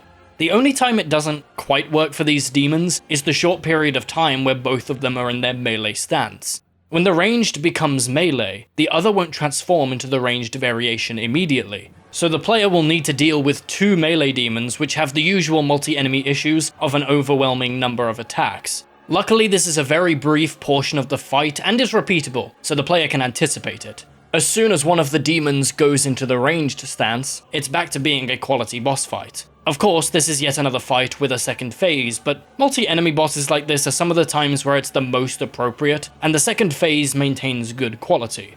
The last demon to die mutates into the Demon Prince, and is another great fight. It has great telegraphs, great hitboxes, and fair timings. It's a big monster fight that's actually well made. I almost wish this was a fight in Bloodborne because that game needed more quality monster fights. The camera can get a bit fucked because the Demon Prince flies a lot, but the arena is big enough, and the attacks are telegraphed enough that it's not extreme. The fight overall doesn't use the limb damage system, which definitely means it has room to improve, but that doesn't mean it's badly made. Genuinely, I'm impressed with how good this fight is considering it's a combination of two archetypes that FromSoftware struggles with: multi-enemy and monster fights. We all know they can create great humanoid fights, but the jury is still out for the other archetypes with how inconsistent they are in quality. Before the player enters the ringed city, we need to travel through Firelink Shrine, the original one. This may have been neat if the entire game wasn't already filled to the brim with soulless references to the first game. After a cutscene, we reach the ringed city. The archer section is kinda a neat idea implemented in an extremely less than ideal way, but props for trying something new-ish. It is just another ranged environmental hazard, but at least this one has more options for dealing with it than others. The main thing that brings it down is the balance. It's pretty much an insta-kill because of the amount of damage and hits done. It's got that thing of having a little bit too much of everything: speed, damage, quantity, lock-on, and stun. The intended path is not to exploit a weakness or use one of your character's strengths, but rather to completely avoid the archers with obstacles and a side path. That's the only negative thing I have to say on everything leading up to the Medea section of the area, because the first half of the ringed city is fantastically designed. It succeeds by combining linear design with an open layout. A player can fully explore to their heart's content, or one can, if they know the layout, go straight to the next zone. A player going in blind will not know the path to take, meaning that it can be an incredibly deep and explorative area on a first playthrough, while simultaneously being a short, tightly designed zone for a returning player. And now, as we progress, we have yet another area being pelted with ranged attacks that is traversed by taking a path to the side. Is there no single fucking experience you can just let players have without repeating it ad nauseum? Apparently, ranged attacks is all you know how to fucking do anymore. For all it didn't commit to the premise fully, at least the Nightmare of Mensis actually had a unique mechanic. Do you realize the definition of unique is one, not multiple? If your goal was to spam these mechanics so often that players become poisoned against unique mechanics and levels, then you fucking succeeded. Every late game area being visually and mechanically distinct? Fuck that, do ranged and AoE damage from untargetable enemies 17 times in a row. Before we jump into Half-Light, we can talk about a returning mechanic: illusory walls. There's a miracle in the Ring City hidden behind two of them. Those of you who watched the Dark Souls 1 video know about my opinions on the mechanic. It's a good system only insofar as it's used to hide actual secrets and not important gameplay features. Hiding bonfires like in Quelaag's Domain and Darkroot? Terrible. Hiding the Great Hollow, a secret area to be found through exploration? Good.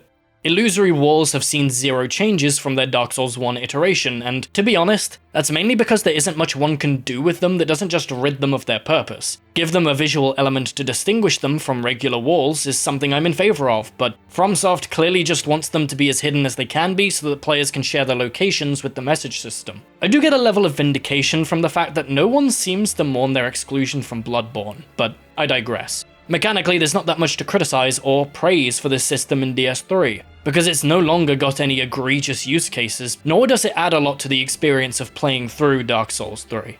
They pretty much moved it into the design space I wish it served in Dark Souls 1, so that's a good change. Locking off bonfires with illusory walls was absurd, and I'm glad it's changed to just being secrets. Half-Light is the first boss inside Ringed City proper. It's definitely a unique idea. It's not an experiential fight by any means. What makes it unique is the fact that it's mainly just a PvP fight. The player goes in, deals with the large guy in the arena, and then has to fight a player aligned with the Spears of the Church Covenant. I've already made it clear that I'm for separating the online and offline components of these games, and so this being the way it is not my cup of tea. But that doesn't mean it's bad. It's a neat idea for when the game is fresh and full of tons of players, but once the pool of players is diminished, it can become a chore. Especially if you see the same player over and over, and said player is specifically building for PvP and you're not. Even if there are multiple opponents in the pool, you still have to deal with FromSoftware's shitty netcode, so fights are never actually fair. Unfortunately, the only way to opt out of this being a PvP boss is to fully turn online off, which I had to do during one playthrough, and the replacement for the PvP battle is Half-Light himself. He is an NPC enemy with all the baggage that comes with that, and barely any benefits. There's also a Painting Guardian shoved into this fight to make it a multi-boss fight, which is just... why? The Painting Guardian isn't just an offline thing, it appears during the PvP aspect too. So if you find a player who is more than happy to be dishonorable and not let you fight them one-on-one, you're in for a bad time. Why even do the PvP duel thing if you're gonna shove a random Painting Guardian into the encounter? A Painting Guardian who can heal the boss, I might add. This fight is horrid. I don't fully detest the idea, but the implementation was probably one of the worst case scenarios. It's one of those ideas that sounds really good on paper, but would only work in practice if it's done extremely well. I also think a prerequisite for even attempting an idea like this should first come an improvement to the netcode. It's honestly unacceptable it's remained as bad as it is for as long as it has. On the note of PvP, summoning returns in full force yet again with no changes from the way it worked all the way back in Dark Souls 1 and Bloodborne. If FromSoft can't be bothered to improve their broken multiplayer system and would rather just copy it directly, then I can't be bothered to rewrite the entire section, and I'll just copy my criticisms from the Bloodborne video directly. What can be said for summoning in Dark Souls is just as applicable here. Enemies in Bloodborne were designed to fight a singular combatant, and so adding another target for them to focus on makes them all mechanically worse. Enemies and bosses simply cannot account for multiple adversaries. This was more okay when the game first released and summoning was an online feature specifically for engaging in multiplayer, but the addition of NPC summons has made it just as much of an issue as it is in prior games. I want to make this abundantly clear. The issue with summons is not them making fights mechanically easier. In some instances, it is often argued that it can make bosses harder. The issue is that the mechanical quality of the fights are greatly diminished when the player engages with this mechanic. Bosses can bounce from aggro to aggro without attacking. Another unit to help a player in a fight adds many more free windows to heal, use items, and attack at a level which trivializes many encounters. Depending on the summon, players can end up beating encounters without damaging the boss at all, as a high level or high skilled summon can sometimes complete the challenge on their own. Also, just to be clear, I'm not criticizing players who use it. I'm criticizing the game for the quality of the implementation. If they are intent on keeping multiplayer functionality as a part of their games, then more work should be done to make fights less trivial when used, especially if they incorporate offline equivalents to these. If you did use it and beat the game with it, never let anyone take that experience away from you. I hate the elitism that occurs in the Soulsborne community. Unfortunately, I have to make disclaimers like this because the loud minority of elitist Souls veterans cause criticisms of this mechanic to immediately be blamed on elitism from the critic. I do implore that everyone attempts to play without summoning, however. It'll be very worth your while if you have yet to do so. If you don't want single-player gameplay as part of your experience, then that's absolutely fine too. It's impossible to play games wrong, after all. Fortunately, this game maintains the standard of summoning being seen as an exterior mechanic which isn't tied to the player's toolkit. It's a method of engaging in multiplayer which allows the online elements of the game to be diegetic instead of housed within menus. NPC summons exist to allow the game to maintain a part of the online experience without a PS Plus subscription or internet access. Midir was a boss I hated for the longest time. I thought he was a big monster boss with spammy attacks, a terrible camera, and far too much health. Since then, I played the game multiple times to research this video, and after now beating the dragon with multiple different build archetypes, I can safely say the fight is damn good. This is why these videos can end up taking a while. My research isn't just the wiki and my memory. I play as much as I can and I try almost all character archetypes to come to my conclusions.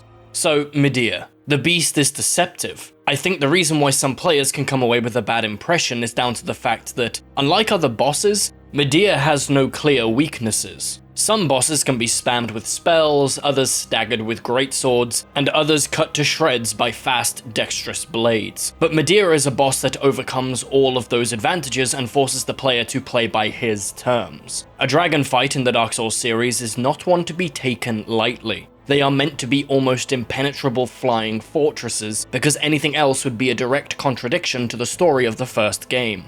Story, lore, and gameplay are often separated in people's minds, but to give a good mechanical experience to those paying attention to the story, the mechanics must align with the storytelling present. The gameplay should not undercut story elements or vice versa. Gameplay is a storyteller whether you like it or not. In this medium, gameplay is as much a vehicle for storytelling as first or third person narration is in literary work. Medea being as strong as he is and having no weaknesses is the perfect choice, and him being the toughest boss in the entire game is a great decision. You find him before Gale, but he is absolutely more challenging. The best thing about Medea is a combination of multiple excellent elements crammed into the animations. The boss is telegraphed subtly, but meaningfully. When he's doing seemingly random attacks, they aren't. They are made to look like this purple dragon is flailing about, but he isn't, and the moveset can be learned. It strikes a subtle balance between being both a realistic animal within the world and a boss in a video game that needs good telegraphs. It's also doing a lot to promote positioning in the fight, something almost lost on this game for most bosses. Be in a bad position, and one cannot get a good look at the dragon's intentions because a lot is conveyed by the dragon's head, just like real animals. Even its AoE beams are telegraphed for the player in the same way as amygdalas. Yes, that mechanic came back, and this time it's attached to a good boss. So in conclusion on this dragon, and after all this time, I can safely say that Medea sits among the best of this game's roster. Right after Half-Light, the player then goes forward in time straight to the Gale fight. There isn't an area between Half-Light and Gale, it's a direct path from one to the other. Gale is probably the best fight in the game. The struggle for the best boss in the game is between Gale, Dancer, Twin Princes, Medea, and Soul of Cinder. I think Gale wins that competition overall due to a sheer lack of any flaws and how his multiple phases work. He's not as good as Artorias because his moveset is just a great mechanical fight with nothing really unique going on, but he does match or maybe even surpass Orphan of Kos. Gale is essentially the pinnacle of this sort of mechanical fight in the context of this simple combat system. To get the baseline out of the way, of course, he has great hitboxes and telegraphing. What really aids this fight is the sheer number of moves Gale has and how he can put them together, similar to Champion Gundyr. In that same vein, it can feel like Gale never has any openings, but it's mainly because as the fight goes along, Gale can do longer and longer combos. What used to be a combo ender is now the second last attack in a string. This is all telegraphed though. If a player is paying attention, it's easy to tell that the attack is still going. He is essentially a destroyer of players who are on autopilot. The gradual increase helps this style of moveset tremendously. Yes, he is a fight with a distinguished second phase, but the second phase is also separated by two different segments, which improves the granularity of the difficulty difference between phases. The animation work is also a really big standout here to portray the force of the attacks, the almost feral-like attitude that Gale has, and even the internal struggle with one attack being contextualized as a scream of pain. It manages to be successful on many fronts without only appealing to the mechanics. He is also without flaws. I do think his projectiles can be a little bit unintuitive to avoid, but that's not major enough to really be considered a flaw, and remove Gale from his spot at number 1. It's the fight that makes the most use of the simple combat to create an engaging gameplay experience, even if that gameplay is similar to a lot of the bosses focused on dodging and punishing. Well, with all of those DLCs out of the way, we reach the kiln of the first flame. Place the corresponding cinders on the correct thrones, and the Firekeeper will allow us to enter the kiln. It's looking a little bit different from last time, and there's also a third Firelink shrine this area starts in. I really shouldn't call it much of an area, it's less of an area than the Dark Souls 1 version was. This really is just a zone to set up the location and atmosphere of the final boss fight. So, who, pray tell, is the final boss of this game? Who is here to summarize the Dark Souls IP? The Soul of Cinder. The Soul of Cinder is the collective soul of every person who has linked the flame over the course of this world's history. That includes the chosen undead of Dark Souls 1. Fuck you if you chose to cause the Age of Dark back in DS1, I guess. That shit's not canon. We'll get to that when we discuss the story, though. I mentioned this fight during the Gale section as one of the best fights in the game, and yeah, it really is. This boss has a ton of movesets it swaps between, all of them very distinct and well designed. The only one that can be a bit odd is the curved swordsman. Also, the magic stance is extremely trivial to exploit. Okay, pause. To fully explain, the boss has 4 stances it can swap between indicated by the shape of the weapon. A greatsword, a polearm, a scimitar, and a catalyst for spells. The boss always starts in the greatsword stance and swaps depending on its HP to a random other stance. This unpredictability leads to an interesting fight as some stances do better at different ranges than others, and they have a variety of different strengths and weaknesses. If the soul changes its stance to the caster and one happens to be far away, the fight will be very different than if the player is close by. That is one of the key standouts of the fight. Aggressiveness and positioning is just as important as memorizing the attack patterns. Do some of the stances have individual problems? Yeah, a few, but it's not enough to bring this fight down as a whole because the execution of each stance is not as important as getting the stance switching mechanic right. This fight is proof that focusing on unique aspects of a boss fight, as opposed to the simple mechanical nuts and bolts design, can overall lead to a better experience. Another big conversation comes in with this boss when we rid the soul of its health pool, and Phase 2 begins. The greatsword becomes something of an ultra greatsword, and the music begins to shift to a very nostalgic and iconic sound. Plin, plin, plon. The soundtrack of this game is great, but is yet another victim of epic monotony that Dark Souls 3 has in every aspect of its creation. Before I fully begin, let me just add a disclaimer that I can't go too in depth with the composition and melody of each song, as I'm more of a rhythm and percussion guy, but I can give some general observations. The biggest compliment I can give to Dark Souls 1 in regards to music is that it knew when to be quiet and when to be loud, such that it could be more powerful than if it were just bombast for every track. The best examples I can give are comparisons between Sif's theme and Ornstein and Smo's theme.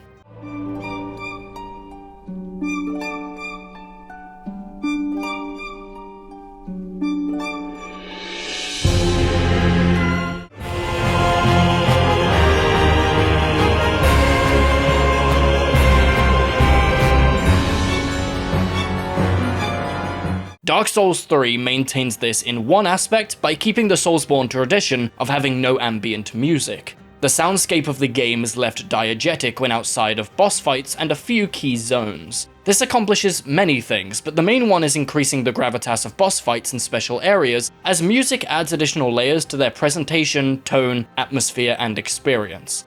The fantastic soundtrack of Bloodborne is the most obvious influence on how this game's soundtrack turned out the way it did.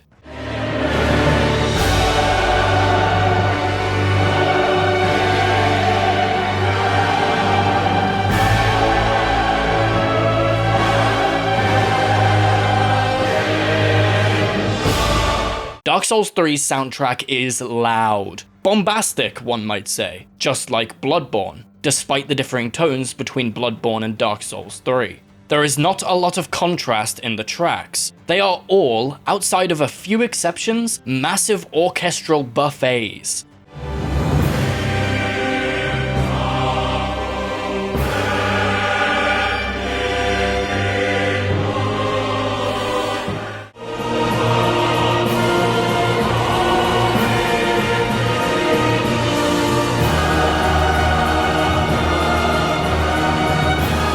Almost every single one has epic, bombastic, and loud brass, booming percussion, and is accompanied by a choir. It's actually quite staggering how little resemblance the soundtrack has to the previous games in the Dark Souls series outside of Soul of Cinder's theme. There aren't many ways to connect Dark Souls 3 to Dark Souls 1 or even 2 musically. Dark Souls 3's Firelink Shrine is a completely new Firelink Shrine theme that doesn't have any references to the Dark Souls 1 song of the same name.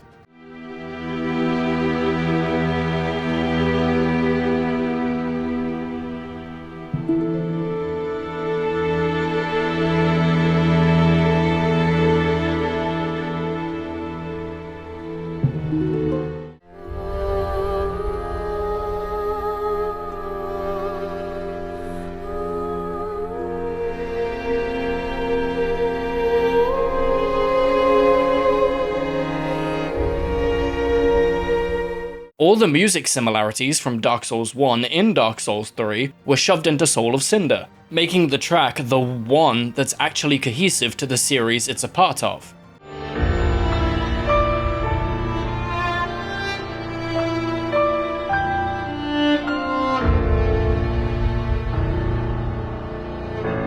FYI, it's not just the reuse of Gwyn's theme that Soul of Cinder utilizes, it also slowly plays the first few notes of the DS1 Firelink Shrine right at the start of the theme. When I say this soundtrack isn't cohesive to the series, I don't just mean this game doesn't share many leitmotifs, but rather the entire tone, instrumentation, and musical style is completely different. It's closer to Bloodborne than it is DS1 or 2. The soundtrack is the most clear showcase of FromSoftware's design philosophy for Dark Souls 3. It's all focused on epic combat music because the experience they want the player to have is the combat, as opposed to combat being a tool to derive other experiences. So yes, I do consider the soundtrack as a whole to be a downgrade over Dark Souls 1 and even Bloodborne, but it's still damn good and contains some of my favourite tracks in the series. Twin Princes, Abyss Watchers, Gale, Pontiff, Soul of Cinder, and that includes the first half of Soul of Cinder. Each boss track has clear melodies and progression, instead of being an orchestra soup with no flavour. Each of the best tracks managed to be extremely distinct with recognisable melodies. I lament the loss of the willingness to be quiet, but we're an action game now I guess, so fuck it. Soul of Cinder is now essentially Gwyn. Phase 2 takes a lot of inspiration from Gwyn's moveset, having nearly all the attacks SOC uses be inspired by the final boss of Dark Souls 1. Mechanically, it all works extremely well. It's basically a faster and more layered version of the Gwyn fight. It keeps some of the staples, like his kick and command grab, yet also manages to fit in new and very appropriate options. The best examples would be the different sunlight spears SOC can use. There's one which is a close-range AoE, and another which throws a spear into the air which rains down onto the player after a time. Gwyn was depicted using this sort of skill in Dark Souls 1's opening cutscene, so it fits right in and allows the boss to do more at range than just jump into melee. This is especially needed since one of the new additions, a 5-hit multi-attack similar to Manus, is avoided by running away from the boss. It can be dodged, but the tail end of the attack can sometimes hit the player while rolling because of how many frames the attack is active for. It's not a very modular fight, but also doesn't need to be. Modularity isn't the be-all and end-all of mechanical boss fights. Needless to say, the hitbox and telegraphs are tight, and it manages to live up to how good DS1 Gwyn is when he isn't being abused by the parry system. So, the end of the game is now a choice. I don't mean the choice of ending, but rather, New Game Plus only starts if you as a player want it to. The games in the series I've covered prior to this one both had the game automatically jump into New Game Plus as soon as the final boss was defeated and ending cutscene watched. This is a quality of life feature that is a tough one to really come to a definitive judgment on. On one hand, players can end up getting to the end faster than when they were expecting, and not expecting a forced New Game Plus, accidentally end their first playthrough before they do everything they wanted to. On the other hand, it's a first playthrough, it's meant to be full of mistakes and missed content. It encourages replayability and can make a first playthrough more memorable and personal, while strengthening the theme of cycles as something that cannot be avoided or halted. I don't have a definitive answer, and the devs can pick and choose which approach they want to take as far as I'm concerned. I see it in the same way that I saw respecking in this game. It's not a big deal. So that's Dark Souls 3 discussed entirely in its mechanics. So now I have one last, final topic. The game's opening cutscene is a soft retread of what Dark Souls 1 did. It tells us the current state of the world, and showcases the Lords of Cinder who have abdicated their thrones. For clarity here, I won't be discussing the lore, but the story. Now there's a lot of FromSoft players who seem to not know the difference, so allow me to differentiate. The story is exclusively the events that occur concurrent with the time frame the game itself takes place in, with the player character as the protagonist. Lore is all the world building and stories told from before and adjacent to when the game takes place. Both of these are important, and one does not replace the other. If I had to pick which is more important, lore nerds will hate me because I think story is the more important of the two. The story is what every player will interact with, whether they are aware of it or not, and for many players, it can be a vitally important aspect to their enjoyment of the game's setting and world along with immersive quality, no matter how much more fleshed out the lore may be. The story is supposed to give our character the reasons for doing what we are doing. It should give us a goal and motivation as to the reasons why we take the actions we do as a character within the world. These games are renowned for their lore and gameplay, but they all do have stories to different extents and of differing qualities. For example, Dark Souls 1 succeeds a lot more in the story department over Bloodborne because every action the player takes in that game can be traced back to a core motivation and reason within the story. Why ring the bells? Oscar asks us to as his dying wish. Why kill the 4 lords? Frampt will give the player that task for different reasons, and that feeds into the overall choice at the end of the game. Why do we kill Rom the Spider in Bloodborne? Fuck if I know, there's no direction after we reach Cathedral Ward until Yahar'gul as to why a character does anything in universe. How does Dark Souls 3 stack up in this regard? Well, before we delve in, there's one last thing that has to be said. This game is Dark Souls 3. It is the 3rd game of a series which is a continuation of a story that was complete. Dark Souls 1 told a complete story, and any additions can either enhance or damage that story.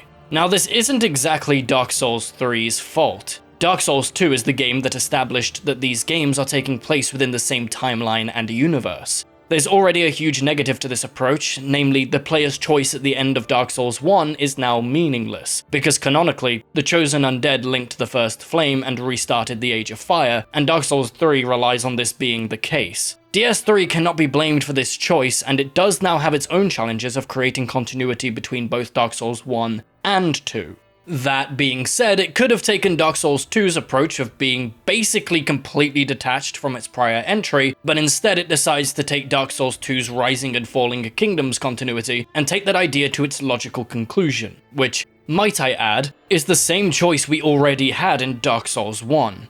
Well, that's the context. Here's the events as they occur in Dark Souls 3's story. We awaken as an Ashen One, someone who failed to link the fire in the past, being respawned by the First Flame because Lothric and the Old Lords decided not to keep the fire going. We are told to find these lords and return them to their rightful places in Firelink Shrine. We do that, and to link the fire ourselves, we must go kill Lothric and use the power of all of them to gain access to the kiln. We defeat the Soul of Cinder and make our choice on how the game ends. There are 4 endings: Linking the Flame, Age of Dark, Lord of Hollows, Unkindled ending. This is absolutely the simplest story out of the 3 we've discussed on this channel. It does make sense to a degree, the story serves the gameplay and vice versa. The gameplay is very linear without much confusion as to where the player needs to go because it's basically a straight line from beginning to end. So of course, all the story needs to do is give the player a goal at the beginning that comes to fruition at the end. There's no need for the story to do more than that when the game is built the way it is. It could have done more, but the necessary elements are all in place, unlike Bloodborne, so props for that. The issue with the main story of Dark Souls 3 is how vacuous it is right until the end. The story's conclusion and the choices offered banks on the player having a full understanding of Dark Souls 1's story to be meaningful, which makes sense, it's a sequel, but it specifically banks on a player who made the choice to link the fire in Dark Souls 1. The choice to either bring the cycles to an end or continue the dying Age of Fire was the exact choice given to the player in DS1. And if the player had already chosen to usher in an Age of Dark back then the story doesn't do much for the player. The game doesn't give any reasons for the continuation of the flame. There's no new arguments made for why linking the fire may be the correct choice. If you chose to link the fire in Dark Souls 1, then the choice has more meaning in Dark Souls 3, but at the end of the day, the story is just Dark Souls 1, but without the differing perspectives that the characters in DS1 brought to the table. Ah, see, but that's the point. It's a cycle, and restarting the Age of Fire is always going to lead to another person making the same choice until someone decides not to link the fire and finally end the cycle. Like, I know, I get it, that's what they're going for, and it's just worse than Dark Souls 1. Knowing for a fact that the cycle will continue if the first flame is linked simply makes rekindling the first flame to be the worst ending. You can tell that Dark Souls 1 was originally made without sequel plans, because any attempt to continue on from the ideas present in DS1 just makes the game worse retroactively. There is no longer any hope, there are no alternative perspectives, there is no more ambiguity.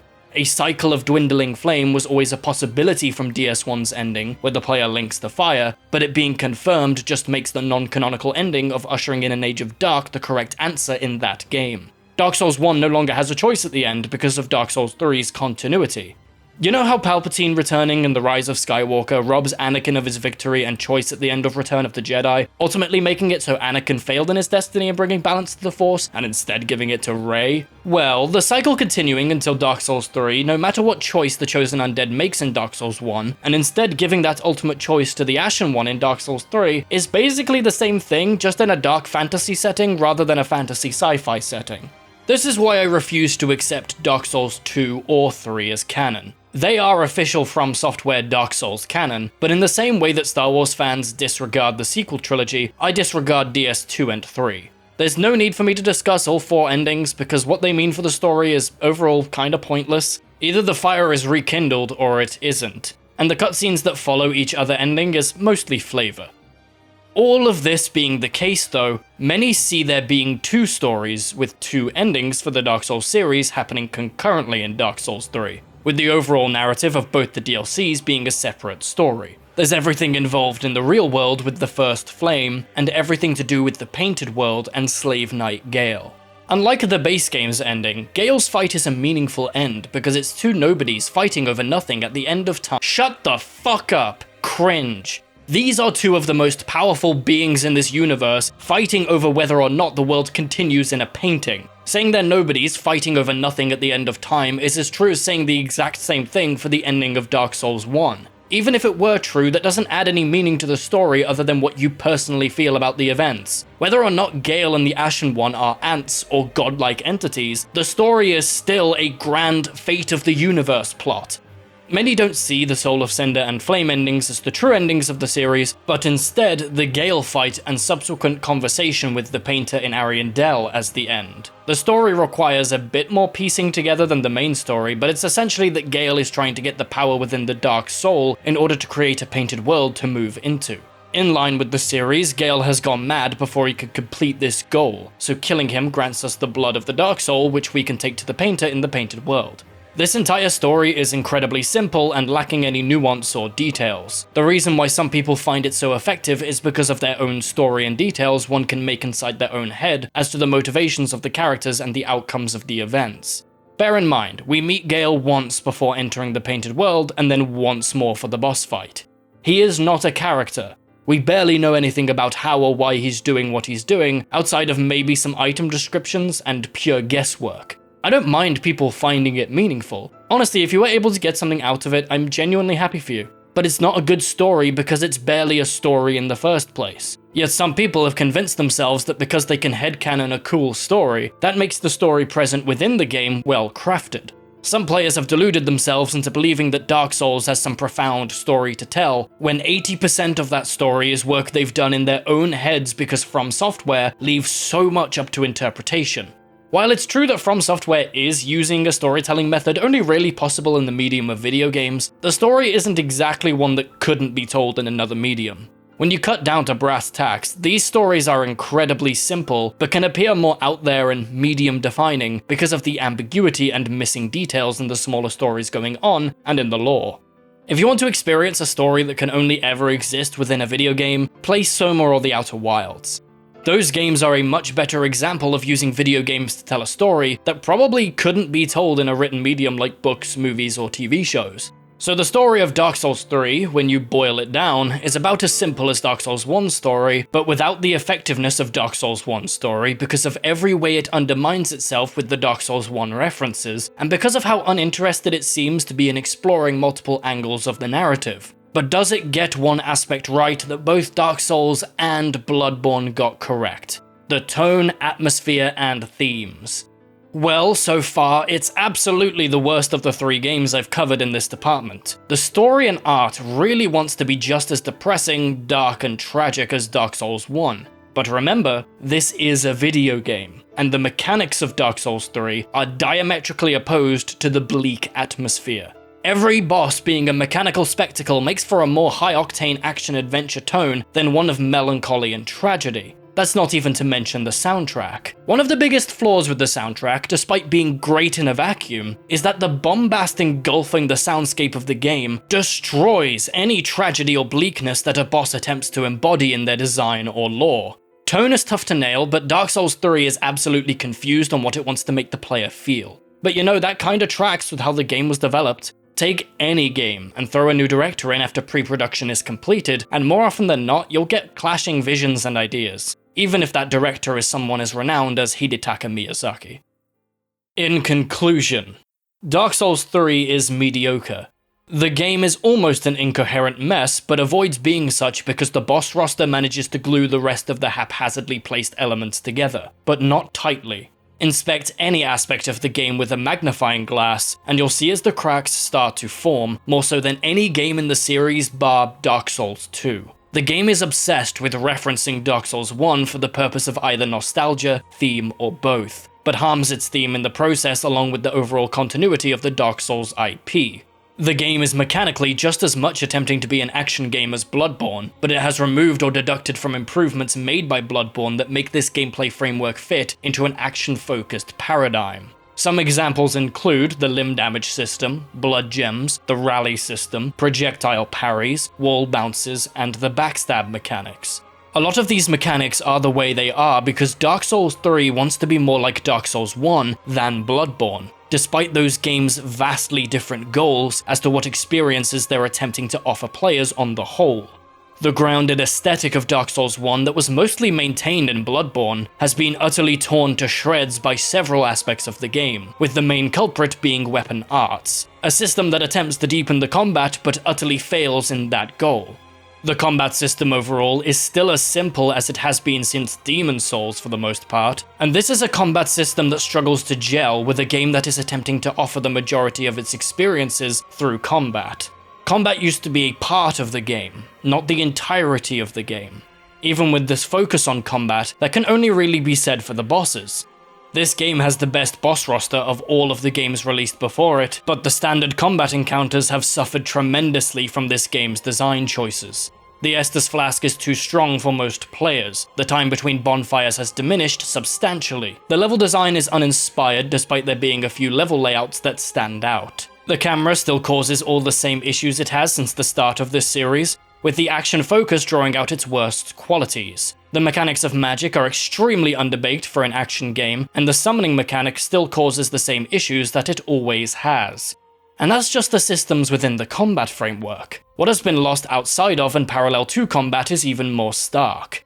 Immersion, world design, narrative cohesion, tone and atmosphere, unique mechanics, and the NPC mechanics are a far cry from being anywhere near as good as the first few games in this series. Almost every single unique experience, whether from a boss or otherwise, was done multiple times in Dark Souls 3, reducing the power of all of them as distinct moments.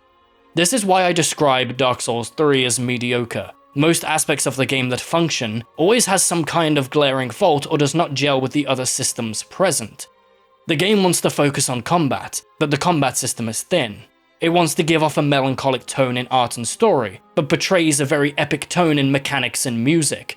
It wants to have unique mechanics, but uses the same ones over and over. It wants to be thematic to the Dark Souls series, but harms its own themes through the use of iconography from the Dark Souls series. It wants to have Dancer be a fight one can do early, but gives up on how the player gets there when along the critical path and just teleports the player. It wants to be Bloodborne and Dark Souls 1, but by being both, it is neither, and is instead an inferior experience to both games because it doesn't commit to either. If I want to play an action-focused FromSoftware game, my first port of call will be Bloodborne. If I want a unique, unconventional action RPG, I'll play Dark Souls 1. Why would I play Dark Souls 3 other than the boss roster? Thank you all so much for watching. Jesus Christ, this game was much harder to break down in comparison to my previous videos. On the surface, it appears to be of equal difficulty to the others, but in reality, it's a wire knotted in hundreds of ways that takes way too long to untangle. I originally thought it was because I had 4 past games to reference from to make points, but I don't think it can be explained away with that. The development story truly reveals why the game is the way it is, and it's honestly a miracle it wasn't worse than it is currently. If it wasn't for the boss roster, I don't think this game would have been seen anywhere nearly as favorably as it is. It's insane to me that some see this as the best one in the series, but then again, most people only care for these games specifically for the bosses, and that's the one area where DS3 does shine, at least on a mechanical level.